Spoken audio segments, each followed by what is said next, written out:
I just wanted to come in and run my mouth. What's up, Stephanie? What's up, CI? What's up, crew of Bridge? What's up, Nicole? What's up, y'all? What's going on? Mm-mm. What's up, Demetria? Turn his phone off. What's up, Christina? Yeah. What's up, Valley? I'm gonna wait for a few more people to get in, and we're gonna go ahead and get started. Oh, baby. What's up, Irene and Latanya? What's up, Courtney? Baby, it's going down. I was gonna, I was gonna, I, you know, I was going to do the Real Housewives of Beverly Hills reunion live, and then I don't know, but I think Dr. Heavenly's son got arrested. Which one? Who?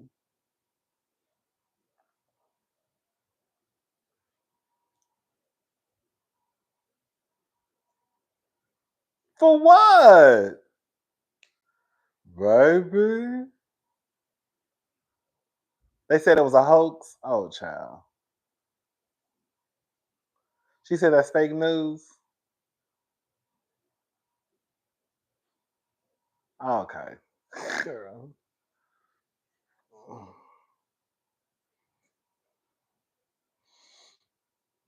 If you, I'll say this. Even though I don't think that Dr. Heavenly is a liar, I do think she will lie for her children. Okay. So the people are saying that Dr. Heavenly said that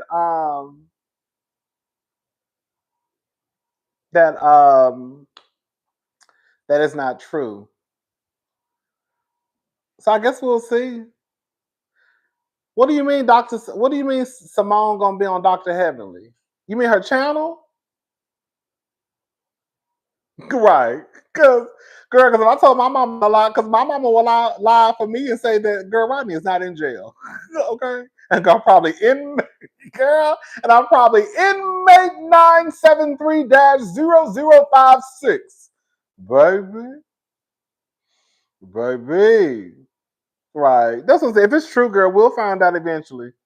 As many people that can't stand Dr. Heavenly, I'm sure the people are digging to see if it's true. So again, if it's true, we're gonna definitely find out because the people I'm sure are digging right now as we speak to find a mug shot, girl, a citation, girl, the officer's name, number, address, badge number, girl, what street he got pulled over on, if he was at the club, the bar, the lounge, the mall, did he steal, did he hit somebody, girl, they gonna find out. They'll find out. What's up, Kim? Shout out to Kim Cruz. Make sure that y'all go stream, download, and purchase Kim Cruz's debut album, Mixed Emotions. Shout out to Kim Cruz, baby. Yes. Kim Cruz, debut album, Mixed Emotion, baby. Make sure y'all go download it, baby. Stream it and buy it.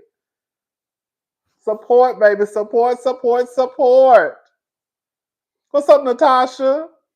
All right, y'all. Let's go ahead and get into the mess. Okay?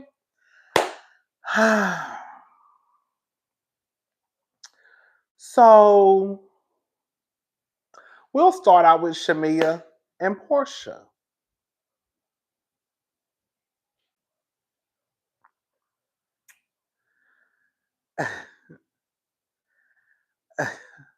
What's up, Lookout for Lauren? I have been trying to tell y'all about Porsha for a very long time. Girl. And the girl said that I was hating, and I'm just saying that because I like Kenya, and it's I'm at a loss for words because I see so many people online, and now I see people saying, "Oh, my eyes are starting to wake up," as it pertains to Porsha. everybody don't wake up at the same time. It is what it is. I've been right about Porsha. I've been telling people about Porsha for years. I think what the problem is when it came to Porsha is that people hated Kenya. And so because people hated Kenya, anytime it had to do with Porsha and Kenya, Kenya was always going to get scalped. And Porsha would kind of walk away unscathed. Now you can't blame Kenya. So now you really have to look at Porsha for who she is. I actually said this when Porsha filmed her spinoff show. It was amazing to me how so many people, when they watched Porsha's spinoff show, would get online saying that, Porsha kind of, The simple fact that Porsha had a spinoff show with her name in the title and people end up liking her baby daddy. How is your baby daddy the star of your show? How is your baby daddy liked more, what's up, Diva, than you on your spinoff show? I said that then. I said, now y'all are starting to see Porsha for who she is because you don't have Kenya to blame. You have no choice but to look at Porsha and the way that she moves.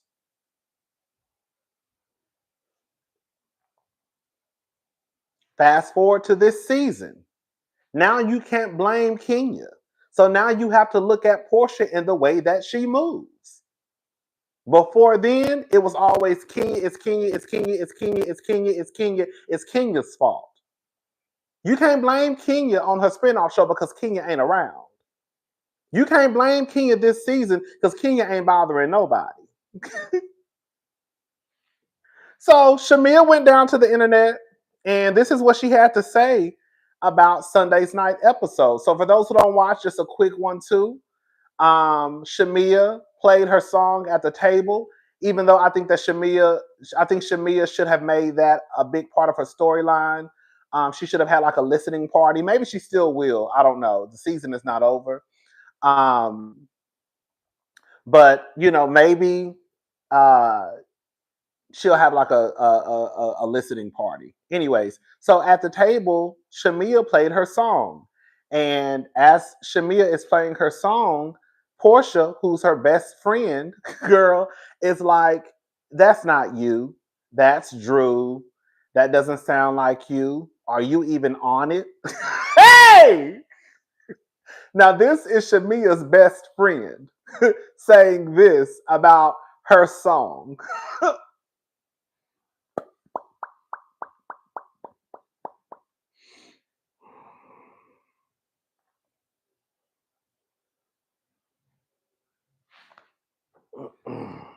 Hold up, y'all. So this is some of what Shamea had to say about what happened on Sunday's night episode. We go into the dinner and I play my music for everybody. Okay, where you go? Is this you? No, that's not her. That's Drew. People are talking over it, not respecting my music. Okay. I don't know your singing voice. You gotta listen. That was hurtful. You know that don't your voice. Especially seeing as though Portia's a good friend of mine, and I would have thought she, would have at least let the people hear the song. Are you on it? Porsha. And the fact that, it was like a thing, like, oh no, this is Drew's song, stop. Why would I be playing Drew's song when I've been singing since I was able to talk? I don't know, that's crazy. I wouldn't get on this platform and promote somebody else. I mean, I will support other people, but as far as promoting, I'm promoting my own damn music. This is what I do. Why do I feel like it's a dish?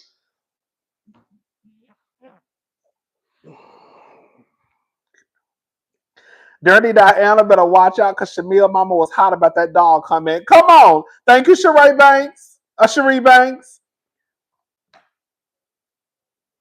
Why would anyone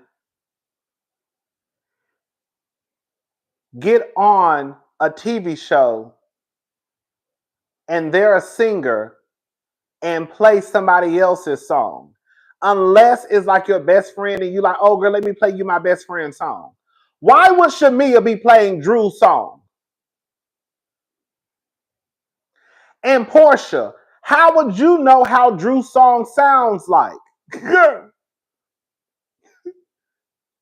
How would Porsha even know what's going on with Drew and her music? And why would Shamea get on TV, use the Real Housewives of Atlanta to play Drew's song? Girl, what? That's like me going down to the Real Housewives of Atlanta, knowing I'm a YouTuber, and then I promote somebody else's YouTube video, and then people like that wouldn't even make sense. Girl, now I can come to your stuff if you having a show, but why would I be playing your YouTube video before my own YouTube video? And this is my first time on this platform as a housewife, not her first time on the platform. Like that don't even make no. That's all I was like, what? Why is she even saying like this is Drew's song? That's Drew. Girl, I've been telling y'all about y'all girl. That girl is a hater. I've been telling y'all. I've been telling y'all about Peach Juice. I've been telling y'all about that lady. Girl, I've been telling y'all about that lady for about 8-9 years. Then nobody want to listen to me. I talked to her about it, and yeah, y'all gonna have to you'll see how that all unfolds. But I hope you like never had. I mean, it seems like the people that did get to hear it on last night's episode, they liked it. You got my back, I got yours. They enjoyed it, and I'm only here for the people that are supporting and showing love. Thank you for the love. Thank you for those that supported it and are supporting it. Y'all been tagging it in your photos and your videos. I love it. Thank you. We're going to the. So that's some of what she said. I just really, really hate that for Shamea because in real life, all BS aside, friendships that can come to an end, it really can be put. I know some of y'all about to roll y'all eyes, but some friendships can really feel like a divorce. Girl, especially if you have been. Can you imagine knowing somebody most of your life, and then there's a possibility that you are not friends with this person anymore? You know what I'm saying? Like when I fell out with one of my friends, the way I acted, girl, when me and one of my best friends fell out, girl, it was so bad that they had to send me home from work. That's how bad it was. I'm not even exaggerating. It was that bad to the point they had to send me home from work. It was that bad. Girl, it was that bad. Girl, I really just did not understand what was going on. And oh my God, I just lost my best friend. You know what I'm saying? Even though it was her fault. Hold up, y'all. Thank you, Deron. Rodney, thank you for your trans segment in that video. I've been going through it lately. It struck me and I cried hard. Black trans in Louisiana, it's a battle, baby. And thank you for acknowledging it. Love you, Buki. Thank you so much. You're welcome. Girl, I don't want to talk about it because I'm going to start crying. But yes, thank you. And I hope you're doing okay. But yeah, child, it was what I'm saying, it was a mess. It was a mess. Like I thought my life was over when I lost my friendship. Girl, I really did.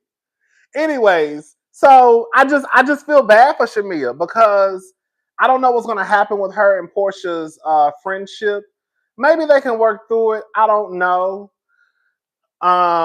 Whatever they decide to do, that's up to them. But I don't want to be that person to be like, girl, stop being friends with somebody. But Porsha is not Shamea's friend. Like, Porsha has shown that she's not Shamea's friend for a very long time. Like Porsha is not Shamea's friend. And I, she's just not Shamea's friend. She's really not. She's just really not. And that's all I can really say about it. And I think people are now starting to see that Porsha is not Shamea's friend, and she really hasn't been her friend in a very long time. Shamea deems being loyal as a person in general something given unconditionally, but baby, reciprocity needs to be given to get my loyalty. Period. Exactly. Shamea is in the mindset, I'm gonna treat you how I want to be treated instead of treating you how you treat me. Girl, you better get these likes up before I call Britt Edie. Hey! Come on, Monique King. You better get these likes up before I call Britt Edie. Y'all, we got 848 people in the room. Can y'all go ahead and please like the video? We just over here having a little kiki tonight. That's it. Baby, when she didn't even post that girl's single, it don't take that much. Let me tell y'all something. As much as some of y'all may think that I don't care for some of these girls, I don't have a problem promoting folks' work. If you follow me on Twitter, not Twitter, if you follow me on Instagram and you watch my stories, I always post when I put up a video and I'll put a song. I love music. So I'm always playing a song with the video. And sometimes I will put, like if I'm talking about the Real Housewives of Atlanta, like the other day, I posted, the video was up. Here's a link to the video. And I had Shamea's song playing in the background. It don't take that much to support somebody. And I don't even know Shamea. You know what I'm saying? Shamea don't need nothing from me. I just got a few people who follow me on Instagram. But the point I'm trying to make is it doesn't take that much to support somebody. And if your best friend is not even supporting you or posting your work, I think that's messed up. I really do. Like, I really, really do. Girl, it don't take that much to take a screenshot of her single and post it on your Instagram page. It don't take that much to take a screenshot, crop it, post it on your story, and play her song in the background for 15 seconds. Because that's how much they're gonna allow you to play. Unless you it's a whole nother, now they'll let you play up to 60 seconds on Instagram in the stories. But it doesn't take that much to support somebody's stuff. The song is cute. Is Shamea gonna win a Grammy, an album of the year for it? More than likely, probably no, she not. But the album, the song is cute. Girl. And even if it's not cute, that's your best friend, girl. It really is like low down and dirty. Even Drew, y'all already know. Let me tell y'all something. How many times have I gotten on here and told y'all I do not see it for Drew as a housewife? I ain't got no issues with Drew. I really don't. I just don't connect with Drew as a housewife. But when it came to Drew's album, how many times have I gotten on here and said, girl, Drew's album is really, really good? Just last week, I also had one of Drew's songs playing on the post that I put. I don't have to go up for you. You don't have to be my favorite. But girl, I also can acknowledge that you put in some work in your album. Girl, it's actually really, really good. And I don't even see it for Drew Sidora. You know what I'm saying?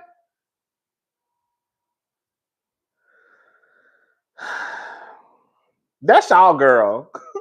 That's y'all girl. I've been telling y'all about that Porsha for a long time. That's y'all girl.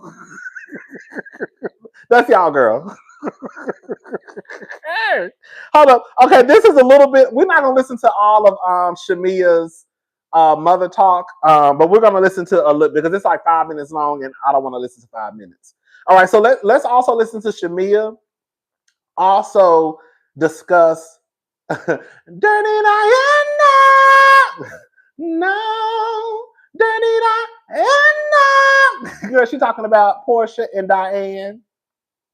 Shout out to Erica De Niro TV. She was the first person I heard call her Dirty Diana, and then I added a remix to it, and I started singing well, she called her Dirty Diane, and then I called her Dirty Diana, and I remixed it, and saw it said Dirty Diana, no, girl, Dirty Diana, girl. Episode. With Miss Diane, saying be careful for the dog that brings the bone. Let me say something. And I'm gonna say it like I keep saying it to everyone that asks me about this. I've had nothing but love for Porsha and her family. I will always show love and support them. I have nothing nasty or negative to say about any of them. What Miss Diane said was hurtful. I've done nothing but try to support Porsha in all things. If I had not brought the information back to her, it would have been like, oh, she's two-faced. She was over there with the other girls while they talk about Porsha. She didn't even tell her friend what they said. And now Portia's going into a blind side and not knowing what these girls are saying. And, I just know I felt like I was damned if I do, damned if I don't, and seeing as though I talked to her about it, I told her about it. Now I'm a dog carrying a bone. Versus, if I hadn't said anything, it would have been like, why she didn't tell you. So but that was unfortunate to hear, but you know what? It is what it is. Talking about she didn't share it because she didn't send it to her. Thank you, Nitwit. Simon didn't girl, Simon didn't send you his financials and you still walk down multiple aisles. Come on, baby. Come on. Thank you. Porsha came from Diane, who was raggedy as they come. I didn't like how they treated her cousin Londi either. R.I.P. Londi. Thank you, Demetria Glenn. Let me say something. I don't expect Shamea. Thank you, Hot Commodity. I have a question. Do you think Shamea and Porsha are in cahoots with this story just for the show? Because I couldn't, and Shamea is too forgiving for me.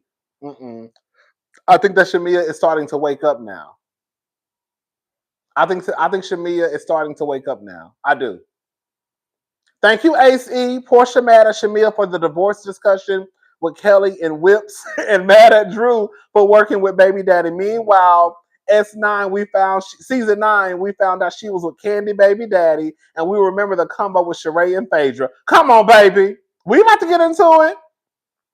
Thank you, Isma. Shamea is pulling the Cynthia hopeless friend storyline. People like that are aware of their friend, but instead of cutting ties, they want sympathy. Thank you, Isma. So this is my thing. I don't expect Shamea to get online and drag Miss Diane. I don't. I do. She's going to be respectful because at the end of the day, Porsha is still someone who I guess she still considers a friend. I don't know, but she's not going to drag Miss Diane. But the simple fact that Miss Diane could even open up her mouth and try and make it seem as though Shamea has somehow wronged Porsha, because Shamea basically told Kelly and Bethany that if y'all got some questions for her, y'all can ask her at my party. Girl, at some point, what you want me to say?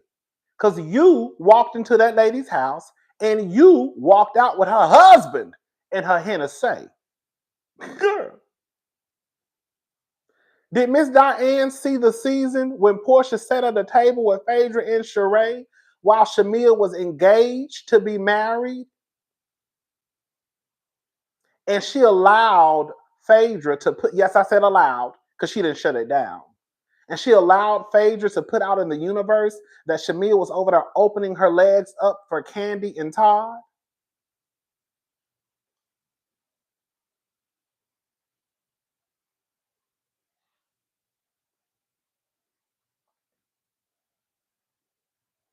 So if you're going to question let me say something. Shamea got her ways. Please don't even think that I'm not saying. Shamea definitely got her ways. Because Shamea, we remember you being there right beside Porsha, and I guess that's your friend. You want to support her. Okay, girl, whatever. But we remember all that. We know Shamea. Okay? We know Shimmy Cocoa Puffs, right?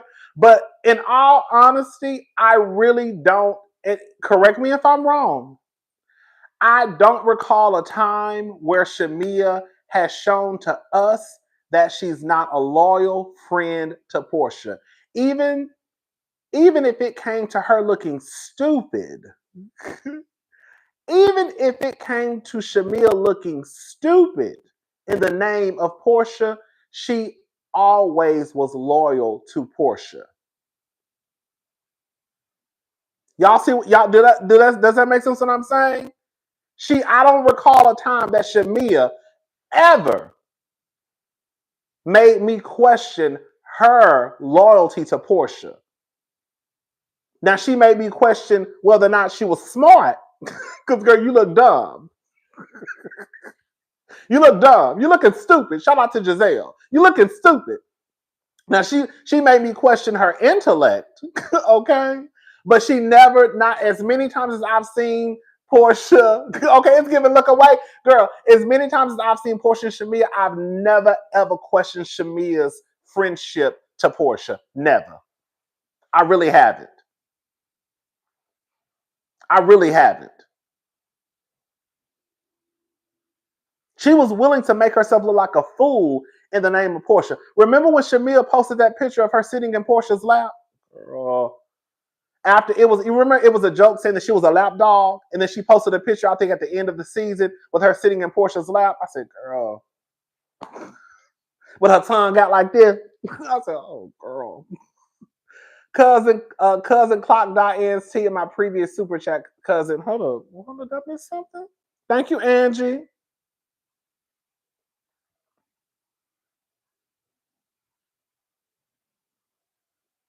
I don't think I missed it.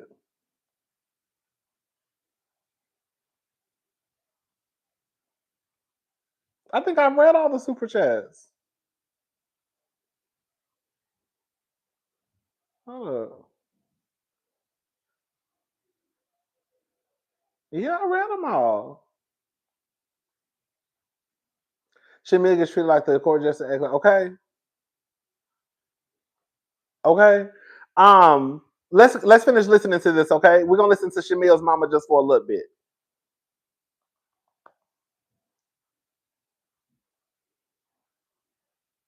And I know my heart. God knows my heart. And I've had nothing but positive intentions when it came down to friendship and the relationship. And that's just what I'm going to do. I'm going to always lead with love. The whole episode was good, except for a few things that I kind of lifted my eyebrows to.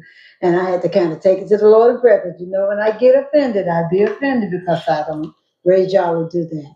The part that whom I called my friend back in the day, my best friend back in the day, Diane just kind of offended me when she said to Porsha, be careful as to the dog that brings the bone. And it was directly talking about you.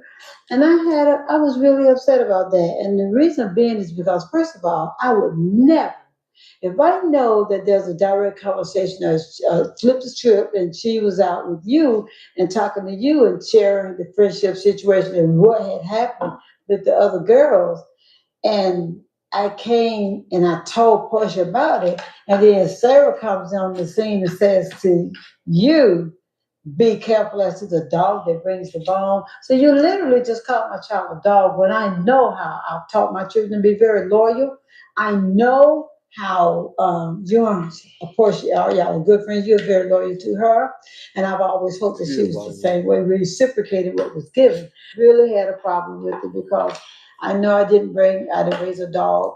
And I always raised y'all to say, tell the truth to your friend. This is your friend. You would have wanted her to do the same thing. But absolutely, like I just wouldn't have. I would have felt some kind of way if someone was talking about me to her. Thank you, Isma. Shamea mom. Hold up, Shamea mom gonna catch Diane at the Bible study. Okay.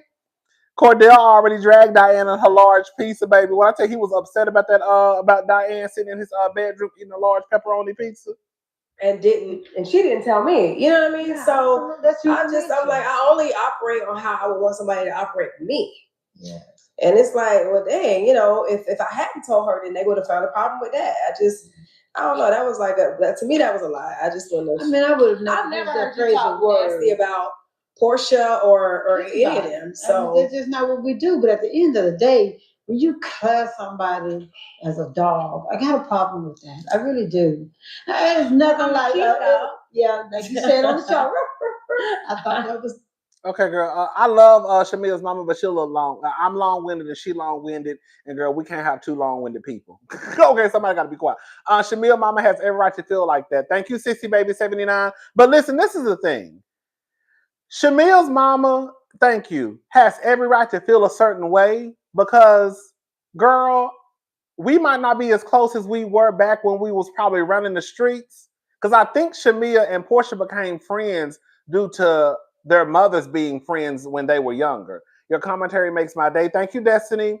Your perspective always makes sense while being full-blown comedian. Keep thriving. It's given Porsha has been Shamia's best friend, but not the other way around. Thank you, Destiny. So I could understand why Shamia's mother feels a certain way because, girl, how dare you get on TV and basically, question or act as if my daughter is not a friend to your daughter? Because if we start dragging each other's daughters,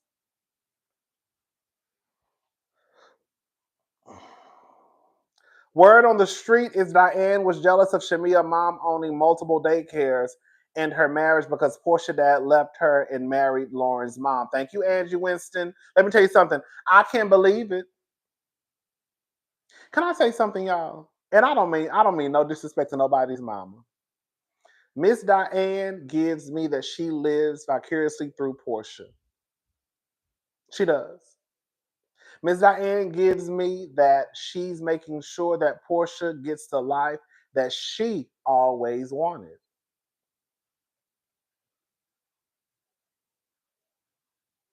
Porsha and Miss Diane gives me like city girls, like the city girl and the city girl mama. That's why she has no problem with the way that Porsha moves. Because that's how she always wanted her life to be. And now that Porsha is living the life, Miss Diane can also benefit from Porsha living the life. So come hook or come crook, it really doesn't matter. Now I can get my BBLs because I always wanted one. Now I can get my liposuction, my tummy tucks. Now I can wear the long weave because I always wanted long weave. Every time you see Miss Diane is a gorgeous woman. But every time you see Miss Diane, she's going to have her bundles down to her back. Y'all talk about bows. Girl, she's going to have her bundles down her back. She's going to have her makeup done. She got her tummy tucks and liposuctions and BBLs, all that.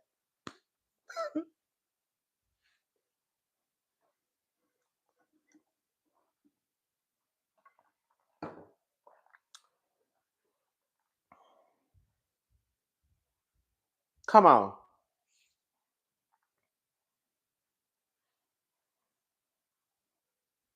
The Royal Duchess of Zamunda is going out bad. Thank you, Southern Purchase. So she's never going to call out Porsha. So the simple fact that she's even questioning Shamea and how Shamea moves, when the truth of the matter is, Miss Diane, that's your daughter. Like I said, we can call Shamea a lot of things, and some of them might be true. But girl, one thing you cannot say is that Shamea has not been loyal to Diane. Diane has not been loyal to Porsha to a fault, to the point where it made her look like an idiot. Not people, me, some of us, girl, used to talk about Shamea out of the sheer fact that she looked like a fool being Porsha's friend. And she still didn't care. Okay? Miss Diane gives me a second-rate Miss Tina. Come on. Thank you, 60 baby 79.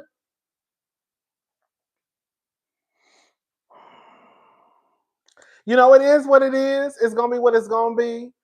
But I just, like I said, girl, I don't want to get on here talking about, I hope their friendship ends. If they work through it, they work through it. But there's no way there's no way I can continue a friendship with someone and we not address. Because if I'm treating you wrong, you need to tell me so I can try and fix it. If you treat me wrong, I need to tell you so you can try to fix it. If it gets to the point where, girl, it's just not working, girl, we're gonna have to just cut. We're gonna have to cut ties. And then when it starts to appear as though you're I don't like to say the word jealous, but when it starts to appear that you're jealous or envious of me because of what I have going on, girl, we really can't be friends. Girl, I have never been jealous of any of my friends, ever. That's not even how I roll. Girl, I be happy for my friends. Let me tell you something. When my best friend bought his house, girl, let me tell you something. I be so happy for my friends, bitch. When my best friend bought his, I think I told y'all this story. So my best friend called me one day. He was like, "Hey, girl," no, he texted me. I think he texted me. He was like, "I think I'm about to buy a house." I was like, "Okay, cute." And girl, I'm thinking he just like, about to save his money. I don't know, girl. I ain't really put that much into it. I'm just thinking, okay, he about to buy a house. Bitch, about 30 days later, he said, "Oh, girl, I just closed on my house today." Girl, what? Girl, what? What you mean, girl? I didn't know you meant you was about to get a house like right now. So, girl, he moving and shit. Girl, I go to his house. He live in a townhouse, nice townhouse. Girl, I get to his house.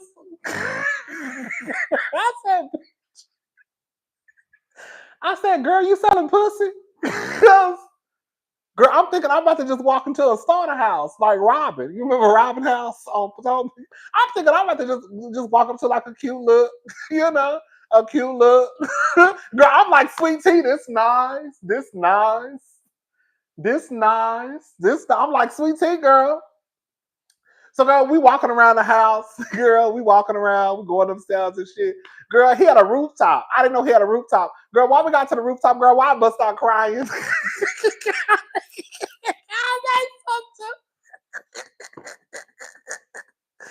was like, "So I'm so happy for you. This is so nice." I was up there crying like it was my shit.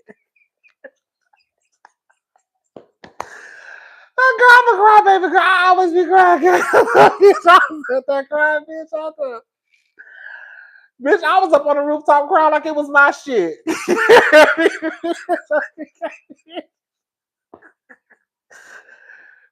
Yeah, girl. Yeah. I was so happy for my friend. I really was, girl. Girl, I was like, "Girl, this is the best, girl." I was up there, baby. I was up there crying, baby. Okay. Girl, my sister bought a house, bitch.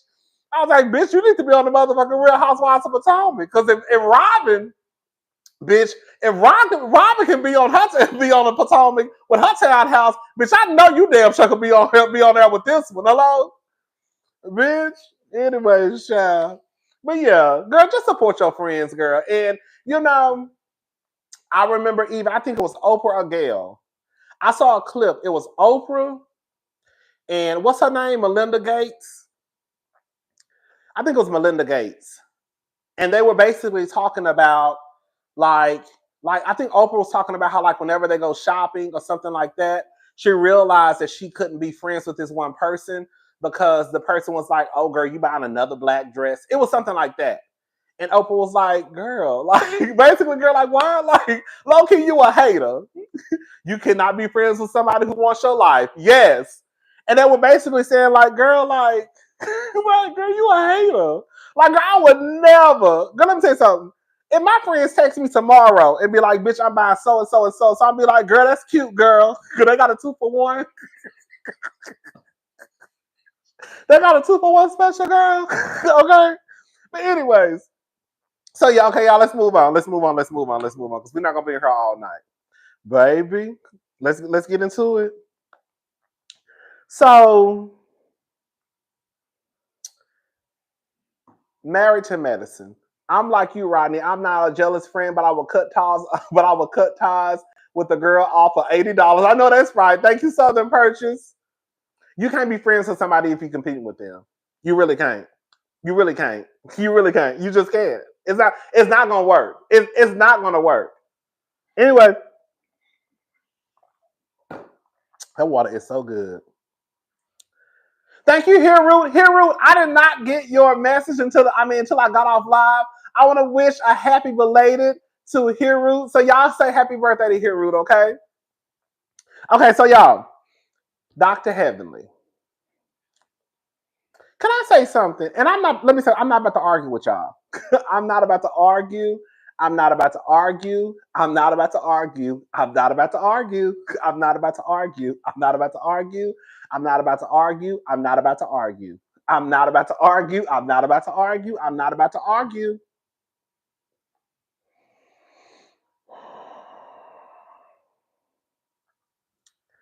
I knew that when Dr. G and Damon were getting into it, I said that Dr. G is lying. I just did not believe he was telling the truth about the reason why he stopped seeing, I guess, the patients.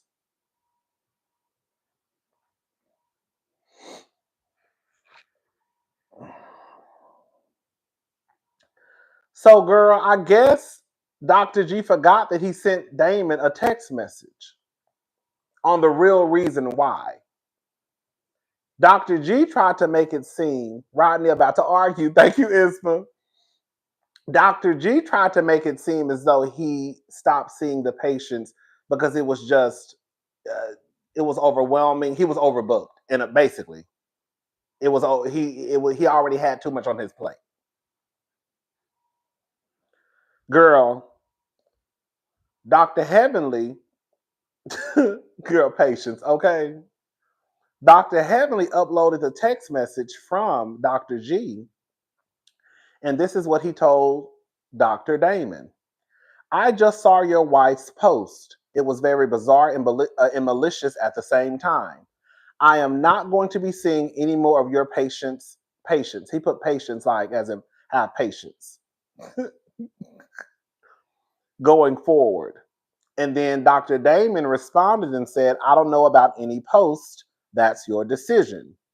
And then I guess that's when he sent him, I guess later on, I don't know, girl. It says Dr. Heavenly apologized for calling Dr. G the P word. If you allow me, I will tell the truth about your man.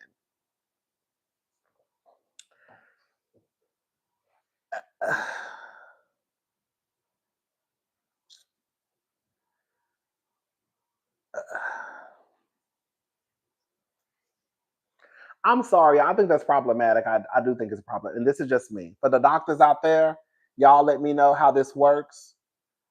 But I don't know. But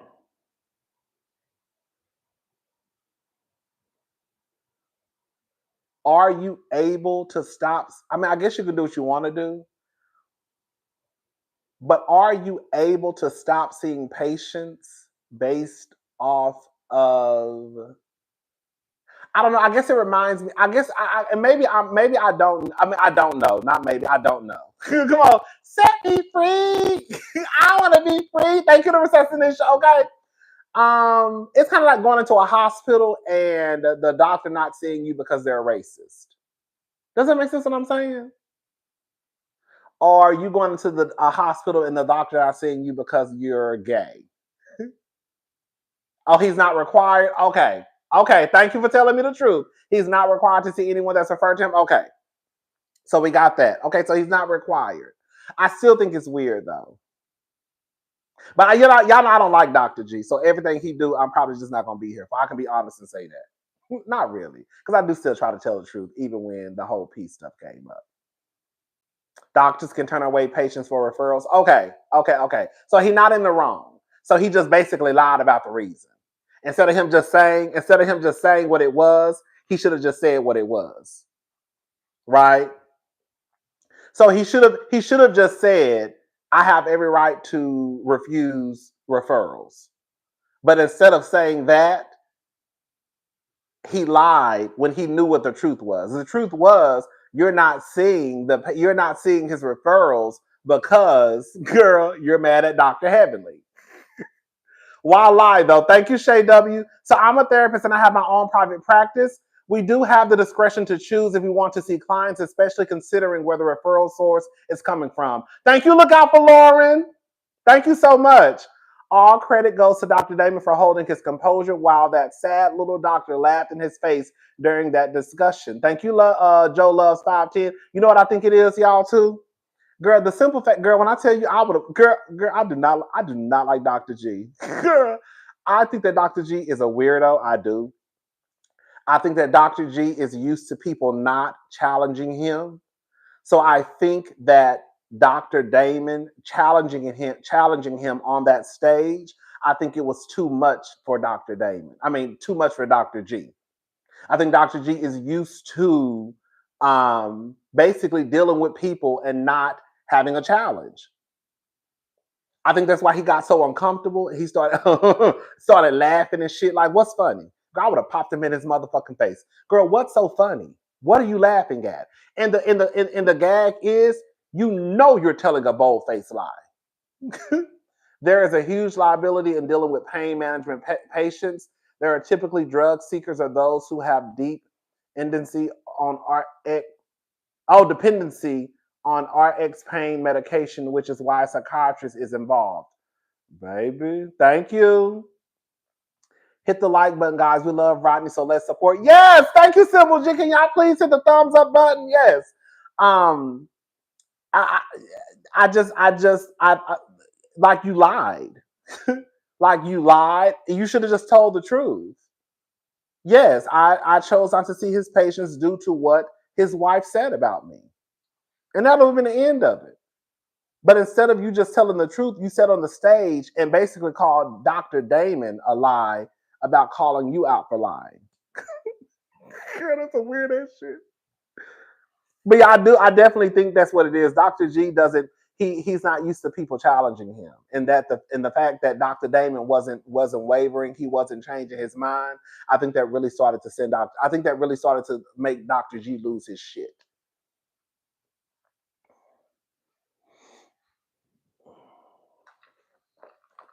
Can I talk about Simone for a minute? That Simone is a nasty woman. I don't give a fuck what nobody say. That Dr. Simone,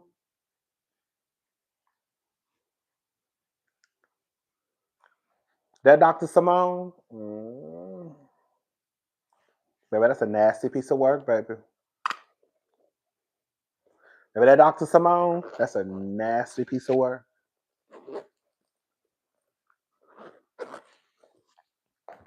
That's a nasty piece of work, baby. And for the girls who don't know, I'm an established care with Dr. G. I want to talk to him. Thank you, thank you, Isma. For the people who don't know, Dr. Simone was my favorite girl out the gate. Okay? I started watching Married to Medicine season 2. I went back and watched season 1. But I started watching Married to Medicine season 2, and I tell you, I absolutely fell in love with Dr. Simone. Girl, fell in love. When I tell you Dr. Simone was my bitch, girl, you could say a goddamn thing about Dr. Simone. Cousin, is it true that Dr. Simone was sued by Mariah's sister for negligence when she had her baby? Oh, I don't know nothing about that baby. Girl, I don't know nothing about that baby. Girl, I don't know nothing about that baby. I don't know.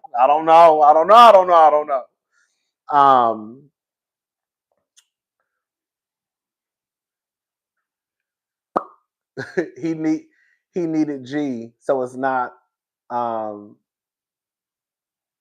labeled a pill meal. G ain't wrong to cut ties. I would have too. He wanted from G what he didn't give in return. Thank you, Miss Cargill. I'm not mad. If Dr. G wanted to cut ties, I think that's okay. But I think the problem comes in is when you sit on stage and lie and try to call me a liar for saying that you lying. That's like, I think that's the problem that Dr. Damon had. And I think he said it. Girl, just tell the truth. Well, he ain't say girl. You know, I call everybody girl. Simone wants her reckoning with Hev and Quad next season. Girl, Simone not gonna be able to. Simone better leave Heavenly and Quad alone. Because the thing is, Heavenly don't mind going to hell. And the way Quad was cursing at Simone in that back, girl, she gonna fuck around and get the worst part of quad. So Simone, if she knew better, she might want to leave Heavenly and Quad alone, because if Heavenly and Quad both reach deep down in their bag, it's gonna be a shit show. Because the way Quad was back there calling her all types of dirty bitches, girl, she better leave that lady alone. But yeah,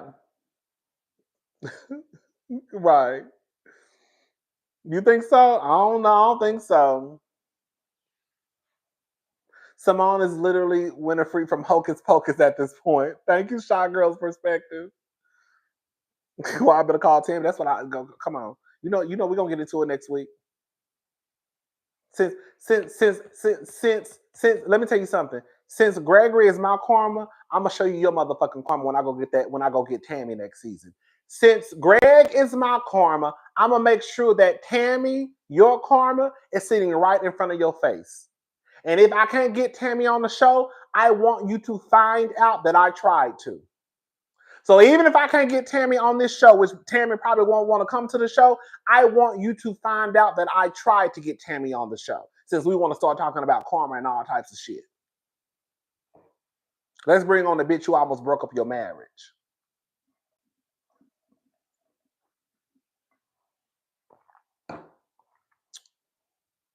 Since we into our karma bag, bitch.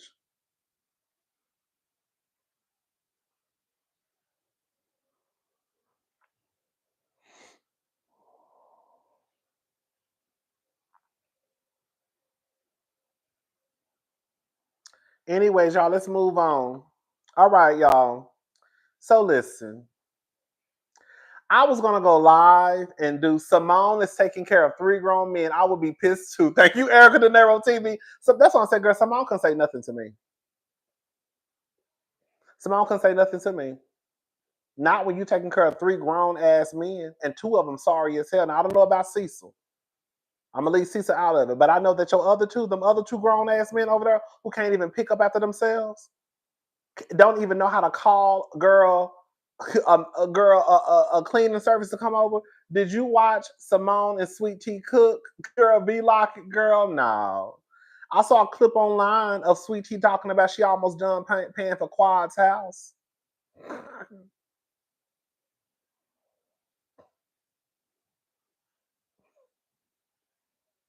Did y'all see that clip of Sweet Tea saying that she was almost done paying for Quad's house? She was trying to say it as a joke. She was trying to joke with it, but it just didn't land. I said, oh, girl.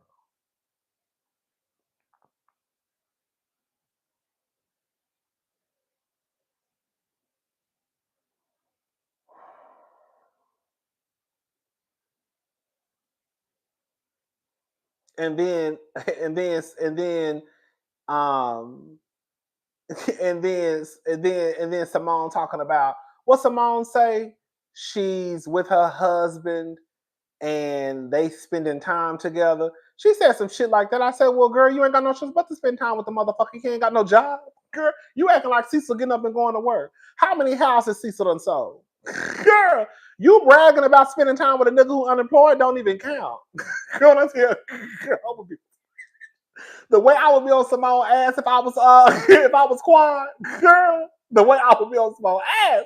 Dr. G got her working over there and paying bills. Thank you, V Lockett. How did you get access to the money and end up paying off someone else's mortgage? Make it make sense. Girl, like it don't make sense. It does not make sense. I saw a clip today of Sweet Tea basically saying that if she had a baby, that she knows that she would be mostly responsible for taking care of the baby. That's what Sweet Tea said. Sweet Tea said if she had, am I lying, y'all? Sweet Tea said if she had a baby, and I'm paraphrasing, but if she had the baby, she knows that she'll be raising the baby basically.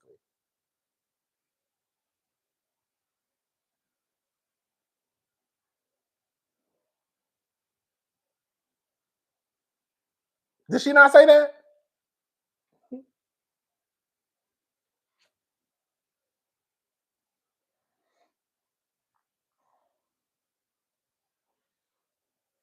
But I don't think that's. But see, and this is why I feel like we get into, this is why I feel like, okay, how can I say this? I'm gonna go ahead and say it. And I don't mean this in no, I don't mean this with no disrespect to nobody who's watching. I really don't. People want to act as if they are taking on these traditional roles when in fact you're not. He still ain't paid that house off. I thought he was rich and that's why Quad used him. Remember Cecil and Gums were writing a couple of books but quit. Thank you, Too Fab, Too Furious. How is it traditional for Sweet Tea to be raising the baby and also helping pay for the mortgage?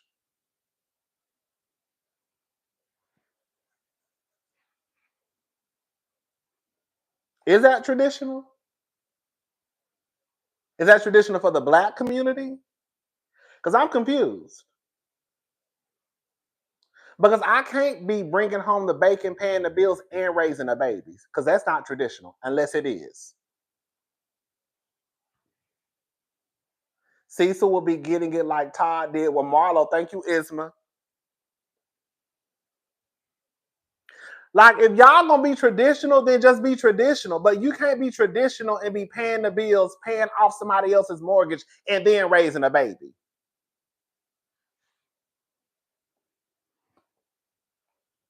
If I'm raising the kids, you paying all the motherfucking bills. That's it. If you really being traditional. If I'm raising the babies, I'm not paying no fucking bills. Especially a house that another bitch lived in prior to me moving in. And then I come in bragging about almost paying off your house that you had with your ex-wife. Girl, please. And then I say that I'm going to be basically responsible for raising the kids. So I'm raising the kids. I'm rocking a kid in this home. I'm rocking a kid in this arm and also writing a check for the mortgage with this arm. Baby, girl, it's a setup. It's a setup. I feel sorry for the people out there. Girl, so you got a baby in this arm. You also in the kitchen cooking for your husband, but you also writing a check for the motherfucking mortgage. I can't make this shit up.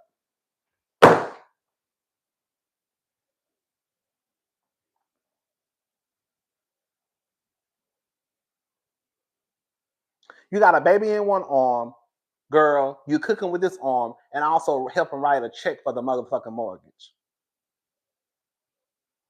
Bitch, you got me fucked up. You got me fucked up. You got me fucked all the way up. a maid, come on, a maid, a mule, a mattress, and a money maker. You got me fucked up.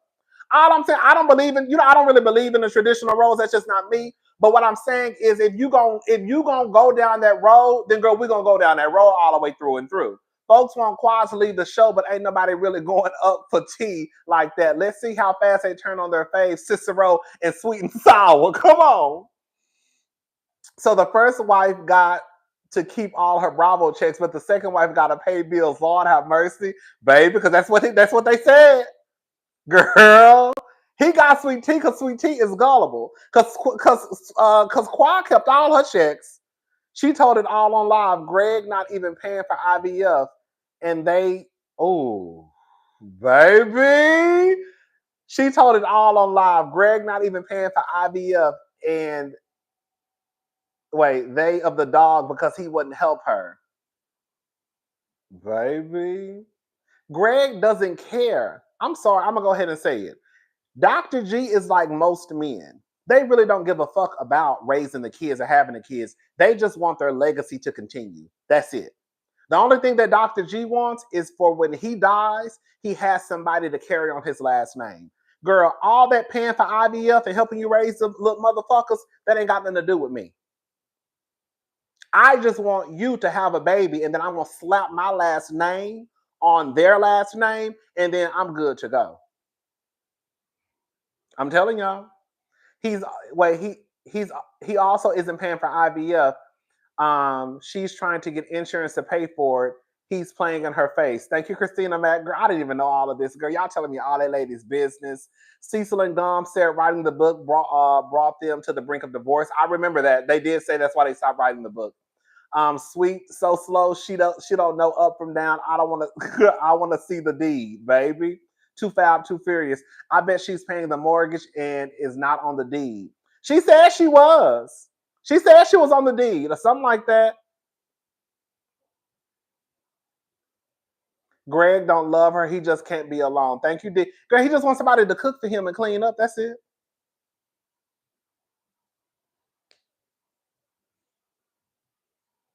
Girl, and can I say something? I'm about to say something, and listen. People like to do what they like to do. You know what I'm saying? Like Shamea. Shamea was in the kitchen cooking earlier today. On the video, she was in the kitchen cooking some chicken. Just because you rich don't mean that you don't want to get in the kitchen sometimes. But I'm gonna go ahead and say something, and this is just my belief. She said that the VA was going to pay for it, baby. What's the point of Sweet Tea is talking out about both sides of her neck, and y'all need to tell y'all girl this. Because girl, you getting online talking about you want to promote age gap dating, and you all on the reunion talk. Dr. G got that lady going down to Medicaid. Girl, girl. Let me shut up. And you on TV talking about age. But I do not want to read this lady. But you on TV talking about age gap dating and being with an older man because they're going to protect and provide. Girl, what is he providing, girl?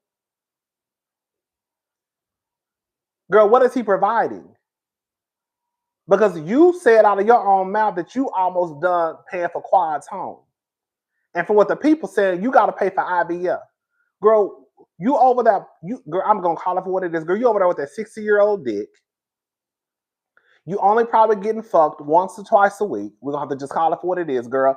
I'm a man. I'm sure when I get 60 and 70, shout out to the diva, I'm going to be taking Viagra smoothies too. It's just the way of life. But girl, you over there in your 30s, over there, girl, tugging and pulling and bopping on soggy, flappy dick. And girl, you still gotta help pay the more. But that's what I'm saying. Like, people just be talk like Sweet Tea just want to talk just to talk because she think it sound good. That nigga ain't providing shit for you. Cause you over there paying the motherfucking bills. You over there paying for IVF. Girl.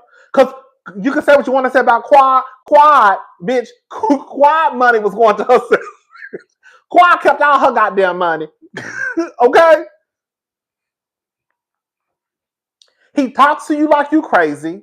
And that's another thing that the people don't want to talk about. Y'all can talk about Quad all day long. But what y'all need to be talking about is the way that Dr. G was talking to Sweet Tea behind closed doors and he knew it was cameras in the motherfucking house. That's the part that y'all don't want to talk about. All the Sweet Tea lovers and Sweet Tea fans talk about how her husband over there talking to her crazy on camera.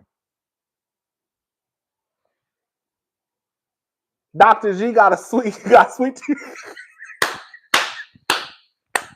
Baby, Dr. G got Sweet Tea in a 360 deal, baby.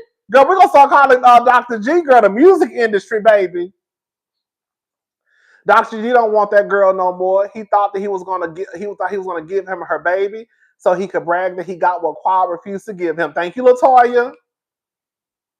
Like, girl, and that's why I think it's so crazy how so many people want to get online trying to protect Dr. G. Exactly. Who are you protecting? Exactly. Why do you feel the need to protect Dr. G? Do y'all know? If your mama or sister, girl, it don't even matter because some people don't even give a fuck about their mamas. But girl, the way that Dr. G was talking to that lady, I really felt bad for Sweet Tea. I really did. You chasing after this nigga upstairs? Girl, you chasing after this man.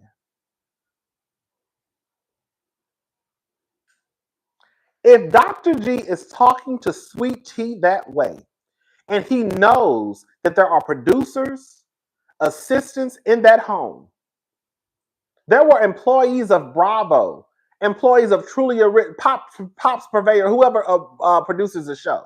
Dr. G and Sweet Tea were not the only people in that house when they were shooting that scene. There was a camera crew. There probably was an assistant. There probably was a producer, a producer's assistant. And he still was talking to that lady that way. So can you imagine how he talks to her when everybody is gone?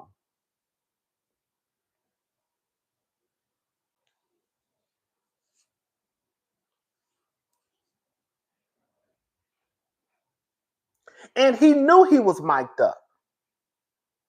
T over there singing Set Me Free when she needs to be set free from the struggle of the tug it. Baby, tug it, pull it, bop it game. I don't get it. Sweet Tea does not have a prize in Dr. G. Dr. G is not the prize. He is a complete disaster. If the VA pays for it, then it would mean that it's in support of a service-connected condition, which would prove that she knew something was irregular before sliding in his DMs. A Marine vet, baby, girl. I'm not gonna get on. I'm gonna leave that alone because the people. Because I don't. Let me shut up. Let me shut up. It's crazy. It's crazy. I just don't get. I just don't get it. Anyways, I'm gonna leave Sweet Tea alone, and Dr. G. I think Sweet Tea. I think Sweet Tea is a fool. That's it. You doing all of this for old soggy tug, bop it, pull it, dick, girl. From what you said on TV, you only having sex once or twice a week, which ain't bad, right? Which it ain't bad. But girl, you in your 30s, girl, and the most you can get it is once or twice a week. And on top of that, you're in a new relationship. It's believable that Quad over there getting fucked 15 times a week because Quad is in a new relationship. And for most people, now 5 years from now, they probably ain't gonna be fucking her 15 times a week. But at the beginning of a relationship, you are having sex a lot. Girl, it's new, it's fresh, right? Girl, it's a new sensation. Girl, it's a new cooch, it's a new dick, So you having sex 15 times a week. Probably in the morning, on lunch, girl, at nighttime, So the simple fact that Letitia is in a new relationship and the most she can do is have sex once or twice a week.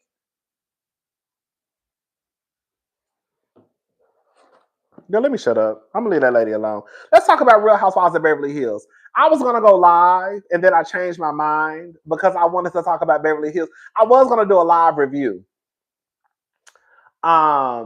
This is all I want to say about Beverly Hills because I do have my notes. I actually have all of my notes right here. I already took my notes for the show. I just haven't did the video. I was gonna do a pre-record. Then I was like, I'm gonna go live. And I was like, no, I'm not going live because if I go live, it's gonna be forever. I don't like doing all that. Last night, was it last night? Yeah, Tuesday. Okay, so last night the reunion came on. It was good.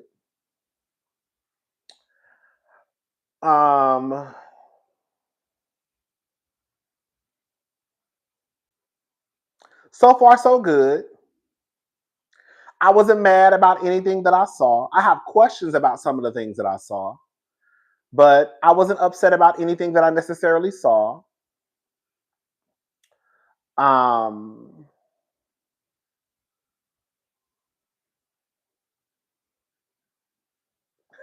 That's why I don't feel bad for T.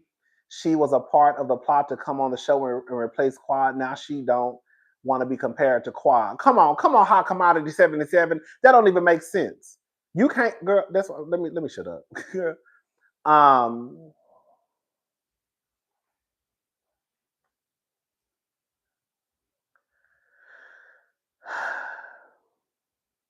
This is the only thing that I would want to ask Bose.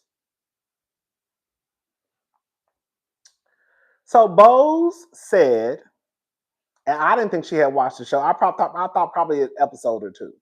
But Bose said that she did watch the show prior to her joining. I'm about to say something, and I'm gonna take it back. shout out to Dr. Heaven. I'm about to say something, and I'm gonna take it back. My problem with Bose is this.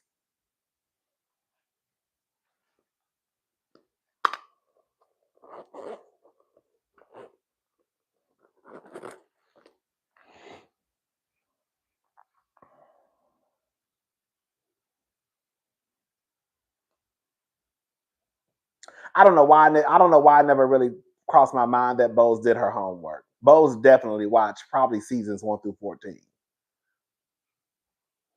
Bose is not successful the way that she is because she doesn't do her homework. Exactly. I hate that we blame the women for fertility issues. The reason T can't get pregnant and the UI failed is because Dr. G is old and the swimmers aren't swimming. I feel they are too embarrassed to tell the truth. Thank you, Alla. I think it's Dr. G too. It is. It is. It is. It's Dr. G and his old ass sperm. We're just gonna call it for what it is. Most people, anytime a woman can't get pregnant, they automatically think it's the woman. I don't think I've ever seen. I don't think I can probably count on 1 or 2 fingers how many times I've heard a man say, "I'm shooting blanks and I can't get a person pregnant." The woman, 99.99999% of the time, is always going to think it's the woman. Have y'all noticed that? It's always the woman. It's always the woman when it's really not always the woman. Girl, sometimes it's always the man. Okay? But I'm not blaming Sweet Tea for not but I am going to say this. I do think that whatever issues that Sweet Tea was already having, I'm going to go ahead and say it and I'm going to be done with it. I think Sweet Tea knew this shit before she got on the show. I'm sorry. I do. I do think Sweet Tea knew whatever health issues she was having. I think she knew prior to getting on that show. I think she knew prior to sliding into the Gregory's DMs and saying, "Girl, I can give you what you want." I don't think that was new to her. I don't think she just found that shit out the other day. I don't. And I'm just going. Thank you, Tracy S. I'm just saying. Now that I think she did know about.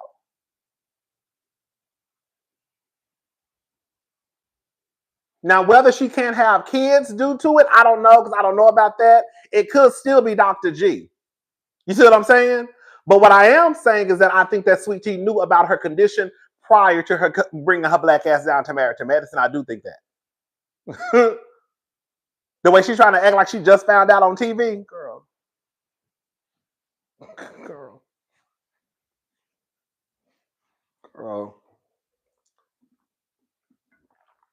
Okay, I'm done with it. I didn't want to say it, but I'm done with it. Okay.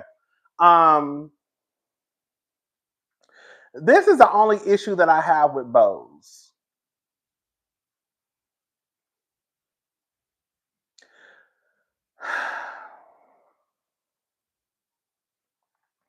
Can I say it? I'm going to go ahead and say it. Bose, you said you watched this show. Team Bose, Garcelle is scary and she knows she implied it was PK, so stand on it. Garcelle had no proof of the setup, so it was foolish to say it on camera. Thank you, Isma. I believe Sweet Tea probably doesn't want to have a child with him now. She better be over there, girl, on birth control, and she just ain't told him. Hello? Sweet Tea would be a fool to have a baby with that man. Sorry. Just like I had to tell somebody, I don't give a fuck what Quad promised Dr. G. Quad would be a fucking idiot to still have a baby with a nigga who was pulling her by her braids. Be very clear. I understand that Quad probably told him that I will have a baby with you. But nigga, once we started fighting in the house and I had to pull out machetes and you were pulling me by my hair, that changed whether or not I was gonna bring a child into this environment. See, y'all be so quick not to want to change your mind because, oh, I told him I would give him a kid. Girl, sometimes I'm gonna go ahead and say, y'all be bringing kids into fucked up environments. Yes. Some of y'all do. We're gonna have to just tell the truth tonight. It's okay to say, you know what? I know I said I was gonna have a baby, but baby, we over here fighting like Mr. and Mrs. Smith. We over here fighting like Tina and Ike was in the back of that limousine. Yeah, I might not want to have no baby with you no more. Some shit done changed. And then you fuck around and have a baby with a nigga, and then you wonder why the rest of your life is just fucked up, at least for the next 18 years, because the nigga ain't shit. But you knew the nigga wasn't shit, so you should have just said, you know what, baby, I'm gone, baby. Let me get my shit and get the fuck up out of here. This nigga over here putting his motherfucking hands on me and shit. So before we start bringing kids into this environment, I'm gonna go ahead and tell you no.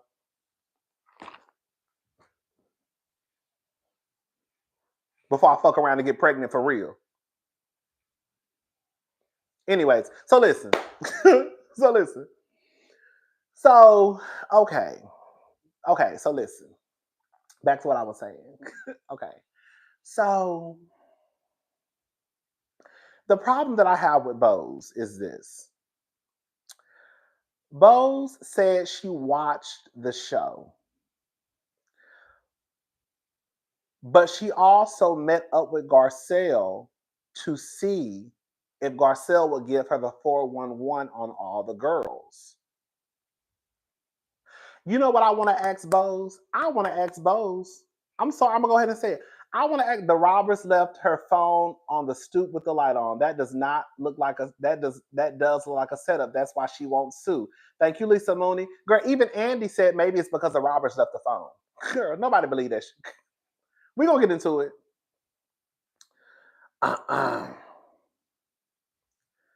So I do want to I would want to ask Bose, since you watched the show, what do you think about the things that you saw last season?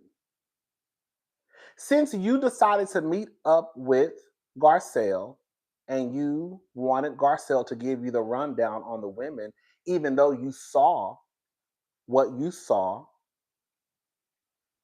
what do you think?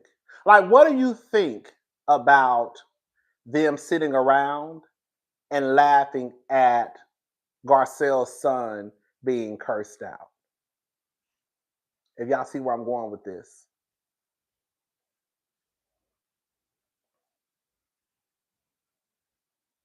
Because let's be very clear, okay? We're not even going to beat around the bush. Bose is a statuesque, dark-skinned Black woman who more than likely has had to deal with white people and microaggressions her entire life.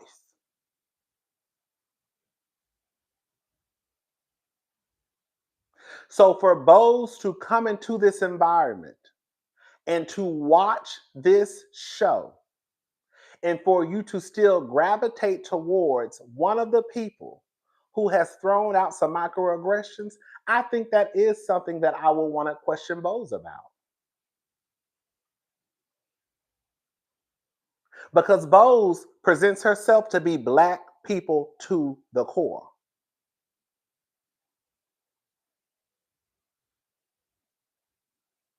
You watch this show. Bose is pushing 50 years old. Y'all not gonna tell me that Bose, being a dark-skinned Black woman, cannot see a microaggression. She doesn't know what they look like.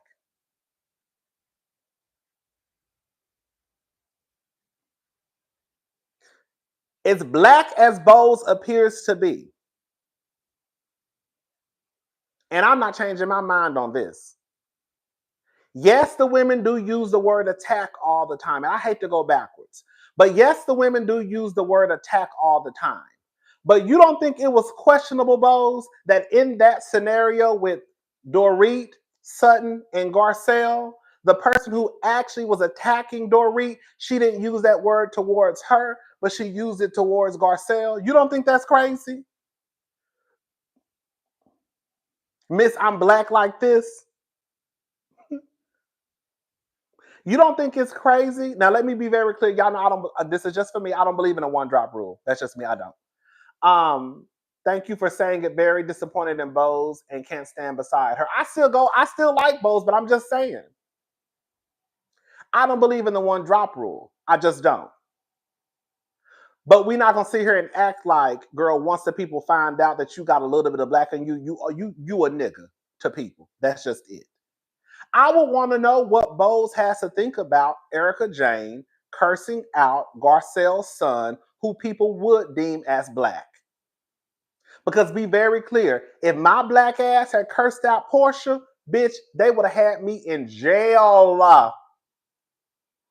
Can y'all imagine my Black ass cursing? Can y'all imagine Bo's black ass cursing out Porsha and telling her to get the fuck on. Hello? Let's talk about it. So those are just some of the questions that I would want to ask Bo's.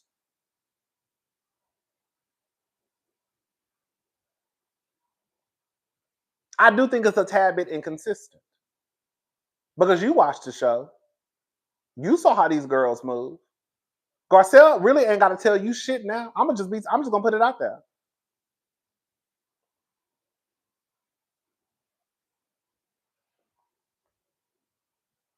I'm just gonna put it out there.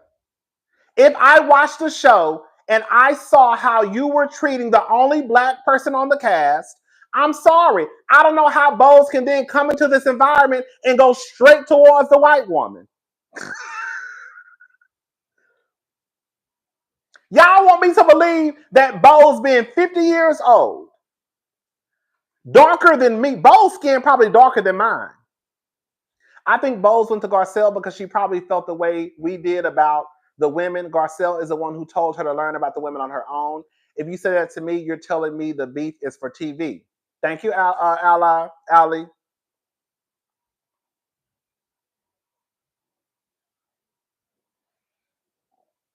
Dorit grew up in Connecticut, ironically.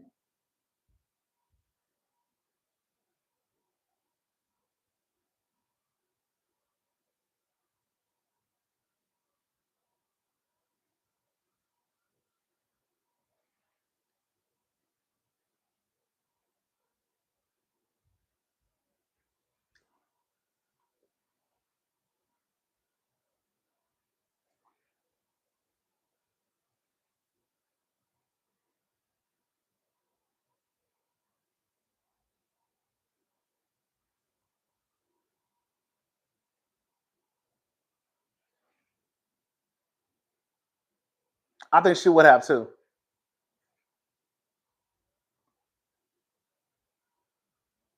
I'm sorry. I'm sorry. That's just, I just don't. It's, it's a, it's a shady show. It's a shady show. But for Bose to come in and everything she do is dripped in black, everything Bose does is dripped in black. Everything Bose does is dripped in black. So either Bose had to think that this shit is fake and it's not real. Because it's hard for me to try, I can't separate the two. Because Bose cannot be dripped in black like the way that she is dripped in black. And then when you see these white women who also may treat this other black woman a certain way, you don't take a step back and be like, I don't know how you can do that.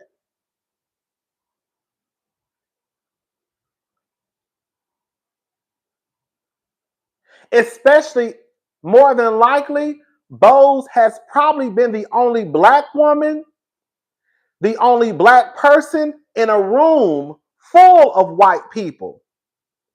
I'm almost positive that with Bo's career, Bose has been the only nigga in the room before. And Bose probably can clock a microaggression easily.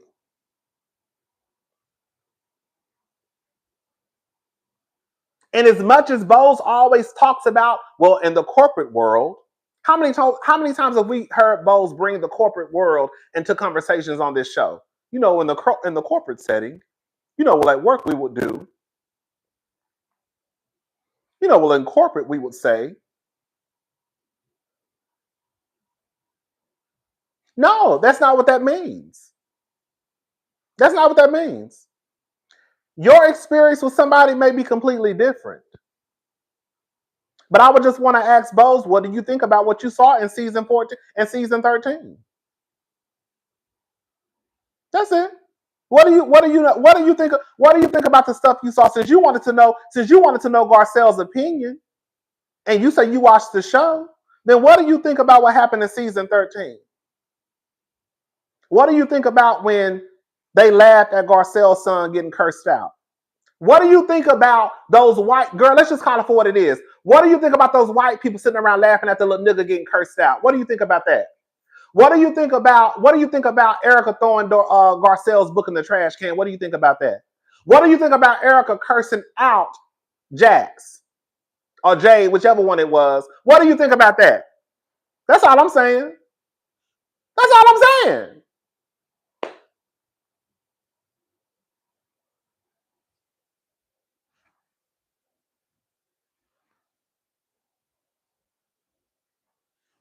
That's all I'm saying.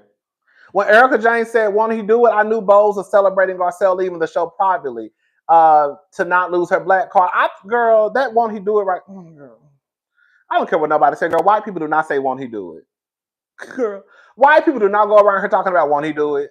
Girl, what white person have you ever heard say, won't he do it? And then turn around and say, it's an inside joke. Girl. Listen, I still like Bowles. But I also don't think it's wrong to me. I don't think it's wrong to ask questions. Like I said, I'm not mad at the reunion. I think Garcelle, girl, they wore Garcelle out. But I would have some questions for Miss Bowles. That's it. That's it. That's it. I don't think it would be any different than, and this may be the extreme, Garcelle dismissed Crystal's claims about Sutton, and she never checked her Bessie about her behavior towards Bowles, and Sutton left her for dead. Sutton did leave her for dead. Thank you, Isma.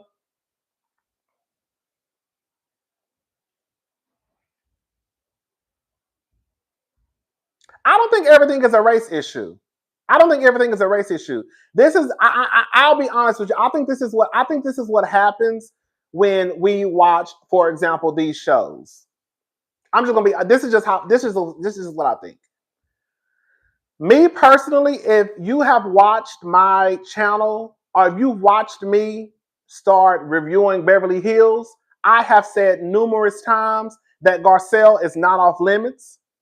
I have said that Garcelle trying to pull the race card when Kyle said she didn't pay her bill the first season, season 10, I thought Garcelle was on some bullshit. I did. I also said that some of the women may be afraid to go after Garcelle out of fear of being called a racist. I've also said that when Dorit started getting with Garcelle at Lisa Rinna's party, I said, Dorit, get her. Because again, Garcelle is not off limits to me. I'm sorry, but Bowles sat there and aligned herself with the real mean girls this show in effort to gain white acceptance, like she's been alleged she did in corporate world. That's some nasty work. Thank you. Look out for Lauren. I've said all of this stuff. I've also said that I don't like when a one black person joins the cast and then they feel as though they can't treat that one black person the same way they treat everybody else. I've said all of this. I know you're not saying me. I know I'm speaking in general now. I'm speaking in general. I know you're not talking about me. I'm just speaking in general. I've said all of this, right? I don't think that Garcelle is off limits. I don't. At all. I've said all of this, right?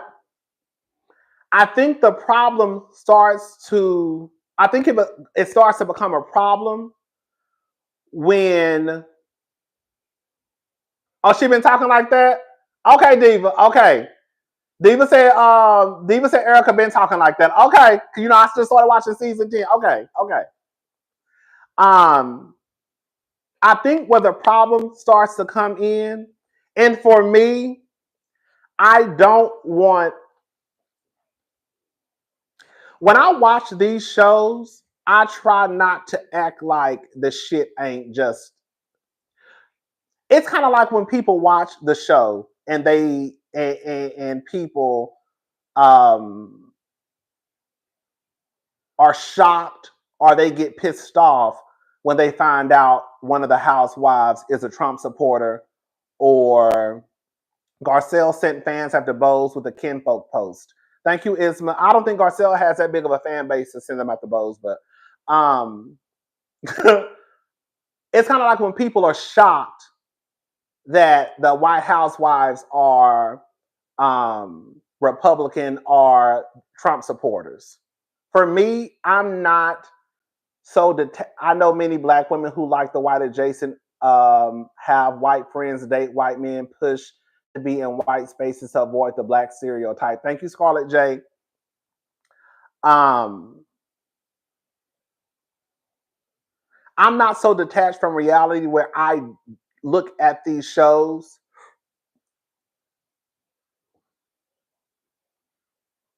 Do y'all really think I believe that these white bitches are walking into the booth and voting for a bitch named Kamala?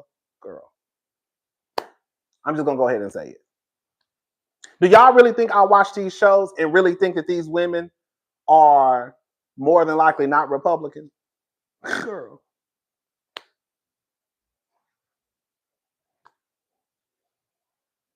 But I still just want to watch the show, right? I just want to watch the show.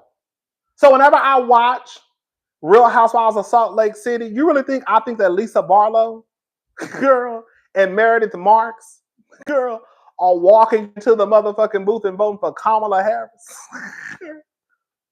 You really think I think, girl, that Kyle Richards and Erica Jane and Dorit is really in there voting for, and Lisa Rinna is really voting for Kamala Harris? So I do want to watch the show and just watch the show, and it is what it is, right? And I get it. We just want to watch the show and be entertained. Everything ain't always about some race. Everything ain't always about some politics. Like I said, when Garcelle tried to tell Kyle about the first season, about her not paying, her $5,000 or whatever it was, I was like, Garcelle, girl, I came here and I said this. I said, girl, I know I'm probably gonna be on an island by myself. But Garcelle, girl, nah, that ain't gonna do with it. Girl, we're at the housewives reunion. Girl, the bitches start bringing out blades and guns and machetes. Girl, if you ain't paid your bill, Kyle said, bitch, you ain't paid your bill. It is what it is. Ain't got nothing to do with you being black. I said that, right? If Dorit is a Karen, so is Sutton. Garcelle is biased. Thank you, Isma. Right. That's what I'm saying. Like, I think that we don't, for me, I don't feel the need to have to just voice everything. Do you really think that I believe that Sutton Strack, who was born and raised in Augusta, Georgia, to a white woman named Reba, probably ain't never said the word nigga, probably ain't never participated in racism before?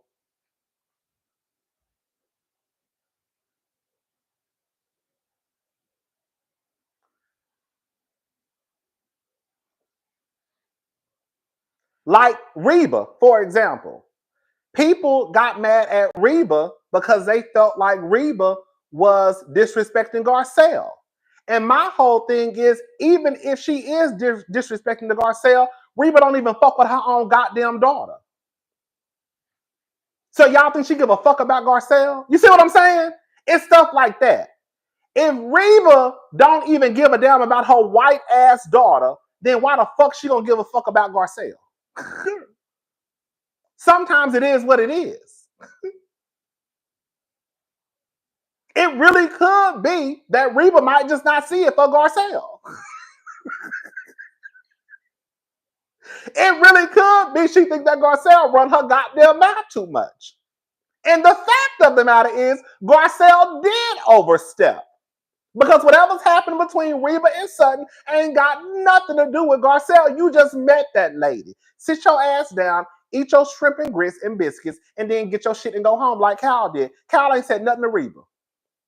You see, Cal walked in that house. Hey, how you doing? She went for her runs. She went to go exercise. Girl, she had a couple of cocktails, and then she took her ass home. So no, for me, everything does not always have to be about race. It doesn't. I can look at the situation with Reba and say, girl, it is what it is.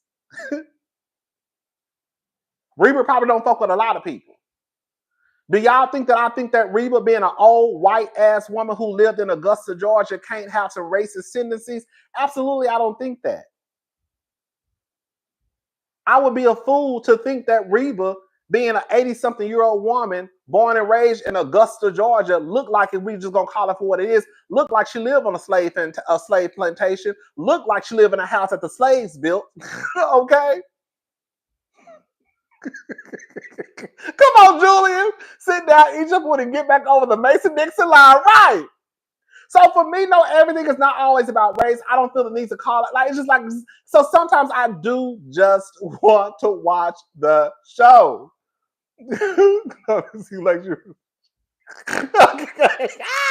Nah, Big Reba seems like she the representative of Jim Crow. Sorry, not sorry. Right. Garcelle had her cape on for Sutton for free. Thank you, Isma. Like, so I get it. Like, sometimes I just want to watch the show. And I don't want to watch the show and be like, oh girl, you see how they treated, Garcelle, or you see how they treated Bose, you see how they did the black girl. Like, sometimes I don't want to do, like, sometimes I really just want to watch the show.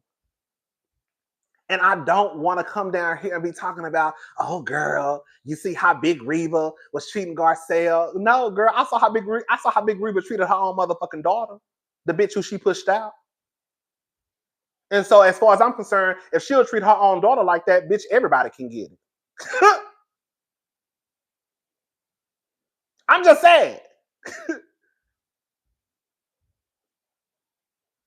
But here come the but, right? But here comes the but. Here comes the but. But in some cases, it is hard to watch these shows and not sometimes call out stuff for what it is. It would be crazy of me to come down here and I see how Wendy and Candace are treated compared to their lighter skinned counterparts. Garcelle, not innocent, she a confessional thug. Thank you, Isma. So at some point, we're going to talk about colorism. It is weird to me that Erica felt so comfortable cursing out this child. And then she wants to try to flip it as if she's the victim this season. Well, when y'all were talking about my drinking and alcohol, well, bitch, you admitted to popping pills and drinking alcohol.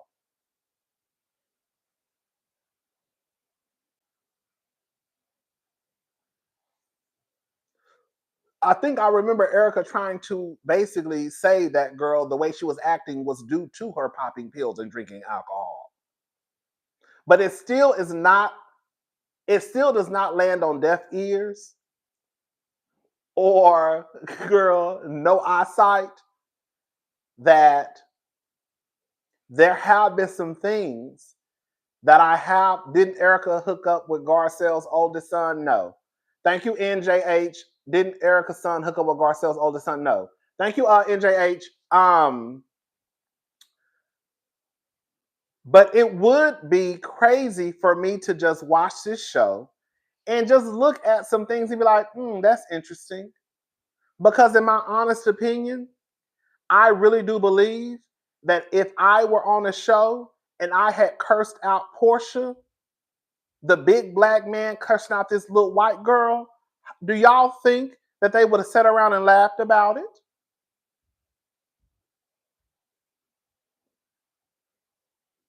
When I see Lisa Rinna, and this is just me, and y'all know I go for Lisa Rinna.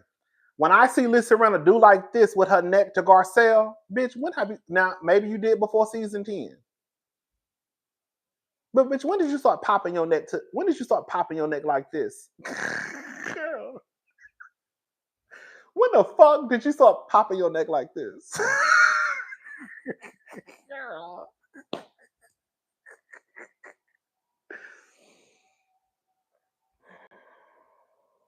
But I think there are a group of people out there who don't want to, and I get it. Kyle played Garcelle dust all that ass kissing. Thank you, Isma. Sutton is a white woman. They drink a lot. They drink a lot. Girl, they all drink a lot. And that's another thing too. Even with like the whole drinking stuff, like I think you know what I think is so weird that they're trying to paint Sutton as an alcoholic, but I have heard Lisa Rinna say out of her own mouth, go back and watch my reviews. Go back and watch my reviews. And how many times did I come down here and say these white bitches do not eat? They drink. How many times have I come down here and said, girl, these white hoes do not eat, but they damn sure be drinking. And then one time Lisa Rinna said, we don't eat our calories, we drink them. It was Lisa, Dorit, or somebody. But I remember when I first started reviewing this show, I was like, girl, these I was like, these hoes don't eat. These hoes don't eat. But they always drinking. So I do think it's fun. You remember the funniest details? No, I'm serious. Girl, I'm serious. I remember Lisa saying that. That's why I think it's crazy that they tried to paint Sutton as an alcoholic when Quality just kept all y'all hoes be drinking. Bitch, y'all barely eat, but y'all damn sure drink. And I noticed that when I came in season 10. I used to always say, baby, these hoes do not drink. These hoes do not eat. Girl, they'll put a little something on their food. They'll eat a little Caesar salad. But bitch, girl, they gonna drink though.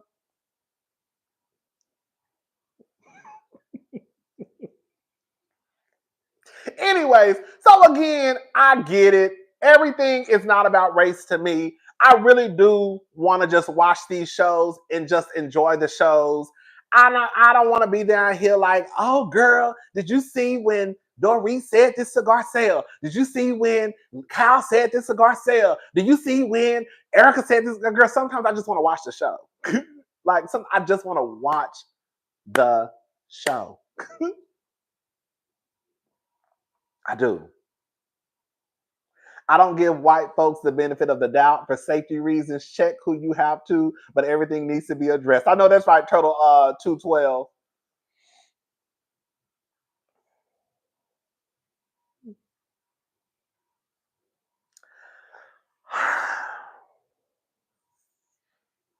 I like bows.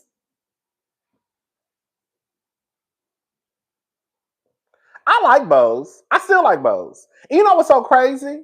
Girl, this is the gag. I don't even go up a Garcelle like that. Yay, I get to close on my birthday watching Rodney. Also, your beard is doing what it needs to be done. But I want to get everything edged up tomorrow. Y'all say happy birthday to Nashina. Happy birthday, Nashina. Thank you so much for joining us on your birthday, baby. Come on, baby girl. The fact of the matter is, Bose is my favorite. I always liked Garcelle. But if you've never heard me say one time, oh baby, I go up for Garcelle. You ain't never heard me say that. Never, not once. I've always said I like Garcelle. I think Garcelle has her moments on the show, but I've always said that Sutton is my girl, Lisa Rinna, and Erica Jane. Erica Jane, she can go now, but girl, Sutton, girl, you almost gone too. But girl, I've always said that Lisa Rinna, Sutton, and Erica Jane were my girls. And then this season, I said that this is a Bose stand page. But I also can admit too, when I see some bullshit on this show, like that's the thing. Like I don't have to go up for you. You don't have to be one of my favorites for me to smell bullshit. You don't have to. And everybody's experience is not everybody's experience. They drink so much that we know their fave drinks, Belvedere and soda, 3 lemons, carcass out. Come on, bitch. Come on. Every time we look up, motherfucking Dorit is out ordering the Belvedere with soda, 3 lemons, and carcass out. Bitch, if you don't shut up, Dorit. Bitch, you can't go out without ordering the motherfucking drink. That's what I'm saying. Like, they be trying to act like, girl, y'all all, as far as I'm concerned, y'all all drink the same. Girl.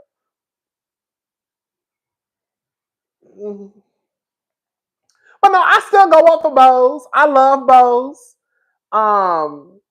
Again, I wasn't mad at nothing that I saw last night at the reunion.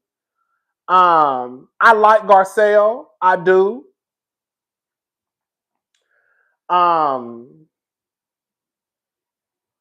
But I don't have you don't. My thing with Bose is this, like, girl, you don't have to pull me to the side because if Bo's experience is going to be your experience, then I don't need to tell you nothing. You see what I'm saying? Like, if Bo's experience is going to be her experience, then you don't need to pull me to the side and ask me how these women are. Because how I experience these women, girl, may not be the way that you experience these women. The way that I experience Dorit clearly is not the way that Bo's is experiencing Dorit. So for Bose to pull Garcelle to the side and want her to give her the 411 after you already watched the show, one, you've already watched the show, so you already know what the fuck is going on. Two, girl, whatever I tell you, you're probably going to use it against me, okay? And then three, clearly, the way that my experience was set up with Dorit is clearly not your experience with Dorit.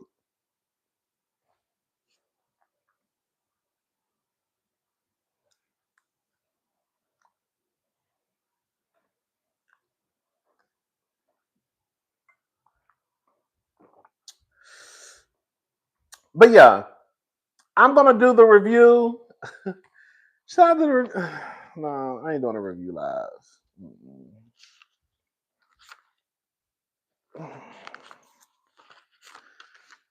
Oh, it's too late. It's too late, y'all. Sutton been whack. I'm Team Kathy Hilton and Bose. Thank you, Isma.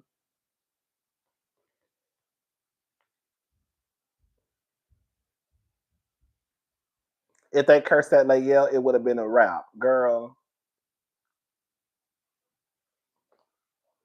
Come on, because the same way that Garcelle kids are set up, Bo's kid is set up the same way. Y'all get where I'm going with it. So I really would want to know, girl, what would you have done if girl, I'm just gonna go ahead and ask y'all. What you would have done walking around with your African garbs on? What you would have did if, girl, your daughter walking around here with braids down to her ass had got cursed out by one of these rich white women, and then you saw the white people sitting around laughing about it? Hey!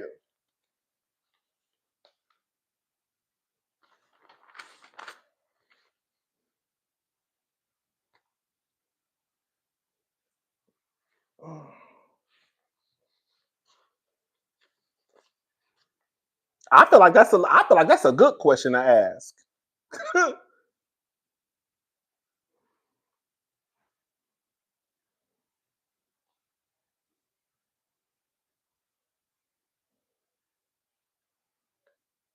I feel like that's a good question to ask.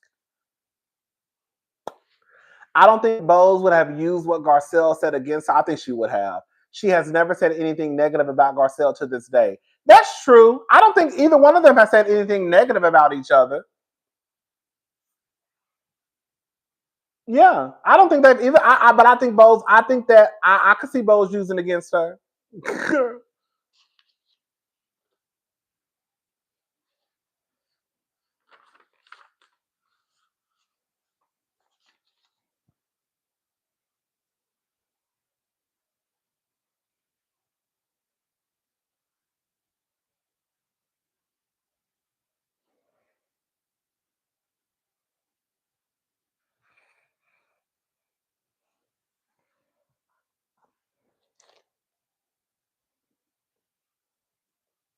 I don't think it is.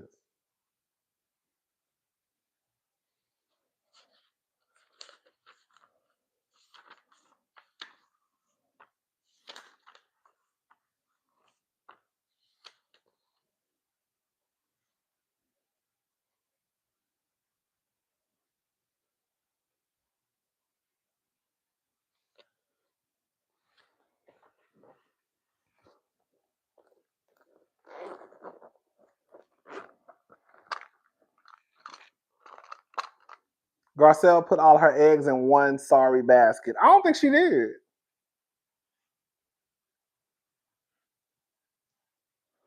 I don't think she did. I think that people don't want. I think that it's unfair to act as if Garcelle.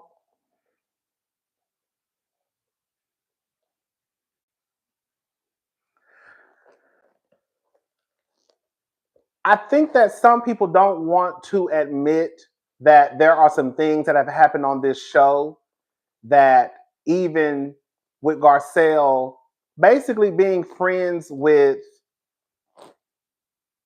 Sutton, I can say that to me, this is just me. The Garcelle and Kyle, Garcelle started that shit with Kyle. She did. Season 10, whatever beef they had, Garcelle started that. She did.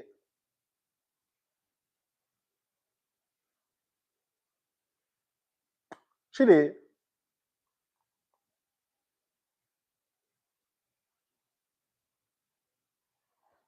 Um, but I don't know. I don't know. I don't know. I don't.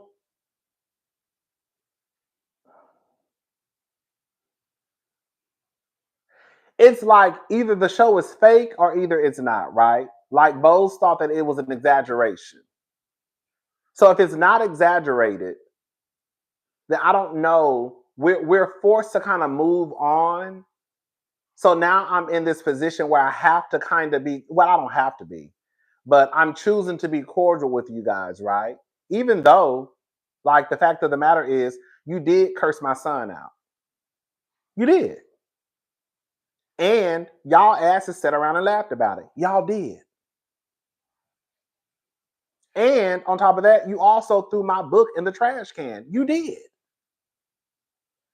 So at some point, girl, we can be cool, but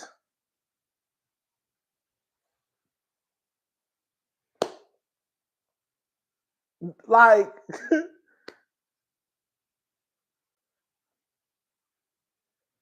I don't think that Garcelle is innocent. She's not. But for the most part,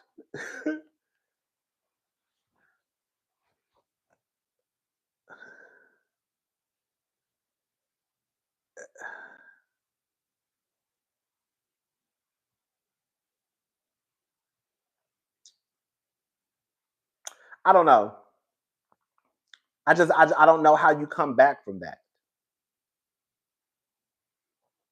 So we're not going to be cool like that. And then when I bring it up, like Dorit, what did Dorit tell Garcelle when they were in Las Vegas in that room? Garcelle, a dummy, she started with Kyle over Sutton. Thank you, Isma. What did Dorit tell Garcelle in that room when they were in Las Vegas?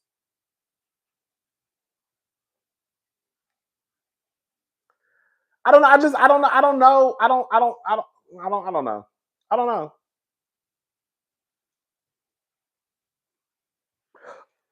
It is what it is.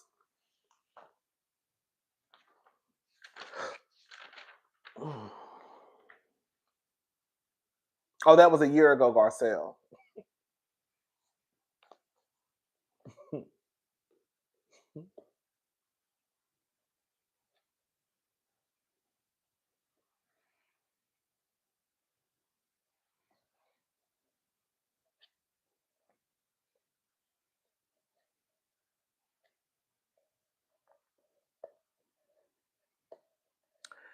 That's true. I agree. I agree. Garcelle, I agree. The only, we're gonna get into Garcelle. We're gonna get into the reunion. Do y'all want to go live with the reunion? I kind of want to go live, but I feel like I'm gonna be on here till 5 o'clock in the morning. I'm glad Garcelle left. They don't have anyone to fight with next season. That's why Erica's mad. I feel like that's what it is too. Oh, thank you, Isma. Sutton's a coward. Garcelle leaving because she's hurt. I would too. I would too. Can I say something? And this is just me. This is just me speaking in general. I think that people are so used to when coming on this show that as long as we're entertained, no matter what they're going through, then it doesn't matter. To me, Garcelle gets the last laugh because, bitch, I left this show. Y'all hoes need this show. Matter of fact, I quit in the middle of taping, bitch. Like, that's the gag. And when I say y'all, I'm not talking about Sutton don't need the show, Bowles don't need the show. Kyle really don't need the show either. Okay? Kyle wants the show because she likes the fame. But let me just say this thing that people feel as though Garcelle lost, Garcelle didn't lose. Garcelle actually won. You know how many people have come out to speak about Garcelle? You have producers literally coming out posting things about Garcelle on their Instagram page. You have producers making videos about Garcelle. You have Andy talking about Garcelle. People want Garcelle to have her day on the merry-go-round. You had Netflix, girl, you had Netflix coming out praising Garcelle. So as much as people may not want to give Garcelle her flowers, the people know Garcelle Bouvet. And the simple fact that Garcelle actually got the last laugh. Because Garcelle said in the middle of taping, y'all hoes got me fucked up, I quit. Because I guarantee you Erica Jane can't quit. Dorit can't quit. So in actuality, Garcelle actually got the last laugh. Because see, what y'all bitches thought y'all was going to do was going to bring me back next season and think y'all was going to gag me. But I'm going to gag all y'all asses. Y'all going to have to find y'all going to have to find somebody else. Because, bitch, I'm going Sutton, girl. Good luck. That's pretty much what Garcelle said. Y'all hosts thought y'all was going to disrespect me? That's the real tea, baby. That's the real tea. Garcelle said, y'all hosts thought y'all was going to disrespect me? Oh, absolutely not. Bitch, I'm gone. Fuck you and fuck this show. That is the gag. And that's why they're upset. Because they really thought that they was going to have a swing at Garcelle next season. And Garcelle said, y'all going to have to find a different way. Because I'm gone. Because unlike y'all ain't got shit to show for the time y'all been on this show. And that's the real gag. Especially Dorit and Miss Erica Jane. Erica Jane been on this show for how long? And bitch, you living in a 1-and-1. Girl, you can't say a motherfucking thing to me.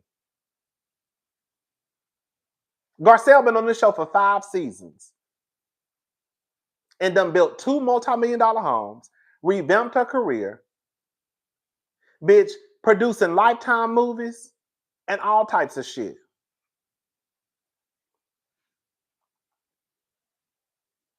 Girl, you over there renting somebody's house. A 1-bedroom, 1-bath, and getting your goddamn hair and makeup and glam done in your motherfucking kitchen. Girl, you can't say nothing. When I tell you, and that's the thing. Girl, Garcelle not good at confrontation. She not good at reading. Because, baby, the way I would have been dragging, I would have been dragging Erica Jane all up and through that motherfucking building. Girl, entertaining.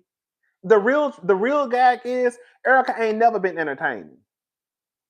That's the gag.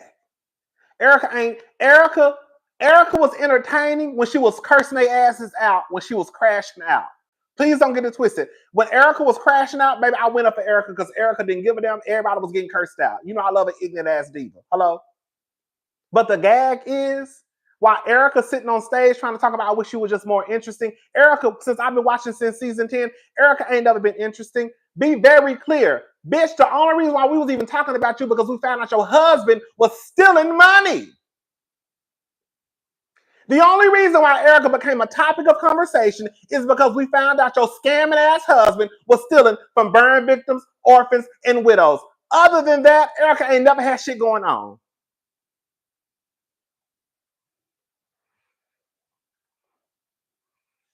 Since I've been watching season 10.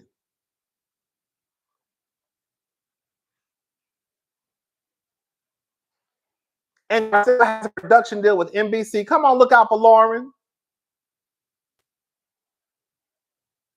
So I'm trying to figure out what the hell Erica Jane talking about. I just wish you were more interesting. Erica Jane, girl, you spent $37,000 to get a rental redone. This girl, you don't shut up. Erica Jane, you act like you're on the Mount Rushmore of housewives, and you are not. Erica Jane is not a needy. Let's be very clear.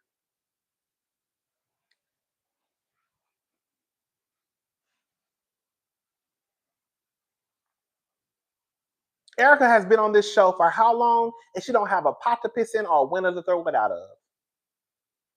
Don't have shit to show for her time being on this show. Girl, you can't say a motherfucking thing to me. When I tell you Garcelle, that's the only reason. That's the only reason I'm gonna drag Garcelle. Well, I'm gonna drag Garcelle. Girl, I'm gonna just be honest, y'all. I'm gonna drag Garcelle about 4 times in this review. Girl, I really got something for everybody. Girl, you know, I'm a, believe it or not, as much shit as I talk, girl, I'm gonna drag Garcelle about 4 times. Girl, I'm gonna drag Garcelle about 4 times in this review. So just be ready, okay? Just FYI. Garcelle never says anything to their face. # scary. Like, girl, like you've been on this show for how long?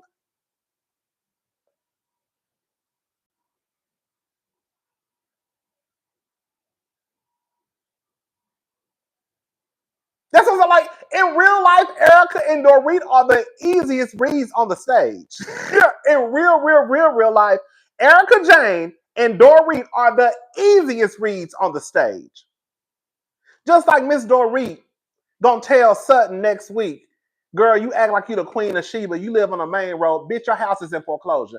Bitch, your address is almost a homeless shelter, ho. You can't say a motherfucking thing to me about where I live. Bitch, you and your kids almost were on the street because your alcoholic ass husband was trying to compete with the goddamn bank over a goddamn mortgage rate. You can't say a motherfucking thing about me and where I live. Girl, you were almost under a bridge with your kids, ho. Girl, when I would have been cussing the dog shit out of Dorit. Girl, Kyle and Sutton had Garcelle running from the stage. I would have been cussing Dorit ass out, bitch.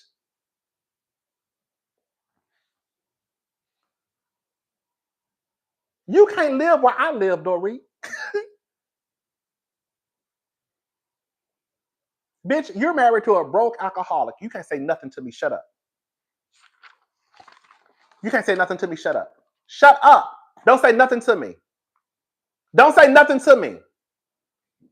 You don't even know who name on the goddamn deed, ho. When I would have been cussing Dorit ass out, I would have been cursing Dorit ass all the way out in that motherfucking room. Cursing her ass out. A grown ass woman who don't know what's going on in her house can't say shit to me. Shut up.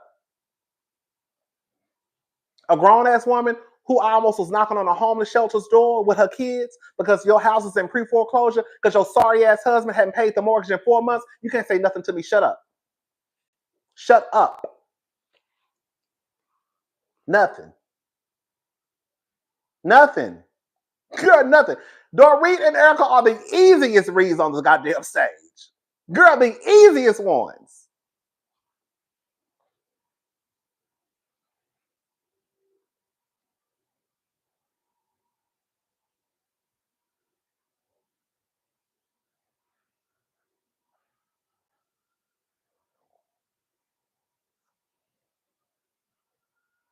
Girl, you're ghetto. You're sitting up here in a $7,000 dress, and girl, you got bills attached to your door. Dorit, girl, you more worried about glam, girl, and girl, your glam squad, but girl, your mortgage not getting paid. Girl, your priorities are fucked up. They said Dorit's dress cost $7,000. Now, whether it was a loaner, I don't know.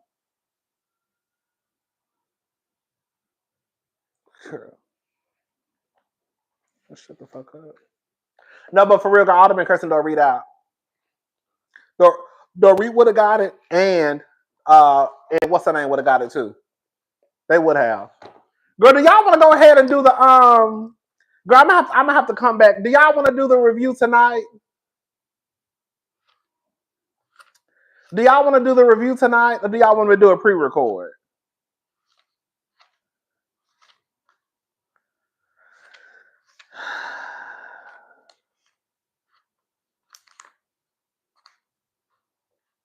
I can't do it on this video though. I'm gonna have to upload this and do a whole set. I don't like to do all. I like to separate my stuff.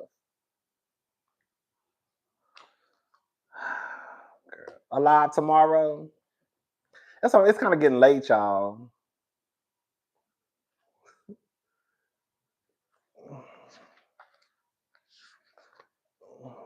I need a little nap. Right. Tomorrow night, tonight. Everybody keeps saying tonight. Oh no. It's already 11 o'clock. I can't do it tonight. It's already 11 o'clock. It's 11 o'clock, y'all. I really ain't got nothing to do tomorrow. It's too late. Thank you, HA, Llama Bean. Thank you tonight.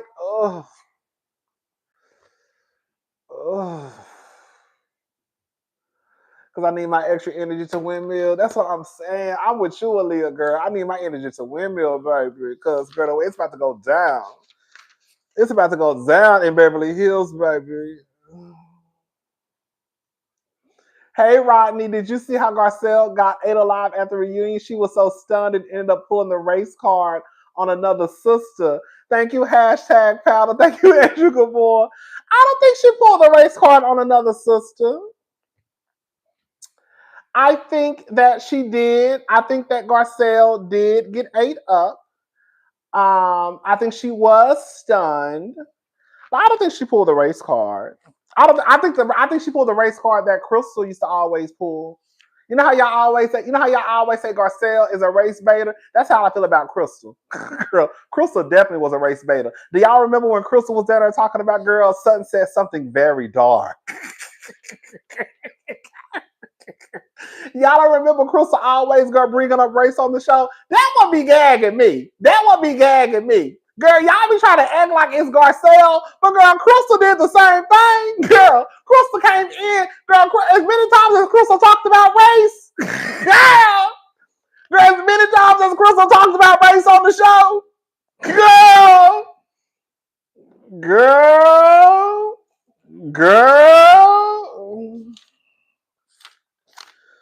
Baby, the way Crystal used to try to use the race card, baby.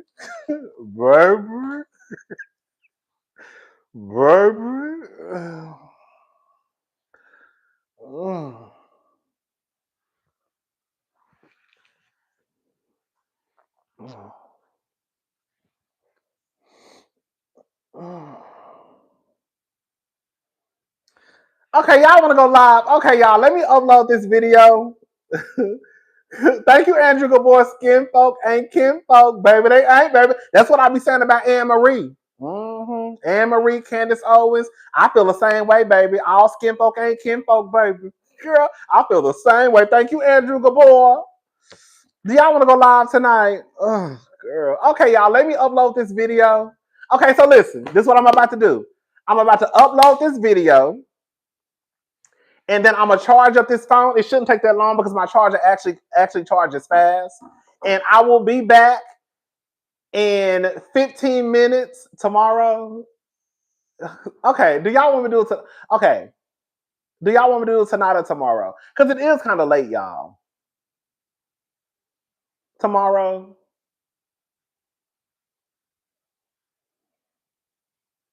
Do it tomorrow. Okay, no, I'm gonna do it tomorrow. Y'all right. No, we're not gonna do it tonight.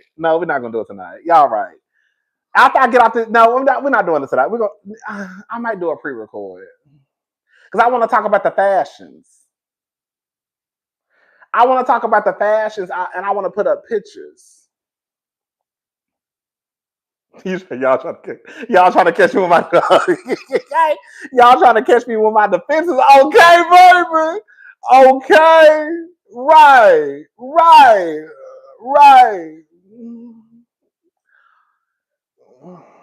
I want to talk about the fashions.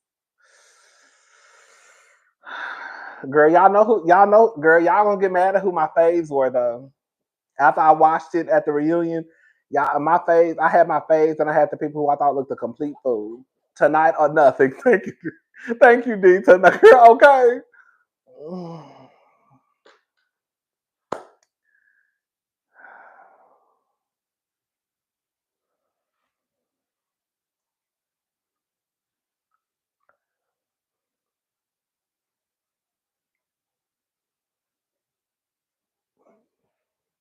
You need to be windmilling. Baby, you need the windmilling, baby. You about to be okay. Hey, baby, I need to be trying to save my energy because next week, girl, no, this week, where when this episode air, girl, the way I'm gonna be down here windmilling for my sister.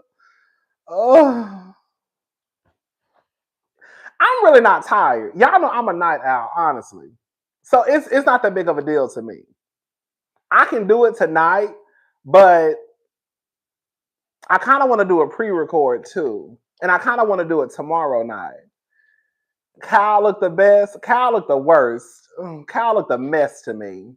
Girl. Garcelle was cute. Bose, no. Girl, to me, I'm just going to tell y'all, I didn't like what Bose had on. Bose like she was going to the grocery store. Bose looked like she was going to. Bose could have threw on some Tory Burch sandals. I'm sorry. Bose could have threw on some Tory Burch sandals. Bose could have threw, girl, tonight for your international cousins. It's 8 a.m. here. Oh, girl, try to do it tonight. Girl, Bose like she was going to the grocery store. I don't care what y'all say. I don't go to Bose like she was. I don't go. Girl, Dorit looked the best. Girl, Dorit actually. Girl, we're gonna be honest. I hate to say it, girl. Dorit actually ate the girls up. Girl, I hate to say it. I know y'all gonna be mad at me, but girl, Dorit and Erica J actually ate the girls up. Girl, Dorit and Erica J ate the girls up, baby. Girl, Dorit was the best. Dorit was the best dressed, baby. Sorry, girl. I'm sorry, y'all, but Dorit ate the girls up, baby. She sure did. Baby, she sure did, baby. Girl, and quiet as it kept. It really was. Girl, quiet as it kept. It was really to me, girl. It was really. Girl, it was really Dorit and Erica Jane. Girl, don't let them get you started, right? Girl, that's what they trying to do, girl. Thank you, Stephanie. Girl, Erica Jane, girl, go somewhere, girl. That's what I said, girl. Girl, Erica. This is the thing. Erica's dress. It looked like it was very plain. But Erica, girl, I'm sorry, girl. Y'all better go back and look. Baby, Erica and Dorit ate the girls up, baby. Girl, sorry. Girl, the two broke one. Okay, come on, man. The two broke bitches look the best. Girl. Baby. That's what I said, baby. Girl. I said, baby. I said, oh. The two broke ones borrowed rented fashions, baby. Baby, I said, oh, okay, baby. I said, all right, Miss Dorit. Because at first, I wasn't really going up for nobody, honestly. I was like, oh, everybody look cute except for Kyle. I was like, everybody look cute, whatever. But the more I kept looking at Erica Jane and Dorit after the reunion, I was like, ooh, baby. I was like, Dorit actually, Dorit is skinny. Has Dorit always been this size, y'all? They'll lend for her. Y'all think Dorit probably bar like I can see Dorit borrowing that. I mean, ain't nothing wrong with it, girl. I'm not spending no $7,000 on no dress that I'm only gonna wear for the day.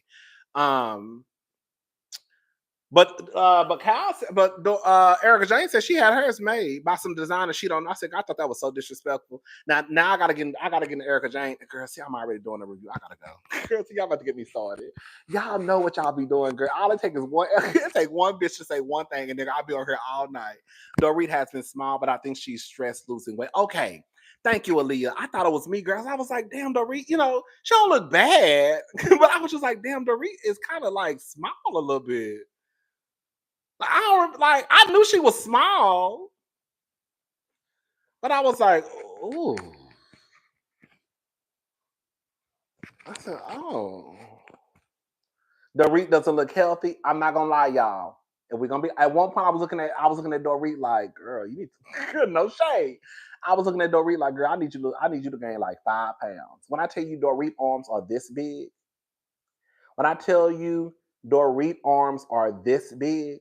go back and look at Dorit arms.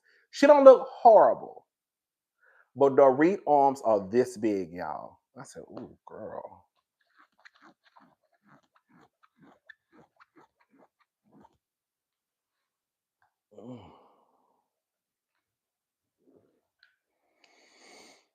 Anyways, y'all. So yeah, Mark, girl, and Erica. Erica got so many lawsuits going on. Girl, Erica got I found out. I didn't know nothing. Girl, girl, I didn't even know nothing about this. Girl, Marco suing. I think she had a default judgment. Marco. Girl, Erica, girl, you got. Girl, once Erica life is a mess. That's what I'm saying. Girl, Erica literally is the easiest read. See, the thing is with the girls in Beverly Hills, they don't really like to take it to hell. Ain't no way Erica Jane or Dorit could sit on the stage in Atlanta, baby. The way that Erica Jane and Dorit would be getting dragged across the room if they were sitting in Atlanta. See, the girls in Atlanta, they take it to hell. Girl. Hello? They taking it all the way to hell.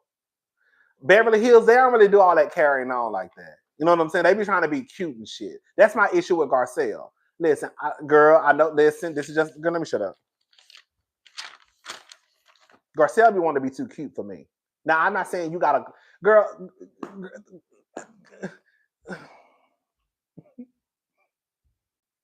They play the passive aggressive game. They do. I don't like that.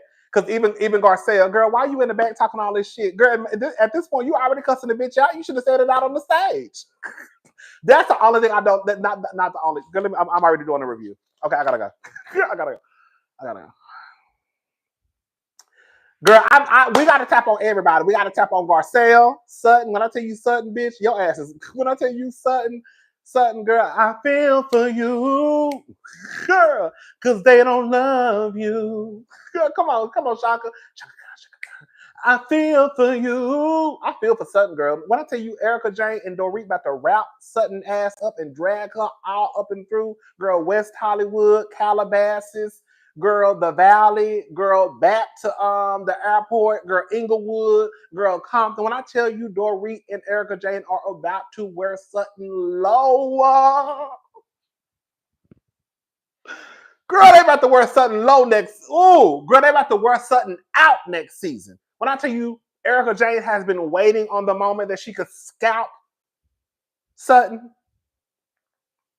and she told her to her face. Sutton not gonna quit. I don't feel bad for Sutton. I'm gonna tell you why I don't feel sorry for that bitch. I'm sorry. Let me stop calling the girl. I've been calling the girls bitches and hoes all night. Let me take that back, girl. I ain't gonna be calling the girls bitches and hoes tonight. But girl, I don't feel sorry for Sutton. I don't. And y'all know Sutton is my girl, but I don't. I sure don't. Because the way Sutton was sitting, the way Sutton, girl. But I been said, I said it in my reviews. I said if Sutton wants to be cool with, Sutton want to be a part of the cool girl clique. Sutton, you're not gonna never be a part of the cool girl clique. Even if Cal says that you're her sister and y'all like each other, Sutton will never, baby, F Sutton, the way she left Garcelle to look back. Come on, Aaliyah. Like, you know, I don't mind. Let me tell you something. I don't mind. Girl, you could be my fave, and we got to tell the truth. Sutton is my girl, but the way she left Garcelle out there to fend for herself, baby, when I was, bitch, Sutton ain't shit. She ain't gonna never be shit.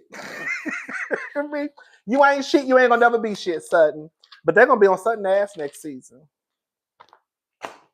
They are.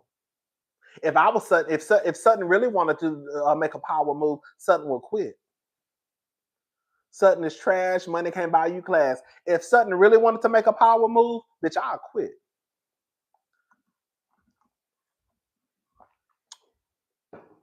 I bet y'all would. If I were Sutton, I would gag everybody. Because the truth is, I don't need this show.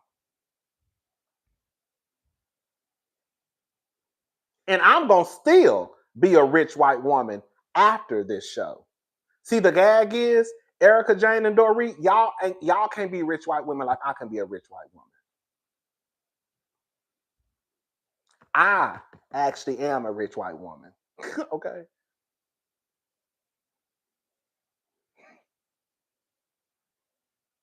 So if I was Sutton, I would quit. Because Sutton has to know that next season, they coming for her ass.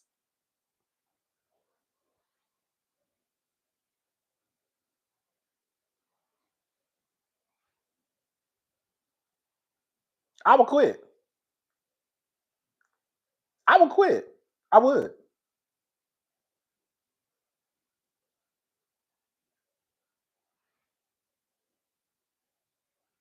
She like that's what it is. Because this is the thing. I can tell y'all what's about to happen. Sutton, if Sutton doesn't quit this season, Sutton gonna quit next season. Because and I feel like I'm right, but if they drag Sutton, this is the thing about Sutton that I don't like. Sutton can't handle the pressure. Like she just can't. No, okay.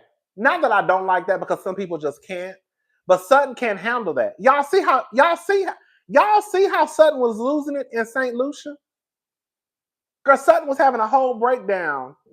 Girl, and all Erica said was, girl, you don't support women, me, Dorit, or Kyle. And Sutton had a whole breakdown. Her whole day was fucked up.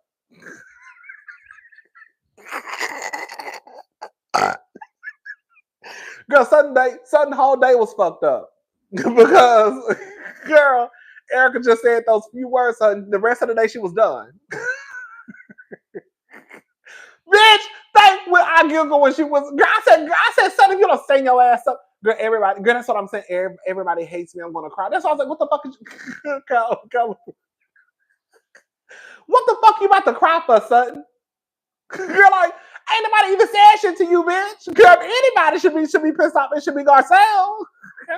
That's what I'm saying. Like, okay, we didn't see everything. Clearly, we didn't see everything. So maybe something happened to Sutton and we just didn't see it.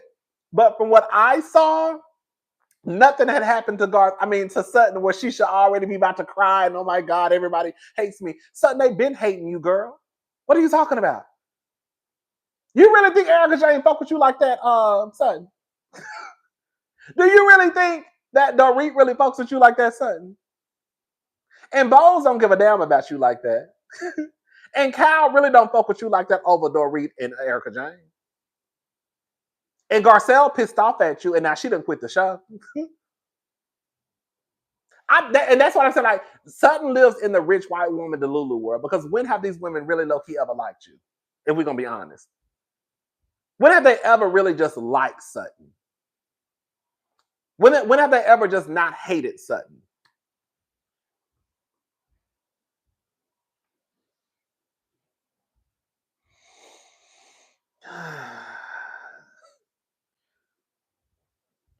Anyways,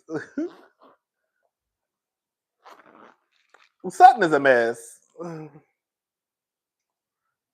She a mess. All right, y'all. I'm probably, girl, I don't know what I want to do. Y'all gonna fuck around and see this review pre-recorded in about an hour and a half. Y'all be like, this motherfucker. I might just do a pre-record because I don't feel like going live. I might go live tomorrow. Yeah, we're gonna go live tomorrow, y'all. You know what? That's what I'm gonna do. I'm gonna go live tomorrow because it is getting late. And I'm just gonna go live tomorrow. I'll go live tomorrow around like 8. Cause I got wait. I get my haircut at I get my haircut. I get my haircut at 3.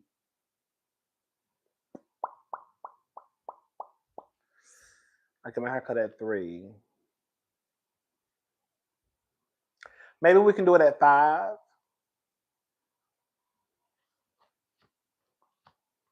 Because I'm sure it's gonna be traffic. Girl, they throwing tomatoes at me.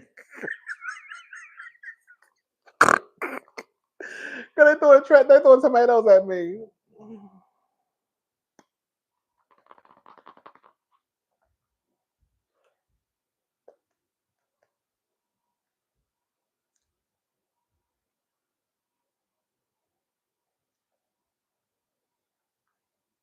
No, at 5 p.m. tomorrow. I get my haircut at 3. And it usually takes him like an hour to cut my hair. Girl, don't ask me why I take an hour. You take like 45 minutes for real. And then there might be a little traffic. Oh, girl. Y'all can do like 5.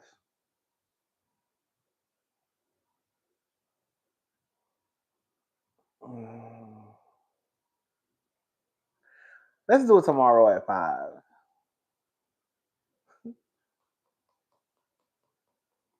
Don't leave for tomorrow. What you can do today? Oh, 5 p.m. Central Standard Time.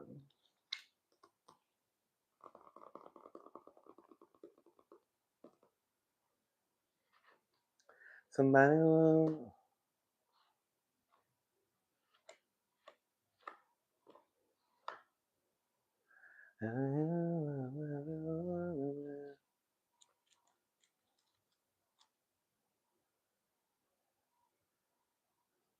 Thank you. Are you serious? Girl, we just be kikiing. Girl, I just be dramatic sometimes.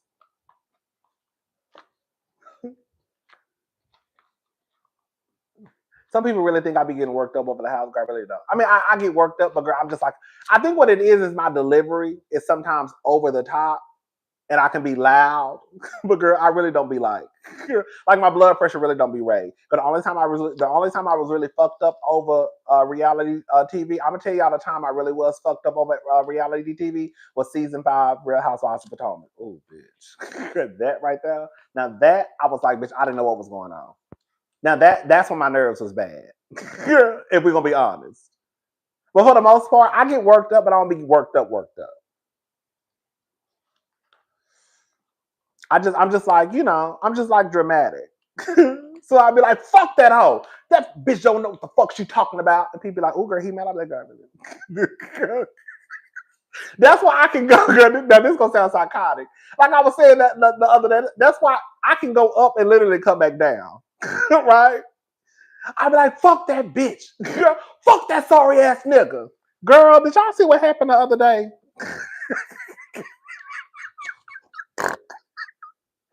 Bitch!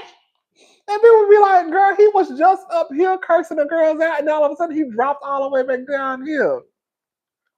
I be dragging that sorry ass motherfucker. I can't stand his black ass, oh sorry ass nigga. Makes me so motherfucking sick. And he be like, girl, did y'all see what happened to Beyonce the other day? Girl, wasn't it a mess, child? Girl.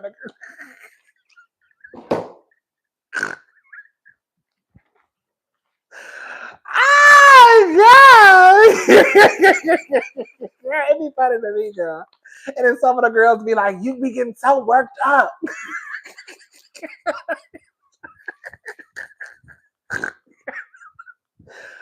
Oh, girl, you be getting so worked up. It's just a reality show.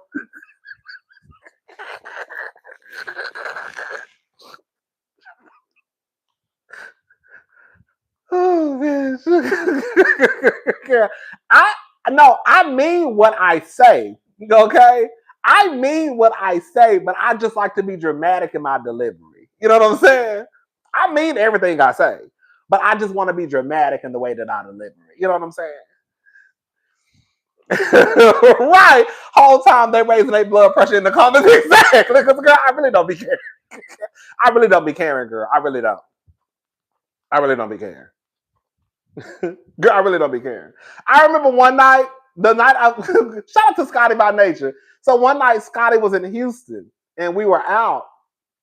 And even he was like, I noticed you never go back and forth with people on Instagram. I've done it like one. I do it like if I'm bored that day, you know what I'm saying? I might do it. But for the most part, I really don't go back and forth like that. Like I probably got caught up one time in the back and forth. I may respond here and there, but it's not an everyday thing. And he was like, you don't, he was like, you really don't be paying nobody no attention because I really don't be caring like that. I really don't. People think I do. Girl, I literally say what I say and girl, I'll be gone. Girl, I'll be forgetting half of the time I tweeted something. The first time I discovered your channel, you were going in on Curtis. Now that nigga right there, that sorry ass nigga. I can't stand his old sorry ass. Thank you, Nashina. Oh, motherfucker. Makes me so motherfucking sick to my goddamn stomach. The way he did that lady is wrong. He needs to be knocked in his motherfucking kneecaps. See, that's what I be talking about.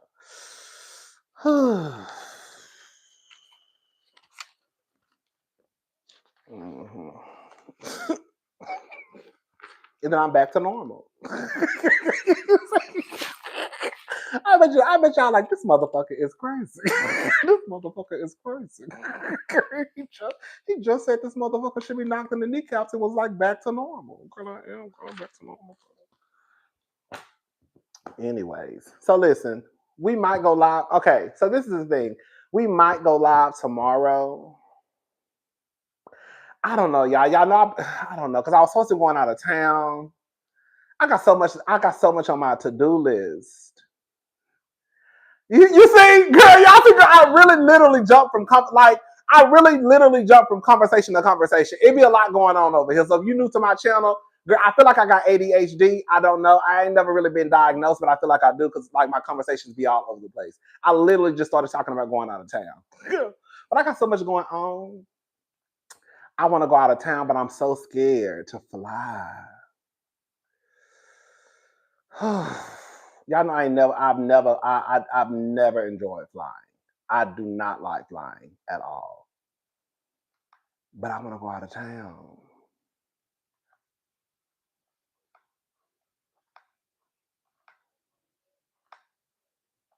Oh no. Oh no.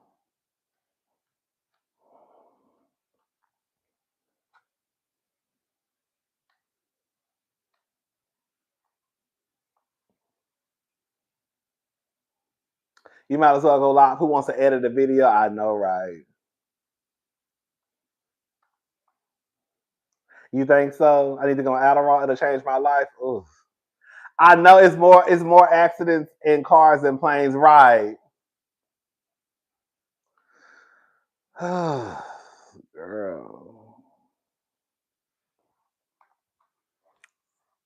Oh no. Oh no. I don't know what I'm gonna do.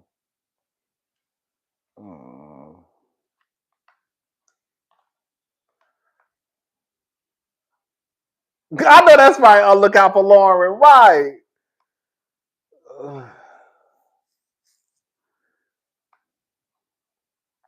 I don't know what I'm gonna do. We're gonna figure out something. Girl, how can I live my life like this, girl? I got places to go. Girl, I got places to go and people to see, baby. I got places to go with niggas to see. Baby, please.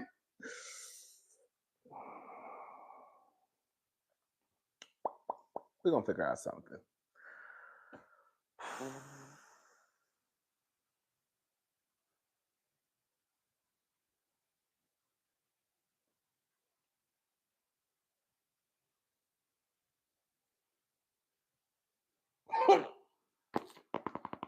What we gonna do? Am I going out of town?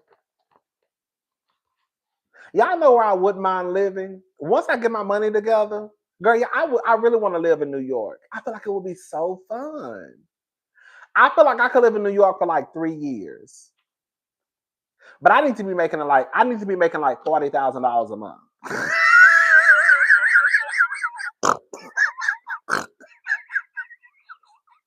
Well, I'm so serious. Because I feel like if you live in New York, girl, you got to be making like $40,000 a month, or selling some pussy on the side. Because I don't know how y'all do it. Baby, I need to be making okay, baby. Baby, okay, baby. Baby, okay, baby.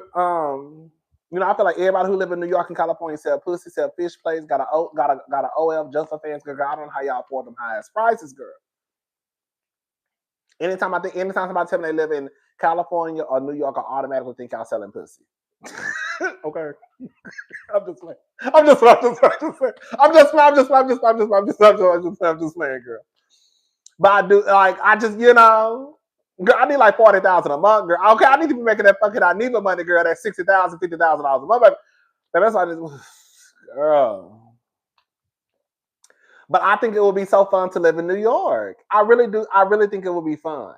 Would I want to, live there forever? No. But okay, 40,000 a month is damn near poverty in NYC. I believe it, child. I could move there now, but girl, I would be living probably above, and there's nothing wrong with it. but I just can't see myself moving from my apartment to like an apartment in New York, because I know that the apartment in New York that I could afford will probably be above girl some convenience store. I ain't gonna say. I ain't nothing wrong with living above a convenience store. I'm just saying I'm not gonna do it. Ain't nothing wrong with living above a convenience store. I'm not gonna do it. I'm not doing it. I want to live like a rich black woman. You know what I'm saying? And I feel like, girl, like my apartment, this apartment in New York will probably be about $5,000 or $6,000. Girl, yes. And probably more than that, depending on the area. Probably more than that. Girl, it will probably be $5,000 or $6,000 in Harlem, girl. Probably more than that, depending on, girl, whatever else you lived at in New York.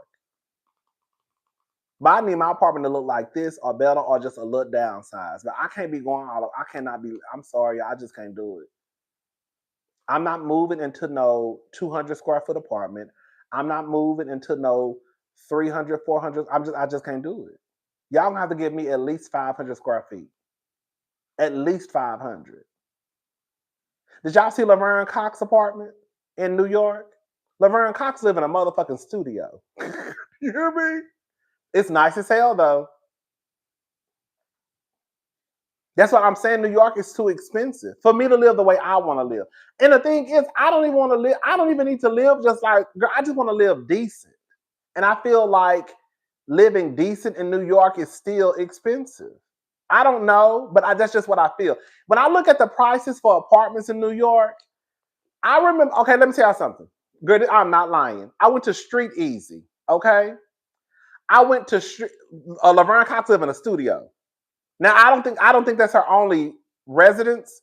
I think she may have a place in LA, but the place she has in New York is a studio. Go to YouTube. You know, I think it's agricultural something. You know how they show everybody houses?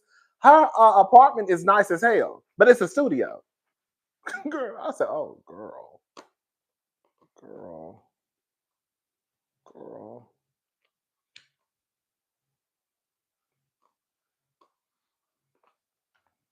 I said, girl.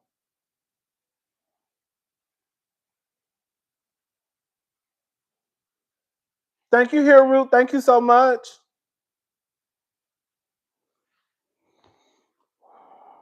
Agricultural Digest. Yes, thank you. Was it agricultural?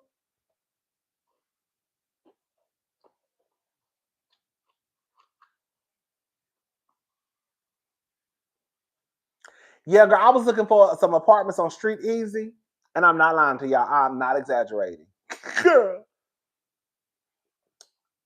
Baby, I put my budget in, and I was like, girl, if you move to New York, girl, you're gonna have to go to you're gonna have to go to Architecture Digest. Okay, Architecture Digest. Okay, my bad. I was calling architecture. Or what was I saying? I was saying something else, girl. I put my budget in, and I'm not gonna tell you what my budget was, but I went up because I was like, okay, girl, if you move to New York, girl, you're gonna have to go up. And I'm not lying, y'all. I think what I was looking for, girl, what I was looking for in the price range that I was looking for it in, girl, out of all of New York, I think like 11 apartments popped. I swear to God. Bitch, I think 11 apartments popped up.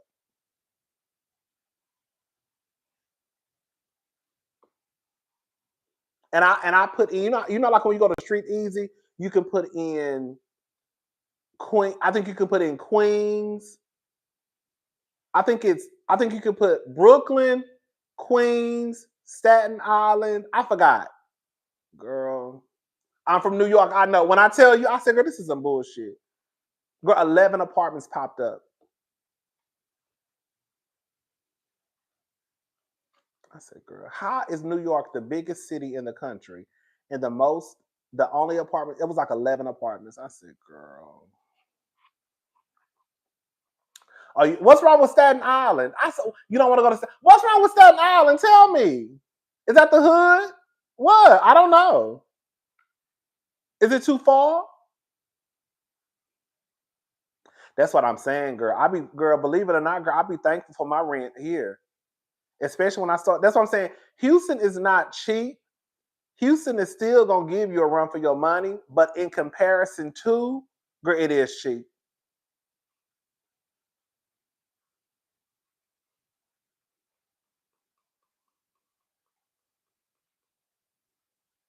Oh, for real? You gotta take a boat out there if you don't drive. And oh, girl.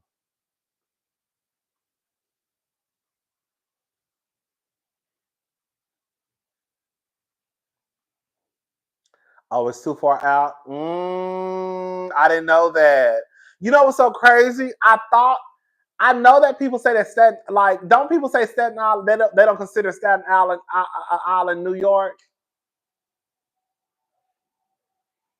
Jersey is no better. Trust me, it ain't cheaper, right?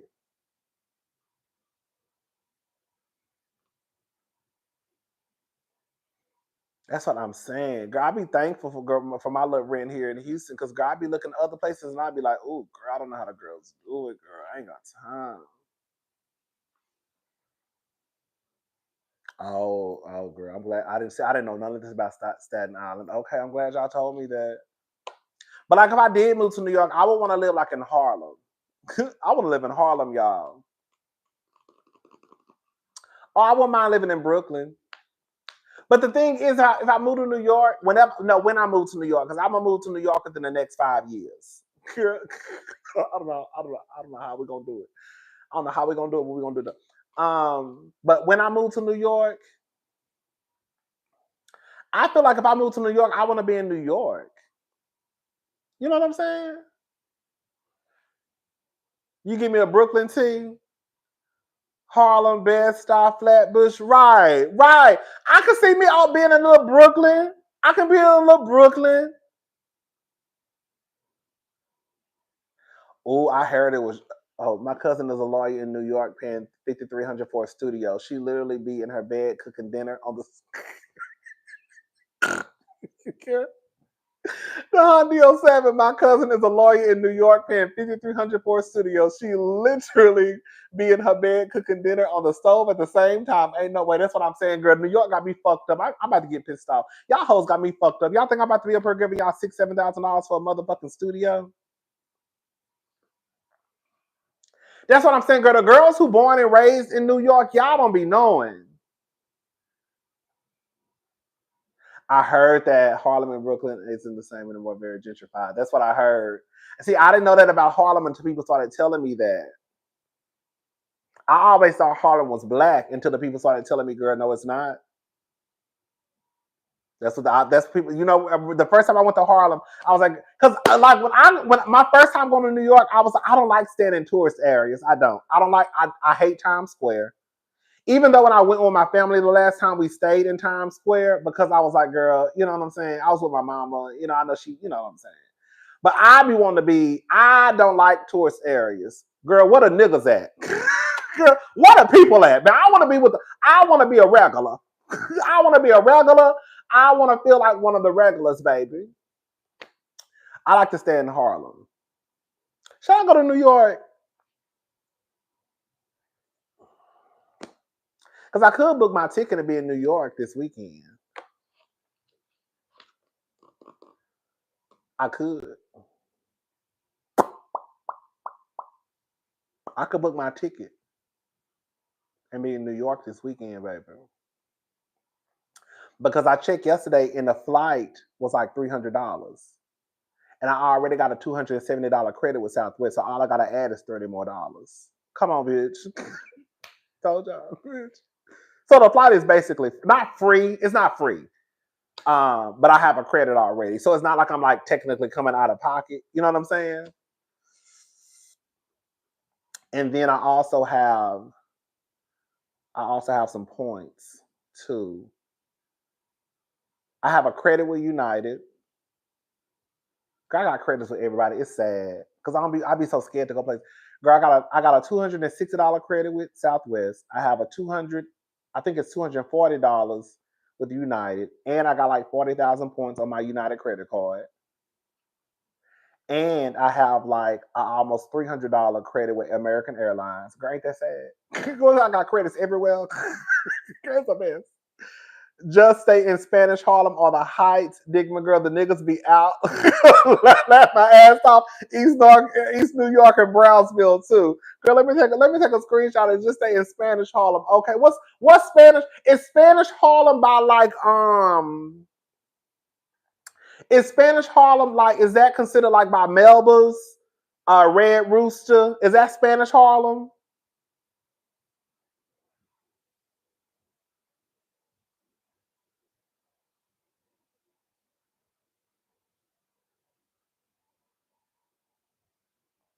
Is that Spanish Harlem? Oh, that's East Harlem.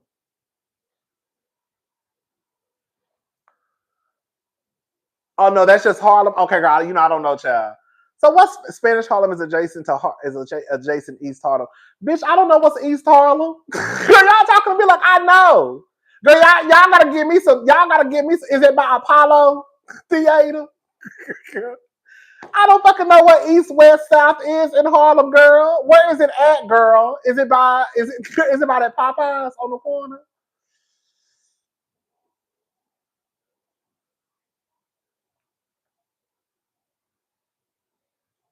Girl, y'all trying to have me get. Oh, Apollo is regular degular Harlem. Ah, okay. I'm staying in Soho.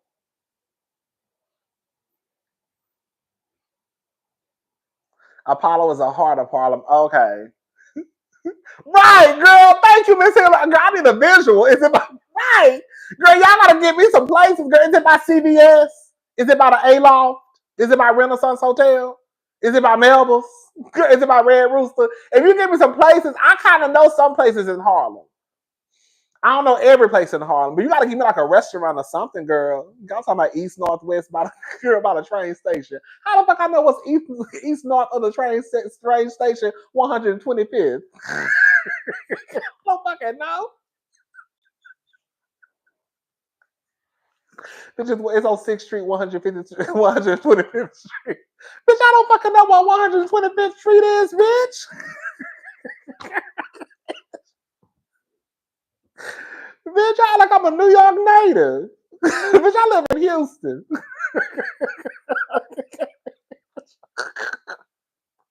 Girl, just catch the train station now and get off on 6th Street, go up to 17th Street, go turn right on 125th East Street, make a right. You're gonna be in 18th Street. Girl, that's how the streets be in New York. That's how the streets be in New York. It's on the corner of 125th Street on 8th Street. Girl, what? Girl, it's on the corner of 116th Street on 17th Street. Girl, what? Girl, I don't know what the fuck you just told me. Girl, right. Bitch, is it on MLK Drive? Because we don't have all that in Houston. Girl, is it on MLK Drive? Because that's all we got. Girl, it's on Richmond Avenue. Okay. Is it on Westheimer? It's downtown on Main Street? Okay. Girl, you also talk about what? You also talk about numbers and shit. I get confused. Girl, just tell me where is it about Apollo? Is it about Apollo Theater? Red Rooster? Harlem? Is it by Angels? I know what Angels is.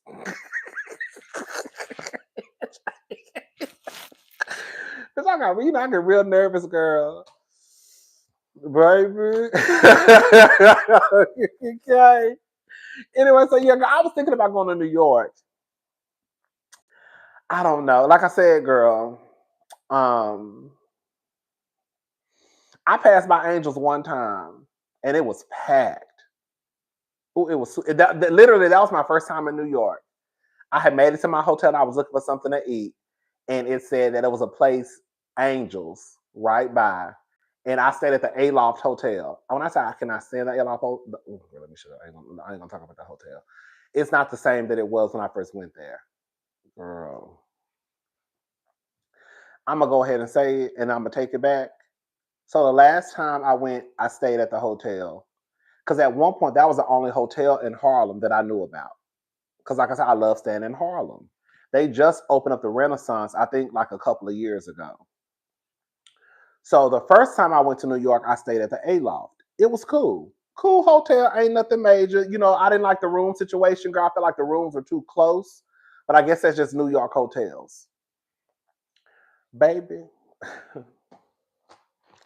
all I'm gonna say is this. The last time I went, and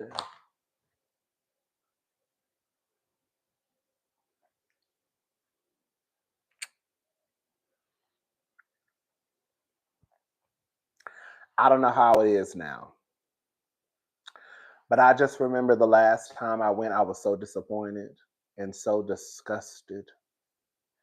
It was to the point the next day I had to go to that Old Navy. The people in New York know what I'm talking about. You know that Old Navy right around the corner from A-Loft Hotel?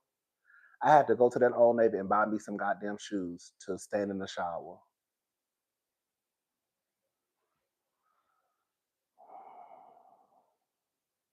Because that shower was so disgusting.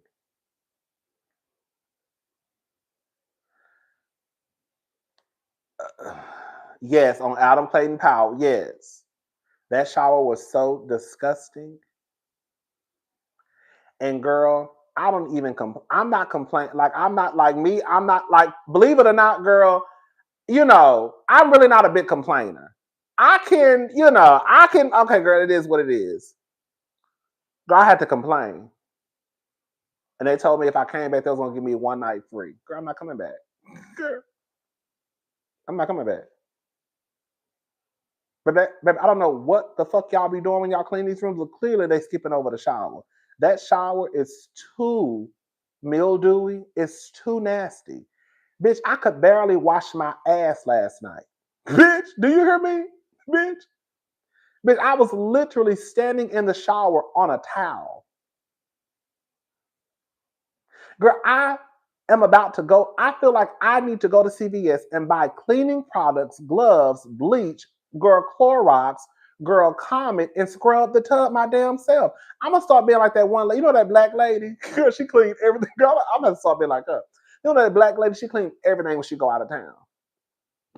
Girl, I ain't that girl. But girl, if it's gonna be like this, girl, I know for a fact this was not like this when I came here. Because my first time staying at that hotel, my first time going to New York was it was during the pandemic.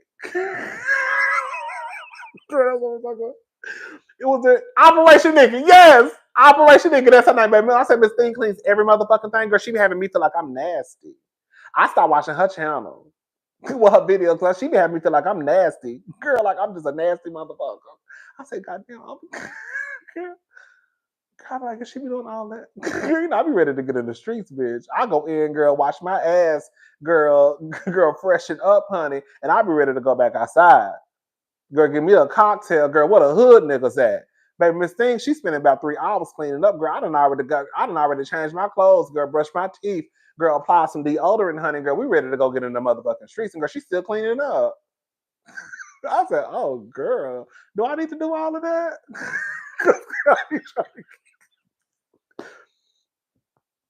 Girls, I don't do none of that at all. Okay. Y'all be looking at her like, bitch. No fuck.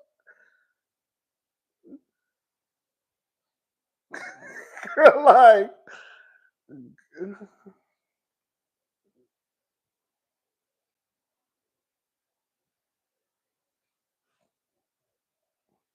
I love her content too, but I'm just saying, girl, I'll be like, girl.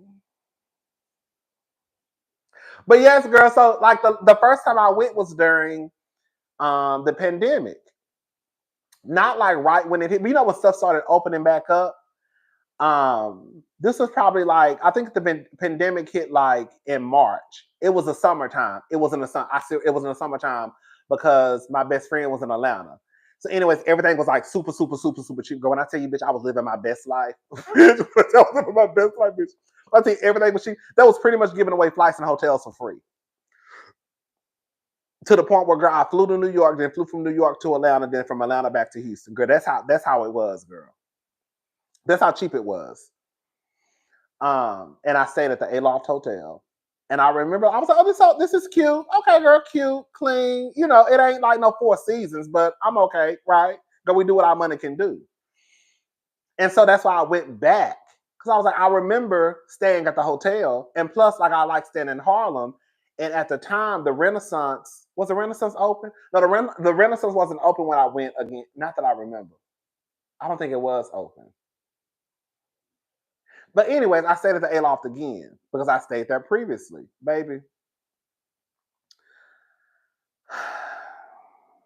And I was like, I know for a fact this hotel was not like this a couple of years ago. I know for a fact it wasn't. I don't know what had happened. I don't know, girl, if y'all cleaners, the housekeepers, girl, they just go in the room and make the bed up and sit in Indian style. But baby, they definitely not touching those showers. They're definitely not cleaning those showers. Not 100 people on this live 30 minutes after Rodney said he was leaving. I love it. I'm about to go. That's what I'm about to go. I'm about to go. No, thank you, Monica. I'm about to go for real. I'm about to go for real.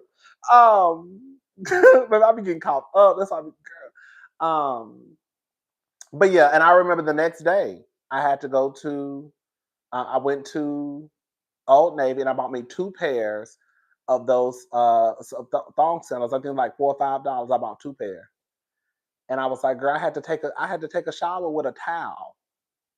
I had to literally put a towel in the shower and stand on the towel because I was not about to have my bare feet, girl, touch that motherfucking shower. Hello,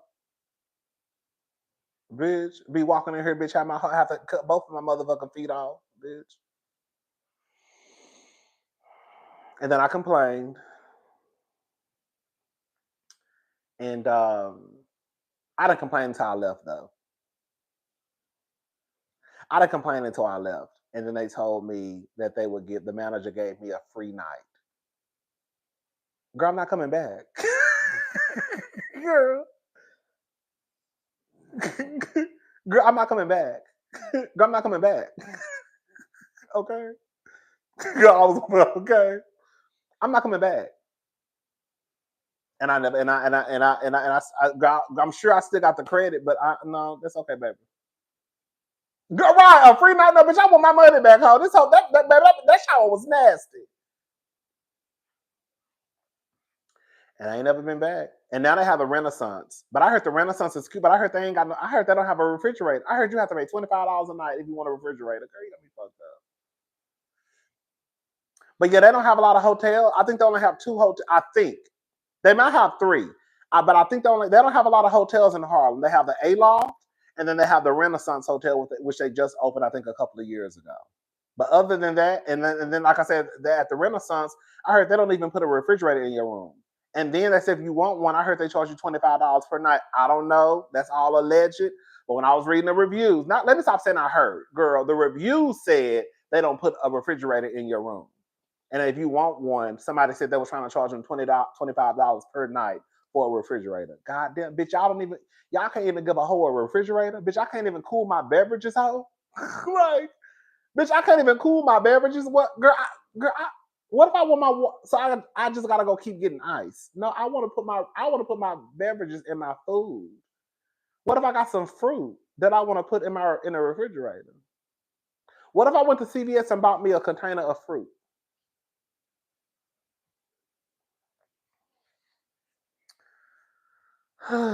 Anyway, so yeah, I'm gonna look into some stuff because I need to get back on some planes because at this point, girl, and the truth of the matter is, as many wrecks as we see, we don't stop driving. But you know what it is? I feel like when I'm driving, I'm in control. I'm not in control of the plane. I don't even like. I'm not in control of the plane, and that's my problem. You're like, I don't even like for the pilots to get up and go to the restroom. I feel like you need to hold it. You should have went and pissed before you went in out. Girl, as soon as I see that, girl, when a pilot come out, it's always 2 of them. You know when a pilot come out and then they block you off like the flight attendants, and then sometimes like a flight attendant will also go. They'll switch air. I don't know if y'all noticed that. I be looking at shit like that. So like the pilot will come out and then they'll block it off. So like they'll put the tray and can't nobody walk that way. You know what I'm saying? And so they basically blocking you off, which is good. And then sometimes a flight attendant will also go into, what is it called? Not the pulpit, girl. Is it called the cockpit? I was gonna say the pulpit, bitch. And I be looking like, girl, why is Miss Thing going in there? Because she a flight attendant. So what the fuck is she gonna do in there? Why he or she, most of the time it's a man, why the fuck is he or she going in there? Because she hand out sodas and peanuts. So what the fuck is she gonna do? Why is she in there? Girl. And you knew your ass needed to go to the restroom before we took off. That's what I'm thinking. I need everybody in their seats. I need everybody in their seats with their seatbelts on. And you need to get me to where I'm going. Girl, I don't like for them to get up. I don't think they should go to the restroom. Girl, you knew you had to piss before we left. So I don't know why you getting your ass up out your seat. And why is Michelle going into the cockpit? Because she can't fly a motherfucking plane. So what is she doing in there?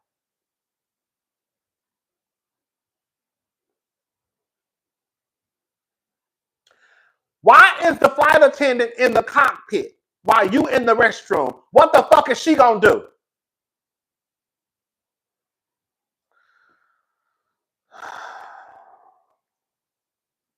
Girl, I be so pissed off. Girl, I be so pissed off. Girl, I be so pissed off. I be so pissed off. Girl, y'all know my nerves already be bad. My nerves already bad. Hold up, bitch. My phone about to die. Y'all gotta get off of here, girl.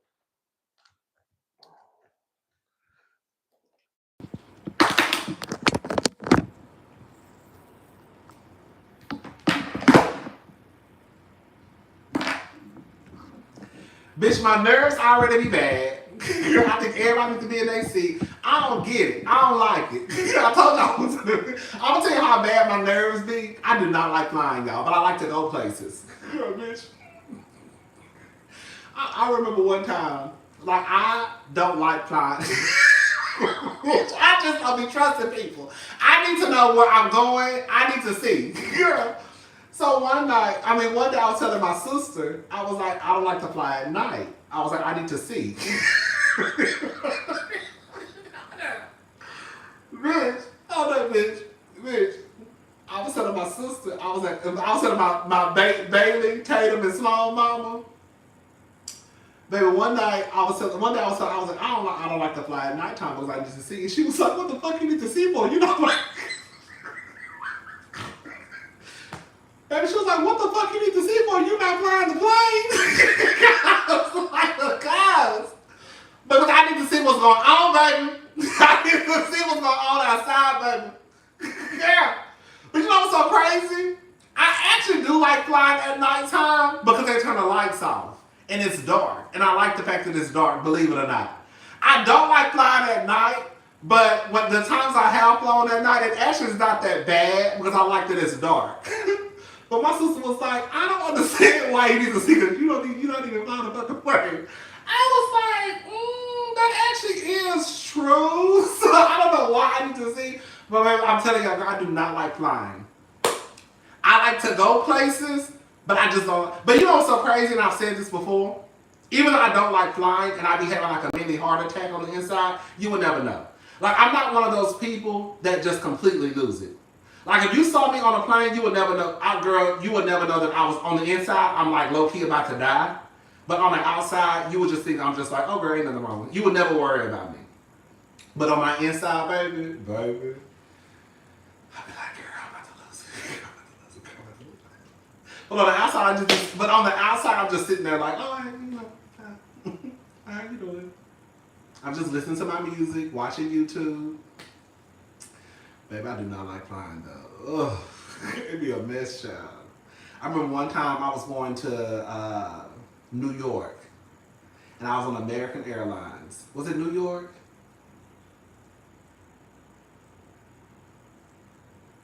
Or was it DC? No, because I don't think, no, it wasn't DC. I think it was New York. It was in DC. Because all the times I've flown to New York, DC, except for when I always fly United. Because I flew into Baltimore one time. My first time going to DC, I think I caught Spirit to DC. But I flew into Baltimore. But outside of that, every time I go to DC, I always catch United. Anyway, I think I was going to New York and I was on American. And baby, when he told us that it was about to be bad turn, he told us, this is the worst it's ever been. When I tell you the way I was about to lose it, I remember it was on one of those small, you know the planes where it's only 2 seats? It's not 3. So it was me and this white girl. And the white girl had already pissed me off. I was fucking with this white girl. This bitch pissed me off. I'm talking with this white bitch. This bitch gonna tap me on my motherfucking shoulder. I had my AirPods in. And this bitch tapped me on my shoulder and told me, can I turn my shit down? Okay, cool. I'm thinking about me, I don't even like loud stuff. I swear to God I don't. I don't like shit blasting in my ears like this. Bitch, these are my eardrums. So I'm like, okay, cool. It might be too loud, so I just let it. So I was like, oh yeah, sure.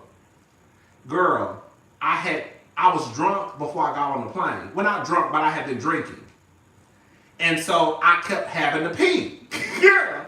And me, I don't like to pee when I get on. I am that girl. When I get on a plane, I sit my ass down. I have probably been to the bathroom probably 10 times on a plane. Now, I think my first time ever going to the bathroom on a plane, oh girl. Well, so I do not get out of my seat. When I am the person, when they say sit your ass down and put your seatbelt on, bitch, I literally sit down and put my seatbelt on and I don't get up. But that day, I had been drinking before I got on the plane. And I was just real pissy. And I had probably gotten up at least, no lie, probably like 4 times. And so she was getting frustrated. She was getting pissed off because she had to keep getting up. And so at one point she asked me, she was like, do you just want to change seats? And I was like, oh no, I'm fine. Because I used to like to sit by the window. Now, I'm not gonna lie, now I actually like sitting on the outside, but before I used to always want to sit by the window. So I kept getting up, and so she was like, do you just want to change? I was like, no, I'm fine. I'm like, I'm not getting up anymore. Girl, I had to go pee again.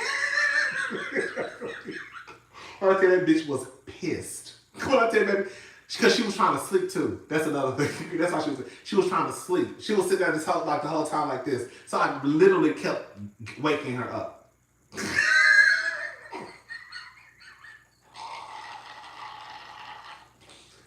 Fuck that hoe. So let me tell you something. So I said, let me just change seats with this girl because I know she's tired of me getting up. But I was pissed off because I really felt like that bitch was fucking with me. Because bitch, you don't hear my motherfucker. I think I was watching YouTube. Bitch, you don't hear me. You don't hear this motherfucking girl. You might hear a little bit, but girl, it's not that loud to the point where girl, it's bothering you. Girl, so I was like, hey, oh, you wanna change seats? Why that bitch looked at me and was like, no, I'm fine. Okay, well, bitch, that's you dumbass hoe. And I hope I gotta get up and go to the restroom again because bitch, I'm gonna wake your ass up again, bitch. Fucking hoe. Anyway, so girl, so we going to New York. Babe, when I tell you, he told us the turbulence, he basically said it's about to be bad. Sit down, everybody sit down, focus. When I tell you, bitch, the way I thought we were about to die, and I remember looking over, and there was a white lady across the aisle, and she had short blonde hair. And when I say she was terrified, the woman beside me, this bitch act like wasn't nothing going on. So listen, people make me so motherfucking. She's sitting there just like this.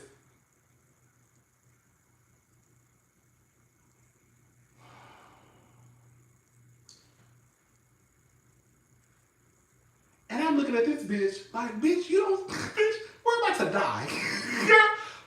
And she just sitting there like this.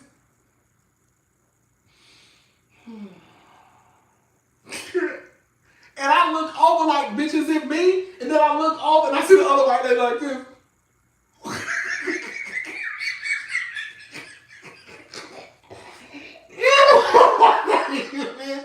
I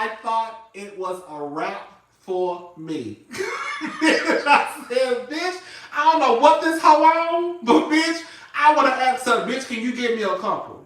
Because I don't know how the fuck you just sitting through this like, bitch, we at the beach sipping on margaritas. Literally, she was literally sitting in her chair like we were on the beach and she had a cocktail in her hand. Girl, you not freaking out? Bitch, we're about to die. Girl, we're about to go down and die. The way this plane is shaking, we are about to die. And she was just sitting there just with her eyes closed. I said, baby, this shit is crazy. That's the worst it's ever been. That was the worst experience I've ever had with turbulence. And then sometimes I get on a plane and girl, don't nothing happen. Girl, thank God. Like sometimes I get on the plane and literally it is smooth sailing. I have gotten on flights. Girl, we take off, it's not an issue. We fly, it's not an issue. Girl, we land. Girl, it feel like I didn't even feel the landing. Those are the best flights. But then, girl, I don't know why my nerves still be bad though. Well, we gonna figure something out. I'm gonna have to start taking something. Because this flying shit, I love a good turbulence. Oh, girl, not me. Baby, I need the plane to be still. I need everybody in their seats. I don't like for nobody to get up and go to the restroom. Girl, where is you going? Especially the pilot. When I see the pilots get up, baby, if I look up and see their door open, girl, we about to die. Girl, we about to die.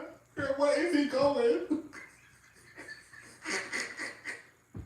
And then especially when the motherfuckers want to walk out and they want to sit there and hold conversation with the flight attendants for a few seconds. Girl, you went to the restroom. Why are you talking to that lady? What is you talking? Girl, you need to get back inside of the motherfucking cockpit. What is you doing? You went to the restroom. Why are you talking to Keisha? Keisha got work to do. She needs to be getting the trash. I don't know. She needs to be asking somebody to need some water. I don't know. Why are you still talking to Tiffany and Max? Get it back in there. And tell that other bitch who not a pilot, she a flight attendant, to bring her ass back up out of there. Because I don't know what she's talking about to the other person. So you need to get her ass up out of there and you need to go back in there. Come on, I said, I'll be sitting there looking like, bitch, these hoes, bitch. Right, it's not like that, girl. They literally, girl, I'm not gonna lie, girl, they literally just walk out the room, go to the restroom, they like, girl, I really do be acting like that girl, like all the way in the back of the plane. The way I be acting is that they really just walk all the way to the back of the plane, and they really don't. They really be right there at the lavatory, that be right there beside the door. But the way on my inside, girl, I be thinking in my head, they literally walked all the way to the back of the plane. And in my head, I really be telling the story of how they sat there and had a whole 30-minute conversation with the flight attendant. And girl, they really did just go to the restroom, come out, probably had a 20-second conversation, and then went back inside the cockpit. But in my head, it's not processing that way. In my head, he went to the restroom, and he was in there forever. And then when he came back, not only did he go to the restroom, but he went to the restroom all the way to the back of the plane. So now you done put my life at risk because there's somebody crazy on this plane, and what if they have a gun on them, and then they hold you hostage? Gotta make this. I don't watch too much TV. And then I also make up in my head that after they went to the restroom all the way in the back, they stopped and talked to everybody on their way back to the cockpit. And none of that never happened. None of that ever happened in my life. But in my head, that's what I be thinking of.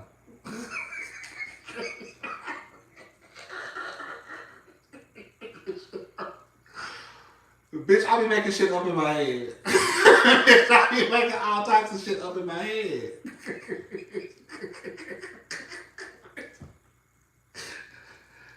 Bitch, I be making all types of shit up in my head, I swear to God. I need to know. Girl, what are you talking about? Ain't none of that happened. Oh, it didn't? Girl, I thought he went to the restroom in the back of the plane. No, he didn't. He didn't? I thought he did. No, he didn't. I thought he was in there for about 30 minutes. He really wasn't. He wasn't in the restroom for 30 minutes. No, girl. He was in there for about 2 minutes. For 2 minutes. Oh. Girl, I thought he talked to the flight attendant for about 45 minutes. He didn't, girl. They talked about 30 seconds. Girl, it wasn't that long. Girl, he did. Oh, I thought he was long.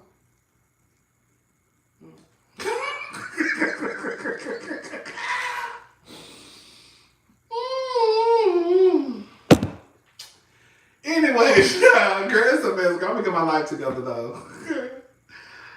Oh, I'm gonna get my life together because we're gonna figure out something though. We're gonna figure it out. And it's supposed to rain in New York this weekend too, y'all. Let me look at the weather.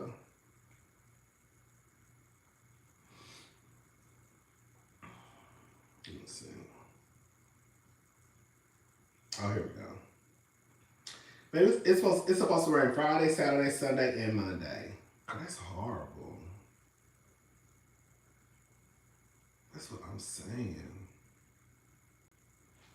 And it's not that cold. Right now, they say right now it's 45. That's a cute little weather. Mm-hmm.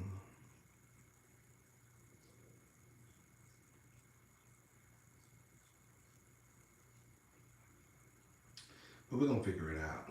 Anyways. All right, y'all. So listen. Oh, for real? That's what it's. Oh.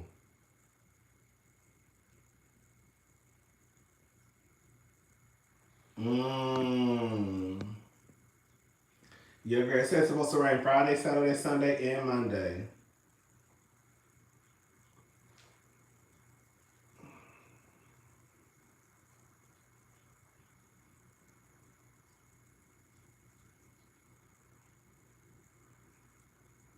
Girl, it's supposed to rain down here too. On Saturday. Anyways. All right, y'all. I'm gone. We'll be back down here tomorrow so we can argue and fuss about Real Housewives of Beverly Hills. We tugging on I'm tugging on everybody wig. I'm tugging on Garcelle wig. I'm tugging on Sutton wig. I'm tugging on Bo. Really, honestly, really not Bo's. Believe it or not, I have a lot of shit to say about Bo's. I mean, I had a lot of shit to say about say tonight about Bo's. But I'm not trying to, and I'm not saying it just because I like Bo's. Bo's really, to me, Bo's really ain't did nothing to them. Okay, let me shut up, girl. I ain't gonna get it because some of y'all gonna be mad at me. Bo's really didn't do nothing wrong to me at the reunion. She really didn't. Girl, here we go, girl. Because some of y'all gonna be, Bo's really didn't do nothing wrong at the reunion. Did y'all think she did something wrong? She really didn't. She really didn't. Like, I was talking shit tonight because I was just asking questions. But Bo's really didn't do that. Girl, let me shut up. I'm about to get a reunion away.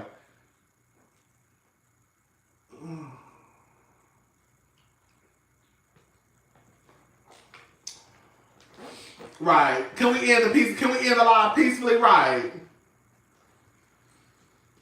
Girl, I'm gonna tell you girl, let me shut up. But when I tell you, baby, they got Garcelle up out of there, baby. On some real shit. They got Garcelle up out of there, baby. I'm not mad at Garcelle for leaving, but girl, they did exactly what they wanted to do. Baby, they wanted to get Garcelle up out of there. They got Garcelle up out of there. That was the goal. The goal is to get Garcelle and Sutton out of there. Garcelle quit. Which they happy about that. Girl, Erica already told you won't he do it? And then next year is gonna be Sutton's time. Girl, they got Garcelle up out of there. That was the goal. She really on some real shit, and which I don't understand. And that's why I'm not that girl, let me shut up. Girl, y'all not getting me worked up. And that's why I was like, Garcelle, girl, you really could have gotten them together. I don't know if Garcelle, I don't know. Because, girl, you already in the back cursing Erica ass out anyways. You should have did that on stage. Like, it would be different if Garcelle was like, girl, I'm not worried about these hoes. It kind of just paid it dust. But clearly you're pissed off because you're backstage literally cursing Erica out. So at that point, I was kind of confused. Girl, you should have just said that on stage. Garcelle is like, ugh, girl, I hate to say it, Garcelle is like Giselle. And the aspect of, girl, I don't think that Garcelle is good with confrontation.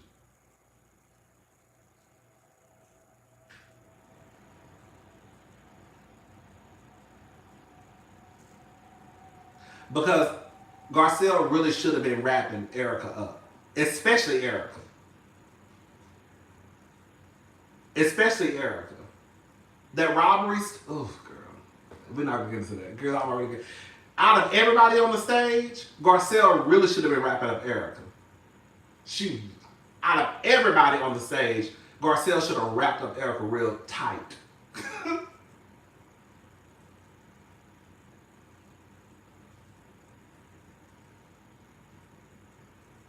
We don't talk about it though. Listen, tomorrow, well, I'm probably gonna go live. I probably will go live. Tomorrow we're going live to talk about the Beverly Hills reunion. Girl, we got some wigs to tug on. Everybody getting their wig tugged on. Even my face. Erica really not my fave no more. But and Sutton.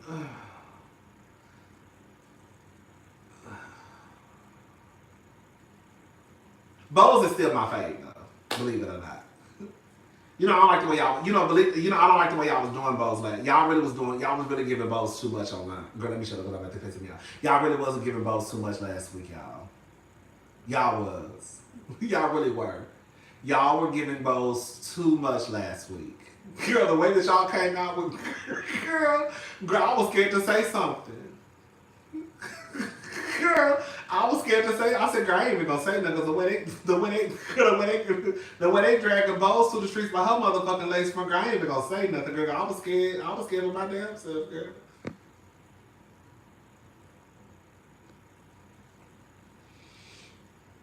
Baby, they would turn her ass up, and I was like, "Damn."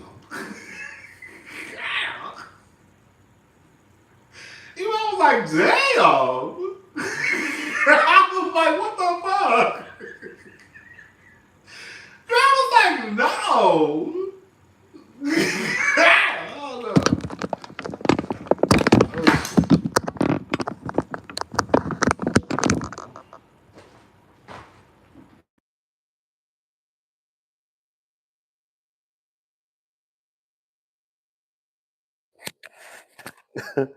Baby, the way y'all was turning bowls up last week, I said, "Ooh, baby." I had some questions, but I did think it was a team. Just my opinion. I did think it was team too much, though. I did. I think it's one thing. Girl. No, I go. But I tell y'all, baby, the way y'all had Bose by her ponytail, bitch, like, come here, bitch. Like, y'all literally had Bose by her ponytail, and I was over here like, let her go. Girl, let her go. Let her go. Let her go. I was over here like, let her go. Damn.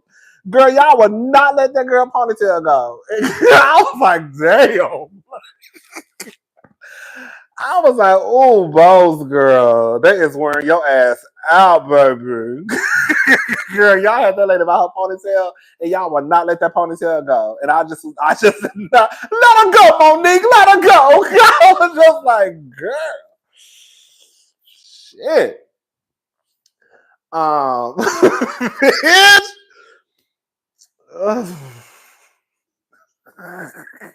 But right now, everything is good in the hood. We still got 2 more parts though, so we don't know what's gonna happen. Part 2 or part 3. We don't know. Some shit still. Clearly, this is the thing. Clearly, the shit is not over because Garcelle hasn't quit just yet. So we not out the clear, right? Because something clearly happened.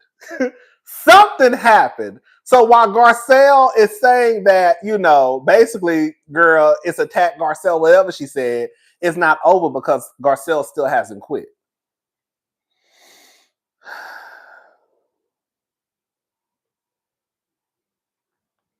So I guess we'll see what happens. But right now, I think I actually enjoyed the first reunion. Yeah, I did. Okay, we're gonna talk about it tomorrow because I saw talking about the reunion. So yeah, we're gonna talk about it tomorrow. We're gonna have a good time. I'll post the bitch trying to hurt bitch. My skin is so sensitive, girl. Y'all know I'm sensitive fish. Girl, I got a mark. Girl, my skin is so sensitive, girl. It's red, girl. Y'all see? Y'all probably can't see. Y'all gonna say y'all because I'm too black. Y'all can't see it, girl. Anyways, so yeah, we're gonna go live tomorrow and talk about Beverly Hills, and it's gonna be what it's gonna be. So far, so good. I enjoyed the first episode. I don't care for Sutton at all.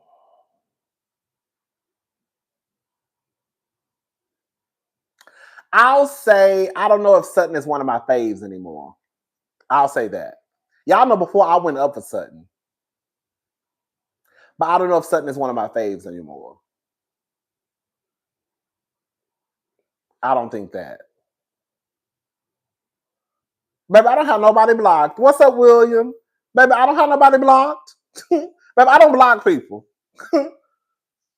Girl, believe it or not, baby, I sit on here and argue all night. Like, I ain't never blocked. I blocked 2 people on my YouTube page ever since I've been on YouTube. But I don't block people like that. Mm-mm. So if y'all not getting through, it's something that YouTube did because it damn sure wasn't me.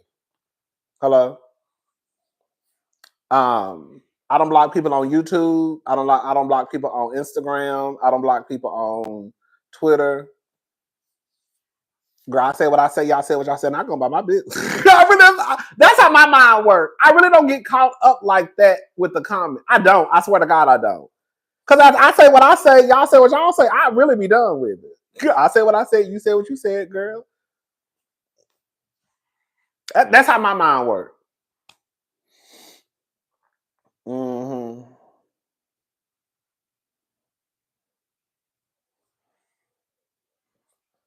Yeah, Sutton.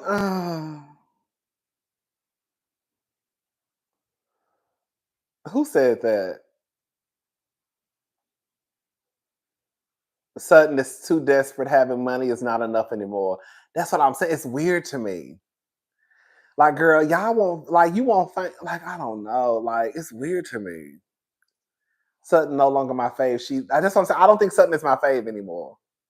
As a matter of fact, I know she's not. It's like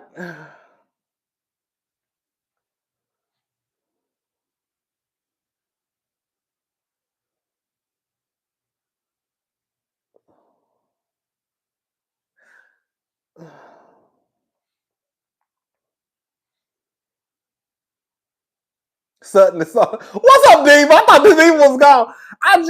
It's just something about I don't like.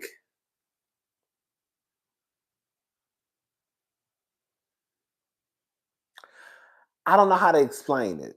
This might sound crazy, right?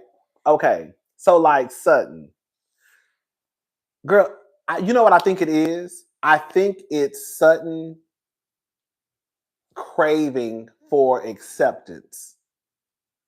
And I think that stems from her childhood and the relationship that she has with her mother, or lack of a relationship she has with her mother. I think that really, like people, the truth is, your childhood really does affect you even as grown people, right? And I feel like that's what it is with Sutton. Because the way Sutton craves to be accepted, especially with Kyle, I think it's so weird to me.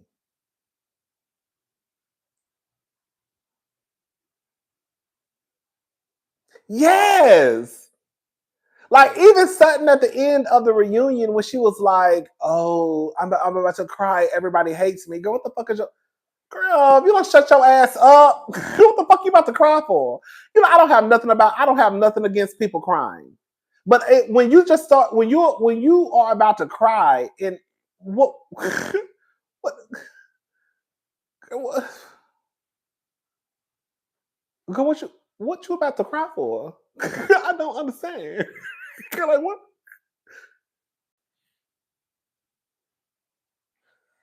I don't know. I just wish that Sutton moved. You know what? The way that Sutton moves throughout the season, I wish she moves that way during the reunion. because for whatever reason, for the most part, Sutton falls apart at the reunion. It's almost like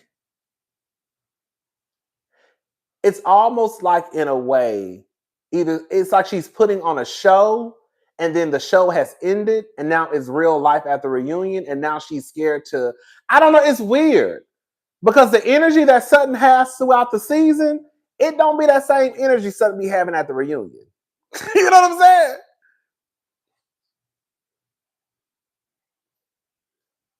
Come on, okay, long with the hope of the girl. I swear, every time I say, I was just talking. Girl, I swear to God, I was talking to my friend the other day, girl, and I was telling him how it's so easy to get caught up in my lives because it feels like I'm on the phone, and all it takes is for one person to say something, and then it's kind of just like, you know what I'm saying? Like it's not as hard as some people think that it. Well, plus I guess I like talking too, but it's really not that hard to do a 3-hour live. It would be different if we was both just sitting here looking at each other like. But it's really not that hard to get caught up. So even in my head, when I say I'm only gonna be on for an hour and an hour and a half, girl, it's really not that hard to be on here for 3 or 4. Girl, it's really not. But anyway, it's almost like the energy that she has throughout the season, she never has it at the reunion. I think that is so weird. I don't know why Sutton is like that. It almost feels like she does it because she has some protection throughout the season, but then it's like at the reunion that protection is no longer here. But whatever protection or whatever you felt or how you felt or the reason why you did it throughout the season, I don't know. It almost, she does not keep the same, and that's basically what I'm trying to say. Sutton does not keep the same energy. Because girl, the way that Sutton should have been wrapping up Dorit, girl, let me shut up. We're not gonna get into it. We're not gonna get into it. We're not gonna get into it. Okay. That's what I'm saying, girl. Some of those girls, that's what I'm saying. Like, I was looking at some of them like, girl, y'all, girl, like Dorit, you should have been wrapped up by in real life. Dorit, Sutton, you should have wrapped up Dorit today and next week. You should wrap up Dorit. Girl, Garcelle, you definitely should have wrapped up Erica Jane. Girl, Garcelle, you should have also wrapped up Cal. Girl, Cal had you and Sutton sitting on mute. Girl, like it was too many cases where people could have got their licks in. And I was like, girl, why y'all not saying? Girl, why y'all not saying like, girl, this is like an easy read.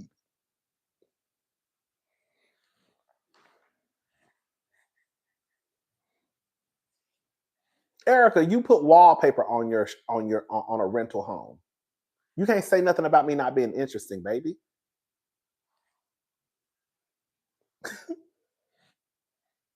Good, that was your storyline. Putting wallpaper up and competing with bows. That's what you should have said. Because that's what you're trying to compete with bows when you can't compete. Remember when Erica said she said something about her wallpaper like bows when when Bows came to her house.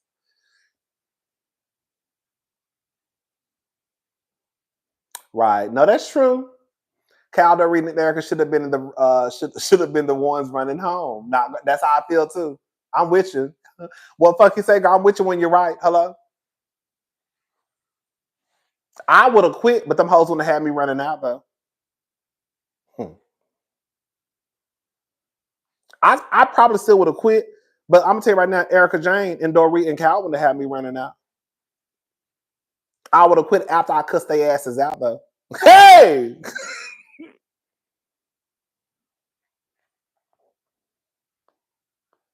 And we're not gonna sit here and act like Garcelle is above cursing. Because the way she was cursing and dropping F-bombs in the back, she ain't above cursing. So I don't know why she wasn't doing that on stage. Hello?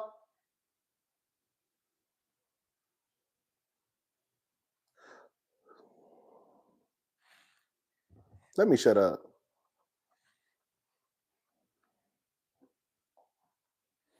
They need to give her a shot of Casamigos.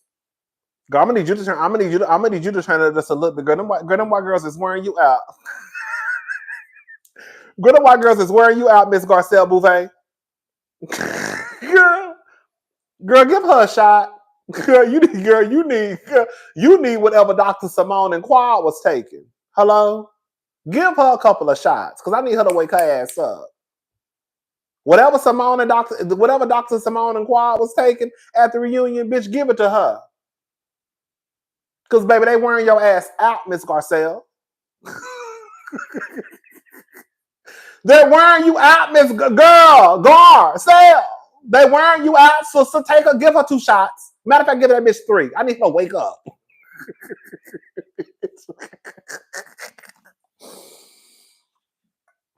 Baby, that was wearing Garcelle out, baby. That was wearing Garcelle out, baby. That was a tag team, baby. They said we getting that bitch up out of here. They said we getting that bitch up out of her. Girl, they said we getting that bitch up out of her. Girl, when I tell you, they said we getting that bitch up out of her. And that's exactly what they did. We're going to make that bitch quit. Because they're not going to fire her. We're going to make her quit.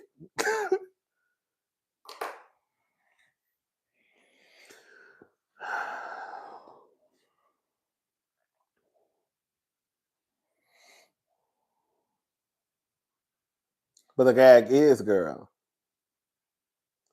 that's what I'm saying. Like, girl, ain't a bitch who was a part of the Fox Force 5 can't say a motherfucking thing to me about being no mean girl. Girl, and the way that they said, I can't speak on it because I wasn't here, but the way they said that they treated Lisa Vanderpump when her brother died, or somebody, didn't somebody die on the show? Not on the show, but didn't a housewife brother die, and they said Cal really didn't have any sympathy for the situation? And then they also said that Cal outed out Denise. Is that true? See, I wasn't here, so I don't know about none of this. Lisa, oh girl, I didn't know that. Oh, for real? Girl, is that true? Is that really what happened, y'all? Girl, I'm not calling you a liar. I don't know. Girl, is that really what happened? Y'all read her comment. Lisa brother unalived himself. Oh, God, I never knew that. Oh, girl.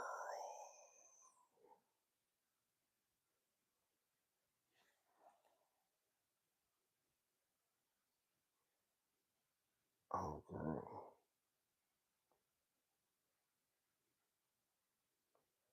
Oh, bitch.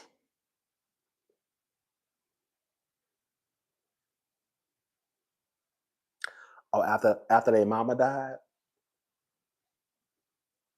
Girl, y'all making this up. So after Lisa mama died, the brother unalived himself?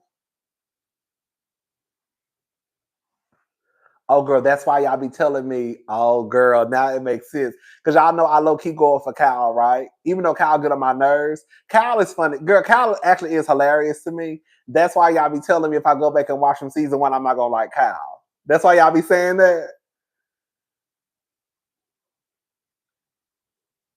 Oh, girl, I didn't know none of that.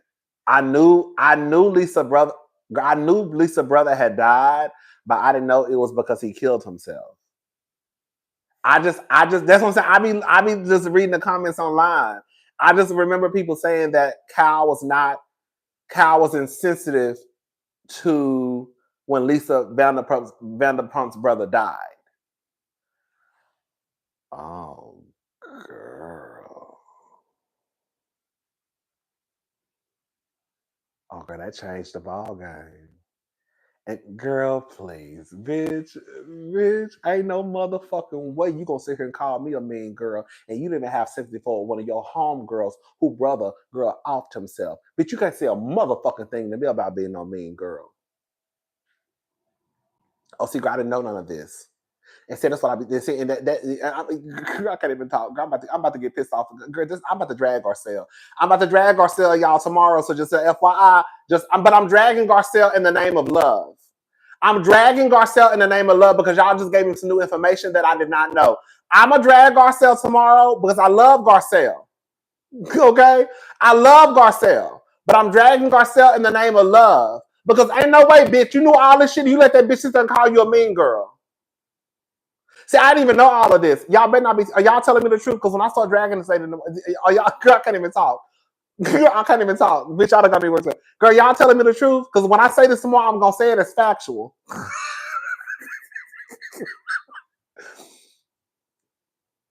So Lisa, let me make sure I got this right before I come back there here tomorrow and I saw it and I saw cussing Garcelle out.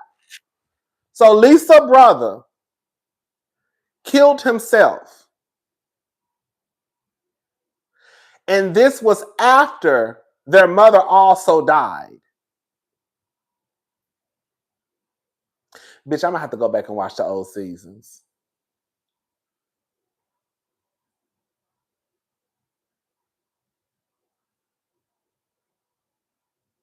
And Kyle has the nerve to sit there and call somebody a mean girl. That's what I'm saying, girl. Garcelle, that's what I'm saying. Garcelle, ain't no way that bitch would have said in my motherfucking face and said no shit like that to me.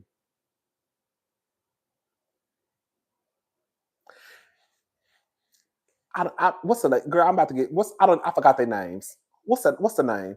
Ain't no way Kyle would have said that in my face and told me some shit like that.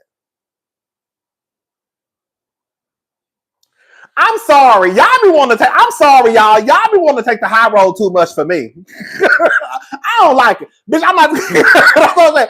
Girl, y'all be wanting to have too much class for me. Girl, I'm talking about Garcelle. Yeah. Yes, Garcelle, girl, you be wanting to have too much class for me. Girl, ain't no motherfucker taking no high road. Not with no bitch like Kyle. Girl. Y'all be wanting to have too much class to take. That's what I'm saying, girl. I'm not doing all. Girl, I'm not. No.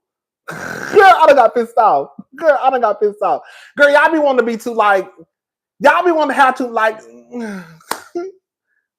Girl, the Beverly Hills girls act like they too good. That's what I'm saying. Like, girl, y'all be wanting, girl, ain't no way I would have known some information. Girl, my legs are literally shaking, y'all. Girl, ain't no way I would have knew some information like that. And a bitch like Kyle could sit in my face and call me a goddamn thing.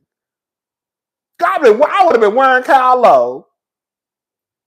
Yes, they are all telling the truth. I like Kyle as well, but she is very self-absorbed, never wants to admit fault within the friend group. Thank you, Nashina. Girl. That was really one of my biggest issues with Garcelle at the reunion, is that I just felt like, girl, either she's just over it or either she just want to, come across as like, I'm a class act. Girl, fuck that class act shit. Girl. Because you got one or two times to say something slick to me. Girl. You got one or two times to say something slick to me. Oh, Kyle is funny, but she's a gutter snipe too, baby. I need to go back and watch. It's so crazy because so many people kept telling me, girl, if you watch from the beginning, you're not gonna like Kyle. I came in season 10. I don't really know. I don't know the storylines. I knew who the girls were, but I never knew the storylines. So when I came in season 10, I was just like, I didn't know nothing. I'm just like, okay, everybody cool. Oh, y'all know who I want to drag a little bit? Teddy. I love Teddy. And I hope, girl, oh, baby. I only have a small thing to say about Teddy. Let me shut up. Because I hope Teddy's okay. And I hope Teddy, let me shut up. I'm leaving it alone. But yeah, why is Teddy, girl, Teddy, why is a clip going, girl,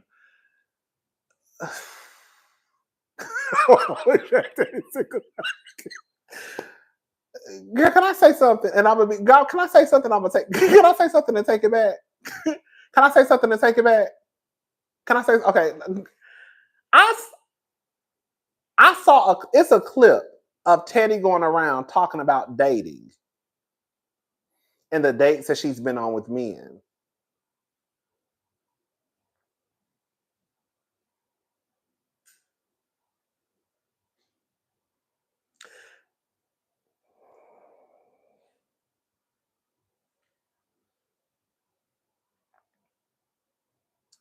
Bitch, let me see if I can find the clip. Let me see if I can find the clip. I think I had it saved on my phone. Oh, here we go, baby. I got it saved. Come on, hold up.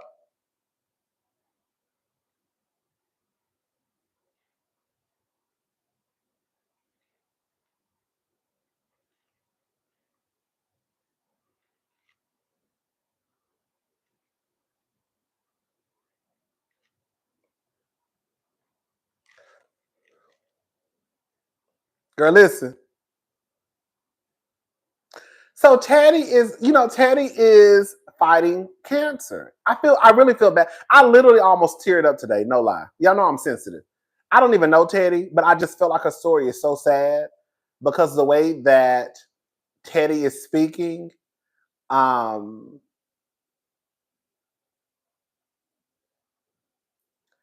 the way that she's speaking and the way that I saw this doctor speaking about what's happening. I don't want to like put it out there like this, but I don't know. I don't know how long Teddy has left. Based off of the way that she's speaking in the article that I read from a doctor who's not her doctor. But I don't know. That's what I'm saying. I don't really want to say too much because you know what I'm saying? I don't want to sound mean. But I saw this clip of Teddy online talking about dating.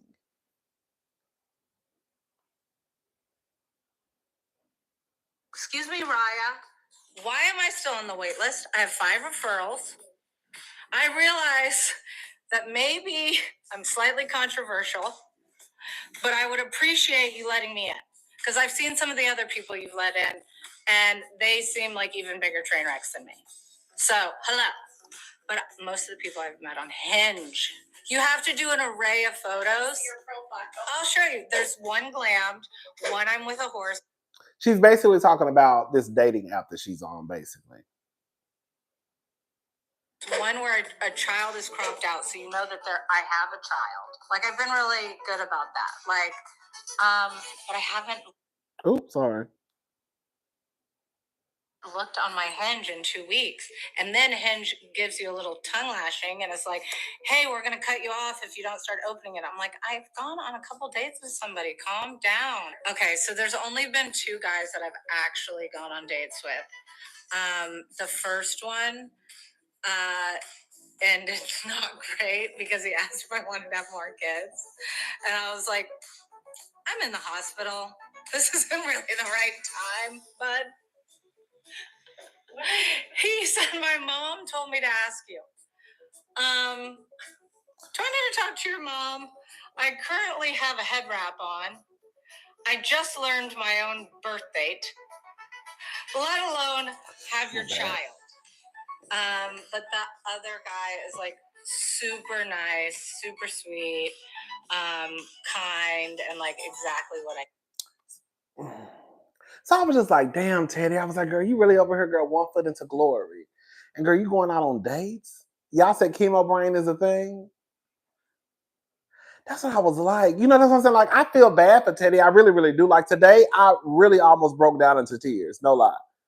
And I was reading the article and I was like, this is just so sad. Like, it's just so sad to me because, you know, like it's just sad. And Teddy is very, very young. Like Teddy, like what, 43, some shit like that.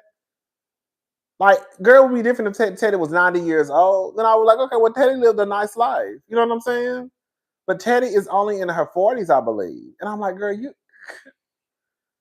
I don't want to say what I want to say. I'm just like, girl, girl, Teddy, baby. Ain't no way I'm going on dates with a head wrap on with stitches in my head. Girl, ain't no way I'm gonna be going on no dates, girl, with stitches in my head wraps on, and I'm worried about some motherfucking nigga. Girl, what is we talking about, Teddy? And I was like, well, maybe Teddy just. That's what I'm saying.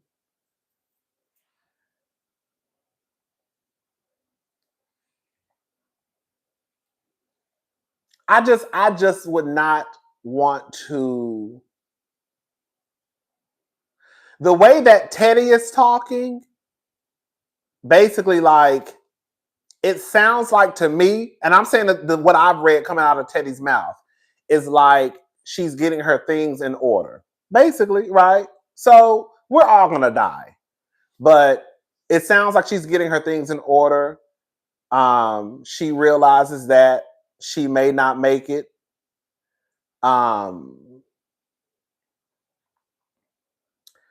so I was like, well, thinking maybe she wants to go on dates because that gets her mind off of what she's going through.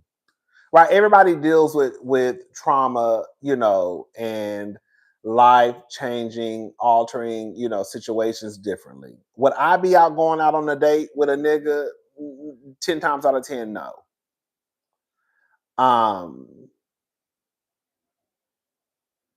But I am just taken aback. I don't know. I just think it's weird. I think that's what I don't. It's too sensitive. Let me shut up. It's too sensitive of a situation. I'm gonna leave it alone. But I do help. I do help. I do hope that everything works out for Teddy. I don't know anything about Teddy. Y'all know I came in season 10, and so that was my first time ever, knowing Teddy through our TV screen. And she was cool to me. I mean, but I know a lot of people didn't like Teddy. They say she was a mess. As a housewife, I'll say that. As a housewife, most people didn't too much care for Teddy. But I came in season 10, and that was her last season. So I really didn't get to know Teddy like that. And when I was there, and when I watched season 10, I don't remember her doing a lot. I think she threw like a workout event. She had something going on with like working out or something. Remember when Dorit was in? Remember when Dorit was in the hotel room doing glam? Remember that was the season when Dorit was in the when they used to be on Dorit ass for being late because Dorit would be in the goddamn hotel room taking pictures and shit. But it's just a sad situation. I hope Teddy can, eventually. I hope she can work through this, or you know what I'm trying to say. It's just sad, but it really did make me sad. I was like, damn, it's just like she has young kids, It's just sad. It really is. She's so young. But yeah, we're gonna send love and light and hope to Teddy, and hopefully everything turns around for Teddy. I don't think she divorced yet. They just got separated. Not Cal. Teddy ain't been separated too long. Okay, I'm about to go for real. Girl, Teddy ain't been separated that long. Teddy just got I don't think she divorced. I don't think Teddy divorced. Remember, she just separated. She just separated from the nigga. What, like a few months ago?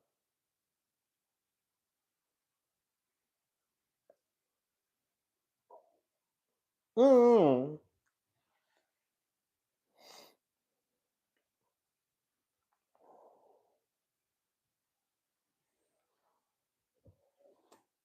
Yeah. But yeah, that's it, y'all. So I'm gonna see y'all tomorrow. What happened to the man that she cheated on with her man? Girl, that man must have had a big old dick because he was not cute. But yeah. And I'll be like, girl, what? Girl, how you paying a nigga? Girl, I was on Teddy. Now I was on Teddy ass about that. I was like, how you paying a nigga and girl, you paying a nigga and so you was paying him and you was also fucking him, girl. Because I know you wasn't cutting the check and giving him pussy at the same time. Because girl, the pussy is the payment. I'm old school. Girl, the girls I grew up with, girl. The girls I grew up with, girl, they not fucking you.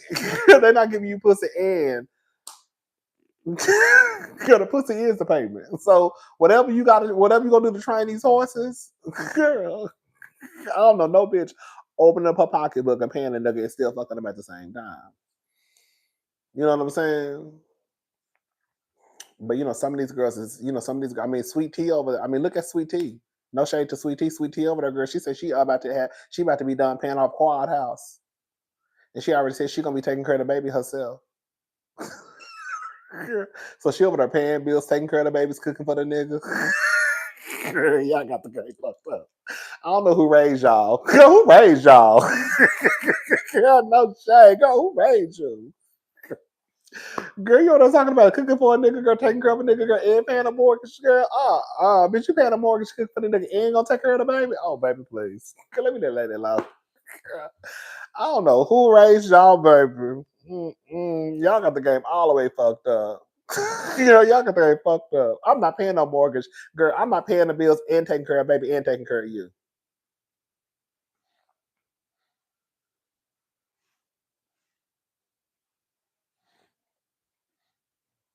If I'm gonna be responsible for raising the kids, if that's how y'all setup is, even though I don't believe in no shit like that, but I'm just telling you how I know how y'all setup be. If you're gonna be responsible for raising the kids, I'm not paying no motherfucking bills around here. Shit. You want me to pay the bills and take care of the kids? Then what the fuck's you doing? And cook for you. So you want me to cook for you, take care of the kid, and help pay the bills? Oh, baby, please. Now, me, I don't care about people going 50-50. I'd rather go 50-50 anyways, because ain't no nigga gonna hold no shit over my head. You know, the niggas, you know, that's so spelling they say, I pay all the motherfucking bills. And here, no, the fuck you don't know. We pay the bills in here. Hello. I'm a 50-50 type of girl. Because ain't nobody holding shit over my motherfucking head. But I'm just talking about for the girls who be wanting to be traditional, but y'all really don't be traditional though. But I think y'all be traditional in a black love sense. No shade. let me leave that alone. Girl, y'all be traditional in a black love sense. So maybe it is traditional for sweet tea. You know what I'm saying? Maybe it is. No, I'm not trying to be. Maybe that is traditional for sweet tea. To pay the bills, take care of the kids, cook for my husband, help pay the mortgage. You know what I'm saying? Girl, what? I'm saying maybe that's the tradition.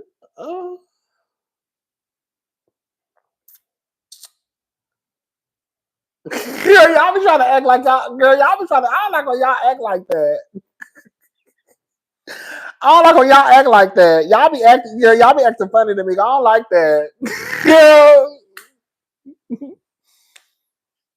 Right.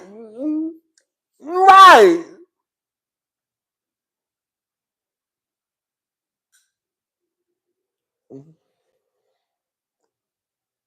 Bitch, I can pay the bills by my damn self.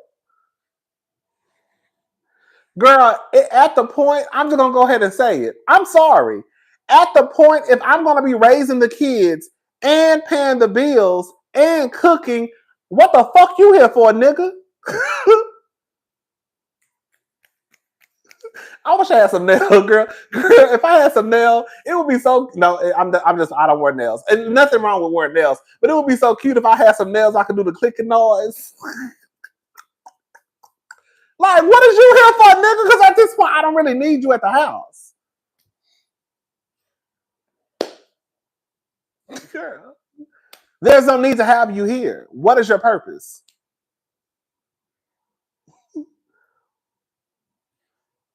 Oh, because she got to say she got a man. Let me leave Sweet Tea alone. I'm going to leave Sweet Tea alone. I don't get it. I don't get it. Okay, bitch. The girls love 50-50 because when it's time to dip, it's easy. I know that's right, baby. Okay, bitch. Get your panties and bras and be gone, baby.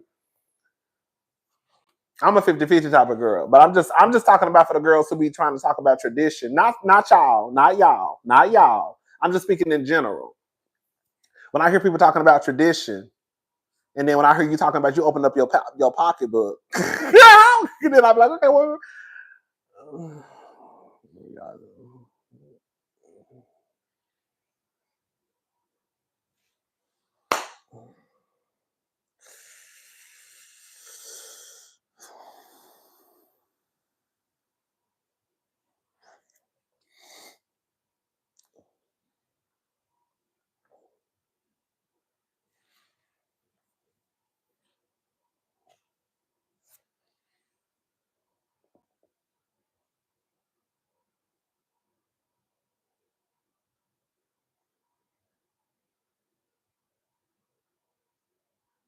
And that's the thing, right? And that's the weird part. As crazy as this may sound, what 60-year-old is okay with that woman paying bills? You supposed to be okay. And that's the thing. Because you would think that way that Dr. G processes things, that he would be in that old school type of mentality where if his tradition is I pay the bills and you take care of the kids. You see what I'm saying? That's how I would think that Dr. G thinks based off of the man that he presents us. Like, I'm going to take care of all the bills and then you take care of the kids. Like, he one of those old school 60-year-old men, right? Where I get confused is when Sweet Tea says that she's helping pay the mortgage. Girl, what the fuck? And I get confused when Sweet Tea has to cook for him. And I get confused when Sweet Tea says I'm gonna be responsible for taking care of the kids. Bitch, how you paying the bills and taking care of the kids and cooking? Girl, what? Girl, what ain't? I said the same thing about Dr. Alicia. Remember when Dr. Alicia came down here and said that girl sometimes she didn't look at her man as a man because she would be the one taking care of the house and fixing shit? Remember Dr. Alicia said that? And I said, baby, he got the game fucked up. Because one thing I ain't about to be doing is having a baby on my hip and a motherfucking hammer in my hand. Dr. Alicia's husband wanted to just sit on his ass, go to work, and come home. And Dr. Alicia said that she was the one who was raising the kids and fixing shit around the house. I said, bitch, what? Bitch, what? What? And I knew it was bad. I knew it was bad because Dr. Alicia was going to leave her husband when she was, let me tell you something. One thing about the two things, bitch, if a woman leave you, I have figured out two things in life. If a woman leaves you while she's pregnant or with a newborn, that is a ain't shit nigga. Ain't too many women gonna leave their man in the midst of a pregnancy or after having a newborn, unless that's just a ain't shit nigga. And for Dr. Alicia to tell her husband that she was going to leave him in the midst of her pregnancy, let me know everything I needed to know.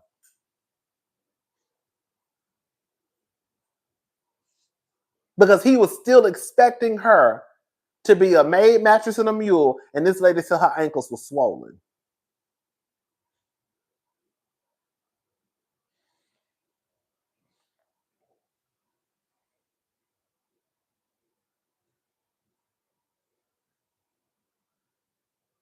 I said, oh, girl. When she said that, I said, that's all I need. That's all I had to hear. I said, oh, girl, he's sorry. He go to work. He go to work. He go to work. But past work, he feel like he ain't got to do nothing. Girl, she said her ankles were swollen. Bitch, that bitch said her ankles were swollen. Bitch, she said her ankles were swollen. Baby, I think she said her body was swollen. Baby, Dr. Alicia said, girl, that her husband still expected her to be in the kitchen cooking. And Dr. Alicia said, baby, my back was hurting. That baby was fucking my body up. That she didn't say all of this, but I'm paraphrasing, but this is what she meant.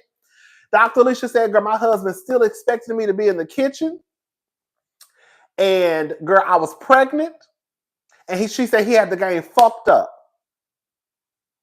Because, bitch, my body hurt. This baby is whooping my ass. And I'm not about to be in no kitchen cooking for no grown-ass man. That's what she said. She ain't said, I said it. I said it the way she wanted to say it on TV, but she couldn't say it that way on TV. And her husband didn't even eat pussy. I said, bitch, you got the game fucked up. Bitch. Girl. And her husband didn't eat pussy, bitch. I said, bitch, your husband don't, bitch, girl, your husband don't cook. Girl, he don't hang up pictures. Girl, he ain't fixing the motherfucking toilet. And he don't eat cat. I said, bitch, what is you good for?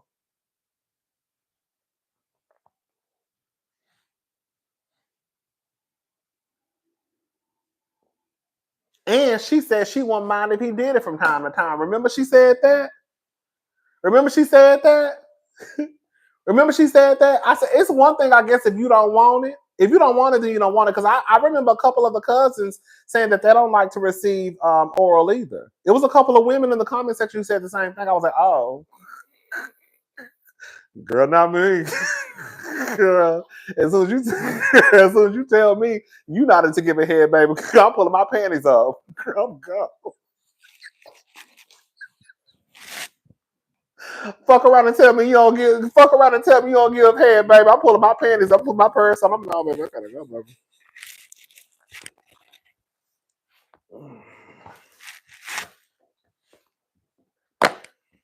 I'm getting my shit and I'm going out the door. Tell me you don't give head and see how fast I get my shit up and go. You about to go? Oh yeah, I'm about to go. You leaving? I gotta go. Girl, please, girl, we too grown to be playing them games, girl.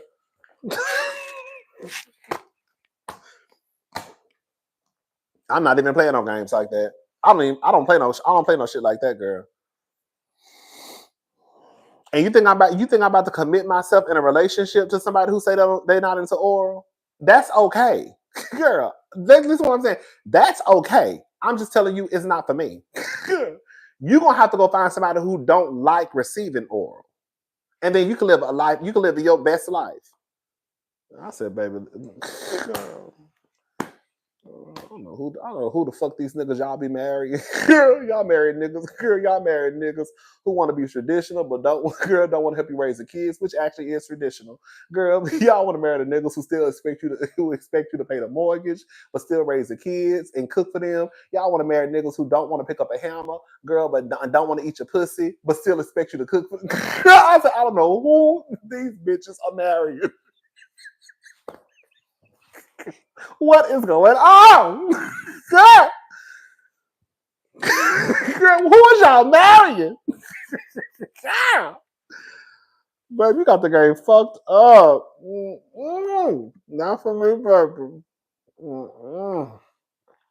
Get somebody else to do it, baby. Girl, get somebody else to do it. Because I ain't doing it. I ain't doing it.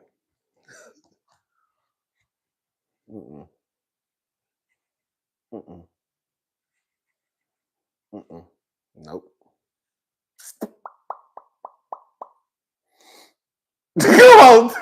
A baby. T did not get access to the money, but Greg got access to the VA benefits. That's what I heard. Girl, is it true? Y'all let me know. I don't know. They say that Greg wasn't paying taxes on the house. I think Sweet Tea's name is on the deed of the home. Because something they were saying that Sweet Tea said something along the lines of Sweet Tea's name is actually on the home, but it's because she's a veteran and she gets like, I don't think they have to pay taxes on the home due to her being a veteran. Is that true? But I think her name had to be on the deed or some shit like that. So that takes away from them having to pay taxes. I don't know about no shit like that.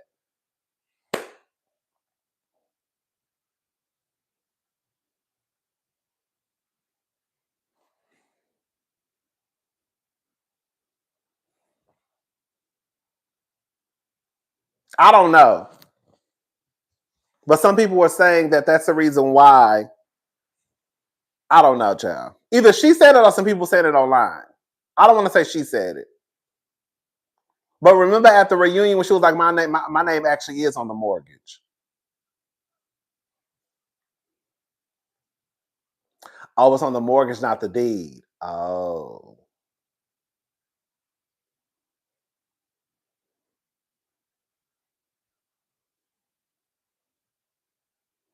Oh, it's on the mortgage, not the deed. Well, baby, I don't know, child. Let me hush. I'm not her being messy, starting shit. I don't know, honey.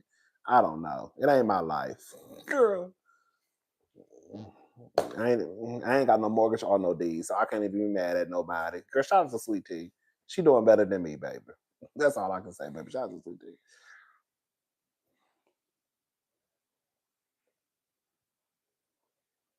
I know that's right. I'm not adding anyone to my deed, and I'm not selling my home. I learned from Porsha's experience, man, which is sad because Porsha still ain't learned from her. Ain't that sad? Ain't it sad that we can learn from other folks' experiences, but girl, the people going through it still don't learn from their experience, and Porsha still ain't learned from her experience. Girl, let me shut up. I don't even feel like talking about Porsha. I'll be on her for a whole another 45 minutes and 37 seconds dragging her. Girl, she on my goddamn nerves. No, Porsha did. No, Porsha did keep her house. Porsha did keep her house. I think her mama just lived there. No, that is true. That is true. I just thought about it. Porsha still has her home. That's why we so confused on why she just won't go. Miss Diane just lives in her home. But Porsha don't want to film in the home because that home doesn't compete with Shamea's home. That's the real gag. The home is nice. It's a traditional. Y'all remember Porsha's home? It's a traditional home. It's $1 million home, a traditional $1 million home. But that home, as nice as it may be, I don't like traditional style homes. I like more modern homes. I'm more, I'm modern fish. You know what I'm saying? I like clean lines. I like shit to look like a motherfucking museum, basically. But that home ain't gonna compare to Shamea's, and that's the real, and that's just what it is. That's just what it is. Have y'all noticed that we ain't even seen Porsha? It's so fucked up. Have y'all noticed that we haven't even seen Porsha's house with Simon this season? Because this was around the time that Simon was trying to stop her from filming in the home. Have y'all noticed that Porsha ain't never filmed in her house this whole season? Girl. Have y'all noticed that? Porsha is pretty much a friend of.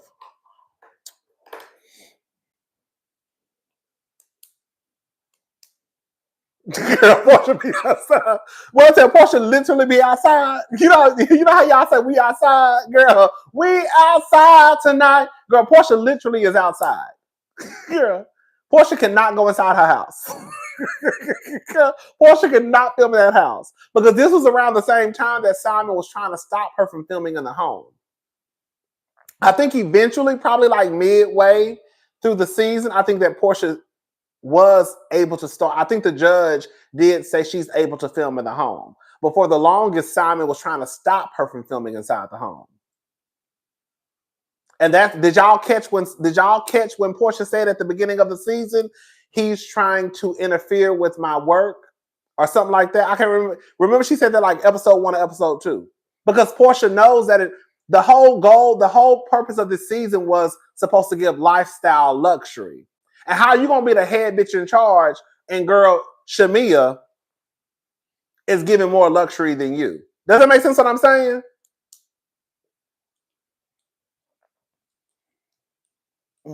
And then Phaedra come back, 3 episodes before the season end? Girl, when I say they are really fucking up. They are really fucking up Atlanta. It's almost like it's a hit job on Atlanta. Girl. Baby, I'm gonna tell y'all right now, girl. Sunday episode, girl, it's about to be bitch. I don't even want to come down here and do no review because when I tell you Sunday's episode gonna be a hot ass mess. When I tell you Sunday's episode is about to be a hot ass mess.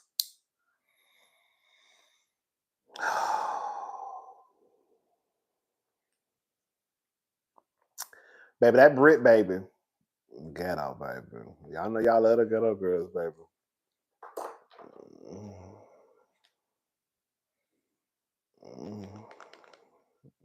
Girl.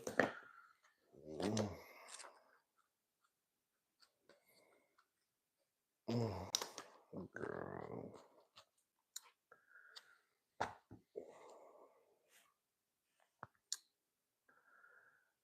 Baby. What's up, Miss Dale? Baby, it's about to be a shit show. Girl, when I say it's about to be a mess, it is about to be a mess. Girl, I almost feel like I don't even want to log onto my Instagram. I don't want to log on to Twitter. I don't want to log on to Facebook, MySpace, Black Planet, Jack, Grindr, Scruff, A for A, girl, POV, girl, I don't even want to log on YouTube. Girl, I don't want to log on Yahoo, girl, AOL, girl, Ask Jeeves, Google. I just feel like it is about to be a mess. Yeah, it's about to be a fucking mess. Girl, this is about to be a disaster.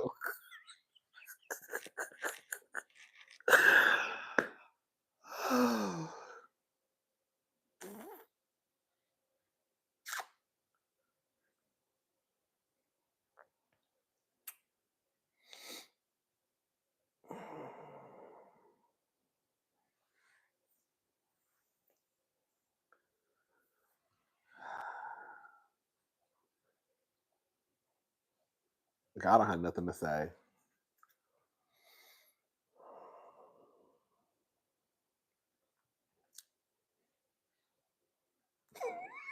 Girl, it's about to be a mess. I like Ken's house. It's too white for me, though.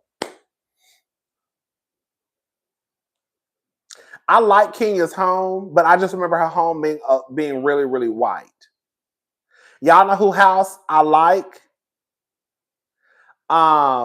From what Toya showed from the reunion, Toya's house looks nice as fuck.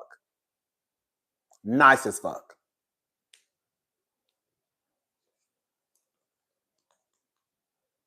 Jackie's home, the way that Jackie's like when I get my house, I like light brown cabinets. You know what I'm saying?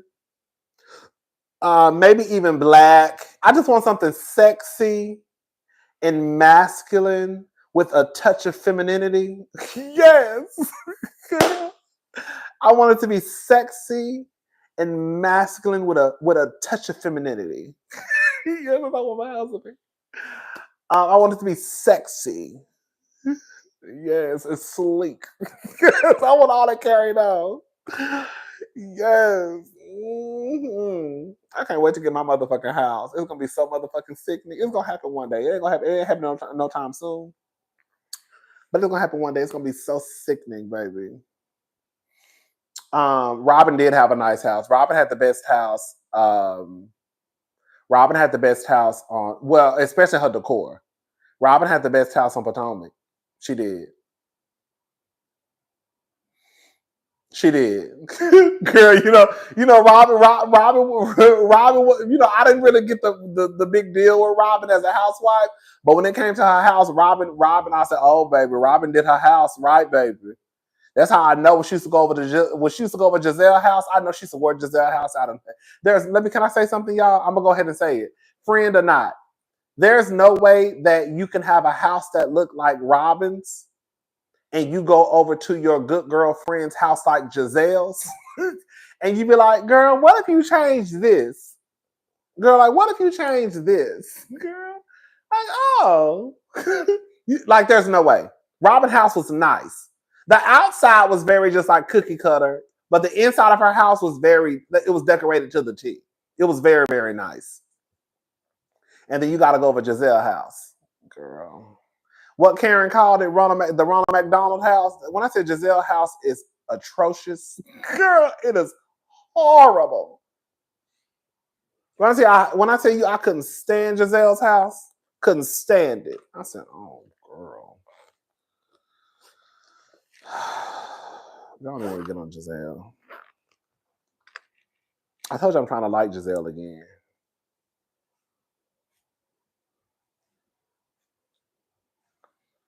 I'm trying to like Giselle again. Giselle was my girl at one point. I ain't gonna lie.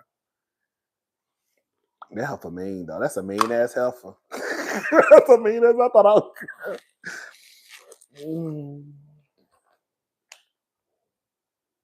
She was there. Hell yeah, she was judged. Oh, Dorit got it. Well, okay. Well, the bank, because girl, from what they said, it ain't Dorit house no more. Girl, the bank got a nice house. Dorit got to do. I never realized how nice Dorit's house was. Dorit probably got the best house out of everybody on. It's Dorit, then Bose. I like Garcelle's house. It's cute. But to me, Dorit got a nice ass house. Dorit got a nice house, and I like Bo's house. Even though Bo's house is not my aesthetic, but I think Bo's has a very nice house. But I didn't realize how nice Dorit house was until it went into pre-foreclosure and they had pictures posted online. Even though I had seen Dorit's house, I guess I just never paid attention to her house. I was like, damn, Dorit house is actually very, very, very, very nice. Like really, really nice. Yes. Dorit probably has the best house out of everybody. And it's decorated to a T. Like it's just right. Oh, Diana had y'all not gonna stand her ass. Diana had a nice house. Diana did have a nice house. She did. Diana, the one with the gay boyfriend, yes.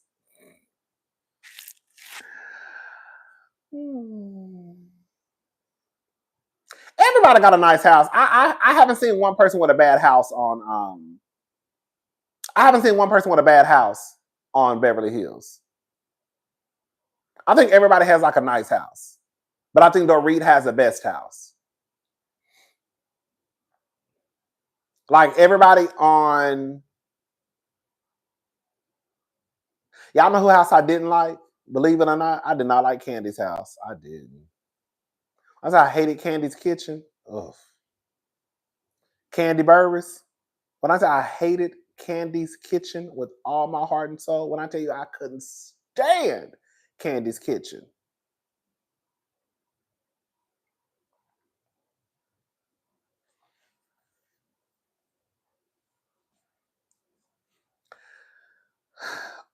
Girl, when I didn't, oh.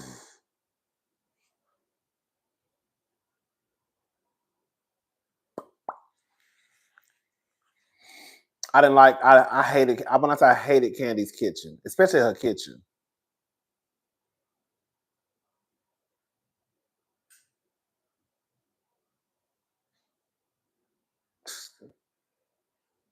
Anyways.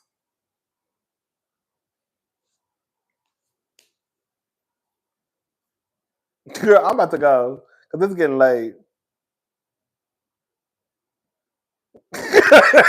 Yeah, you're so stupid, Miss Diane. Candy in her house attached to another house. Girl, wig. Okay. I don't know. I just never got into Candy's house like that. I feel like it's the way she decorated the house, if that makes sense. Toya had a nice house. Toya probably had the best house on Married to Medicine. Girl, which one? I don't know. No, the one she just moved out of, the $1 million house. Well, all of her houses are $1 million houses, I guess. But the one that the dream house, that was a nice house. Toya probably had the best house. To me, she did. Jackie got a nice house.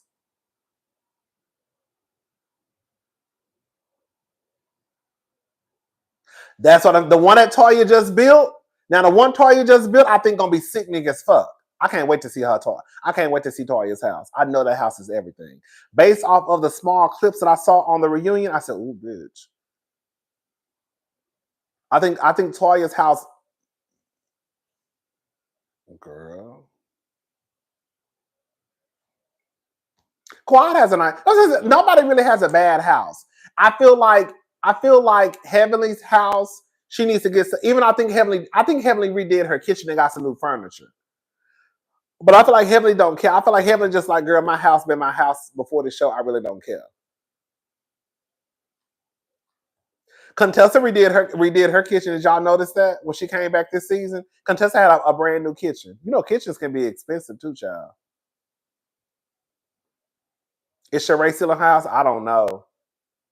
You know, Sheree is a fitness trainer now down to the gym. Work ain't honest, but it pays the bills. I think that's so dumb of Sheree, not to be a fitness trainer. I feel like Sheree did it all backwards. Sheree should have been doing this while she was on the show. Sheree, the simple fact that Sheree is a fitness trainer. Go to her Instagram page. Go to her Instagram page, girl. Yes, girl. Let's go to Sheree page because y'all not gonna have me there talking about I'm lying. Hold on, got me thinking I'm lying. Was that Sheree? Oh, that's Cherie. That's a wrong. That's Cherie. I wish I could find a clip. Is she Oh, girl! I got my video.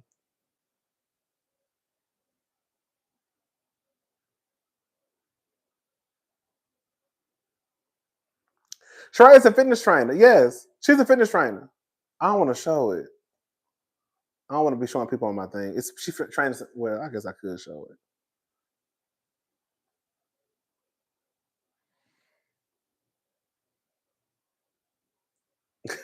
Sheree is a fitness trainer, basically. Yes, and I think that's so as like. I mean, it's too like. I just feel like to me, a fitness coach, right? A fitness coach. I just feel like that's what to me. I think Sheree should have been doing that on the show. Sheree was the one of the few besides Kenya and Sheree were the only ones who really just like worked out. I think Sheree should have been like the trainer to the stars. I just feel like Sheree was always lazy. Like I feel like I don't know. I just feel like Sheree just never took the opportunities that she had. Like Sheree, you love fitness. Sheree should have already been doing this on the show. I think Sheree really would have killed the game. If Sheree would have opened up a gym, been a fitness trainer, I think Sheree really could have found her lane. And then I think she could have went into like, oh, I have a few pieces. I don't know. I just feel like Sheree dropped the ball with a lot of shit that she did on the show. Now you want to be a fitness instructor, girl. You should have been doing that on Mary. You should have been doing it on the Real Housewives of Atlanta. Girl, you have some of these fitness trainers out here who really make bank. Okay, especially if you can start getting a couple of celebrities. And Sheree has a banging ass body, so Sheree could have been in Atlanta training the girls, getting their bodies together. Yes, I feel like Sheree just dropped the ball. I was like, girl, now you down to the gym training the local punks. I mean, I guess ain't nothing wrong with it, but ain't nothing wrong with it. But it's like, Sheree, girl, you now you training now you training the girls that be at Bulldogs on Thursday night. I mean, girl, I guess, girl, but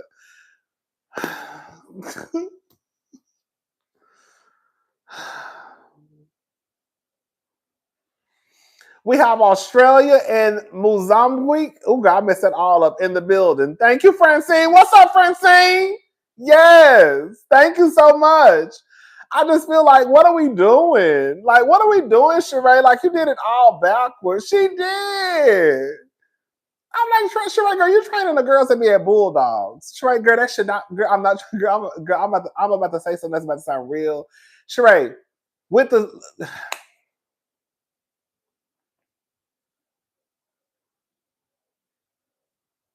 let me shut up. Girl, with the with the level of exposure that Sheree has, with the status, with the level of celebrity that Sheree had being on one of the highest rated reality shows of all time at one point, girl, I'm just saying that, girl, for you to be training the girls who be down at Bulldogs on Thursday night and Sunday Fun Day, girl, is absolutely insane to me. Sheree should have been training the girls of the girls of the girls of Atlanta, even the boys of the boys of the boys of Atlanta. You know what I'm saying? And Sheree probably could have opened up a gym, a private member, a gym for the celebrities. Of you know, the girls be thinking they important in Atlanta. Because she could have opened up a nice gym, a private gym, a gym. You know, girl charge the girls $250. Right, you get privacy. We got a night. Like Sheree really could. I just wish Sheree really could have done. I really think that Sheree could have did her big one, girl.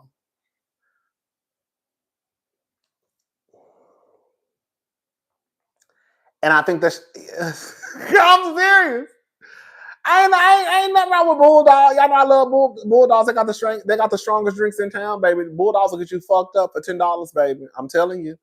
Um, but I'm just saying, it almost feels like Sheree is starting from the bottom now, and I don't. I feel like Sheree shouldn't have to start at the bottom based off of where she was at one point.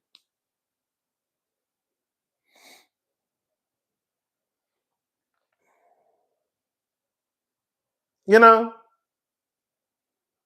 But, you know, work ain't honest, but it pays the bills. And hopefully Sheree,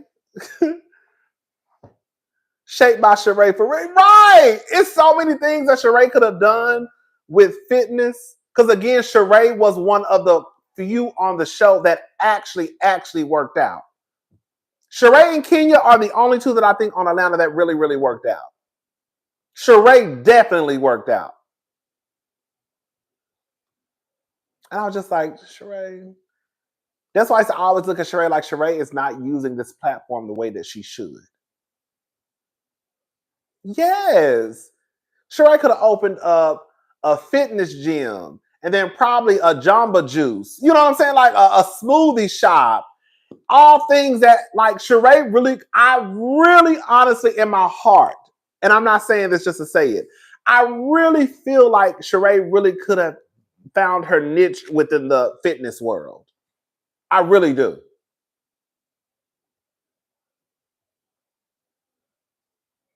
I really do. And it's just like I just don't think she just I don't think she I just don't I just don't know where I don't know, girl. I don't know.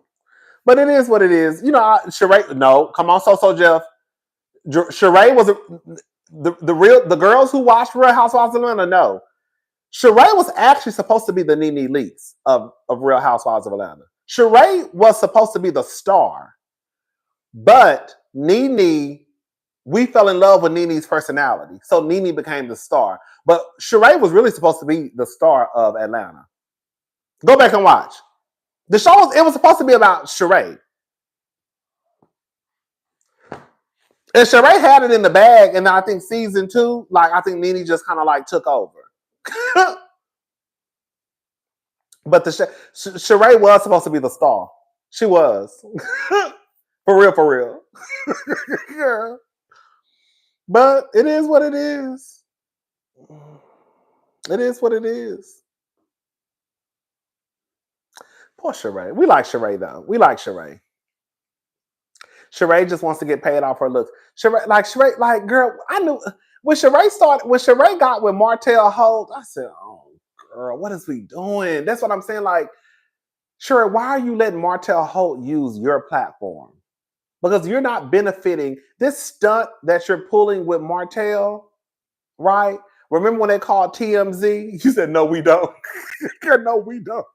Okay. Baby, that's when I knew that's when I knew Sheree might be a little slow. Because Sheree, I know you're not letting Martell Holt use you for your platform. Because Martell, there's no shade. Martell being on OWN is not doing anything for Sheree. I'm not mad at OWN Network. I'm not mad at nobody who worked for OWN Network. But what I'm saying is Sheree's not benefiting off of Martell. Martell is definitely benefiting off of the platform that Sheree has on Bravo down to the Real Housewives of Atlanta. So the simple fact that you even letting this nigga who really can't do nothing for you at your big ass age come over to your platform, like it was just weird to me. It was the whole Martell Sheree shit was just weird to me. It just was. And I'm gonna be honest with y'all. I really don't think that Martell was ever into Sheree. Martell, I'm gonna tell you who the girls Martell is into. Martell is into girls aesthetically, like Porsha, right? Drew, Shamea, not Kenya. Even though Kenya is gorgeous, he tried with Kenya. Martell likes a certain type of girl, and Sheree does not. And Sheree is gorgeous. But Sheree is too old for Martell. We're just gonna call it for what it is. He will love a Porsha though. Because aesthetically, I feel like that's what Martell is into. The melodies, the Arianes, the Portias, like the pretty girls, right? The young pretty girls. Not the mature woman. Like that whole thing, it didn't make sense. It just didn't make sense. I was like, what the fuck is Sheree doing? Girl, Sheree, this don't have, like, Sheree, what are you doing? Are you really like, I was so confused. I was like, what, Sheree, girl? You really like, girl.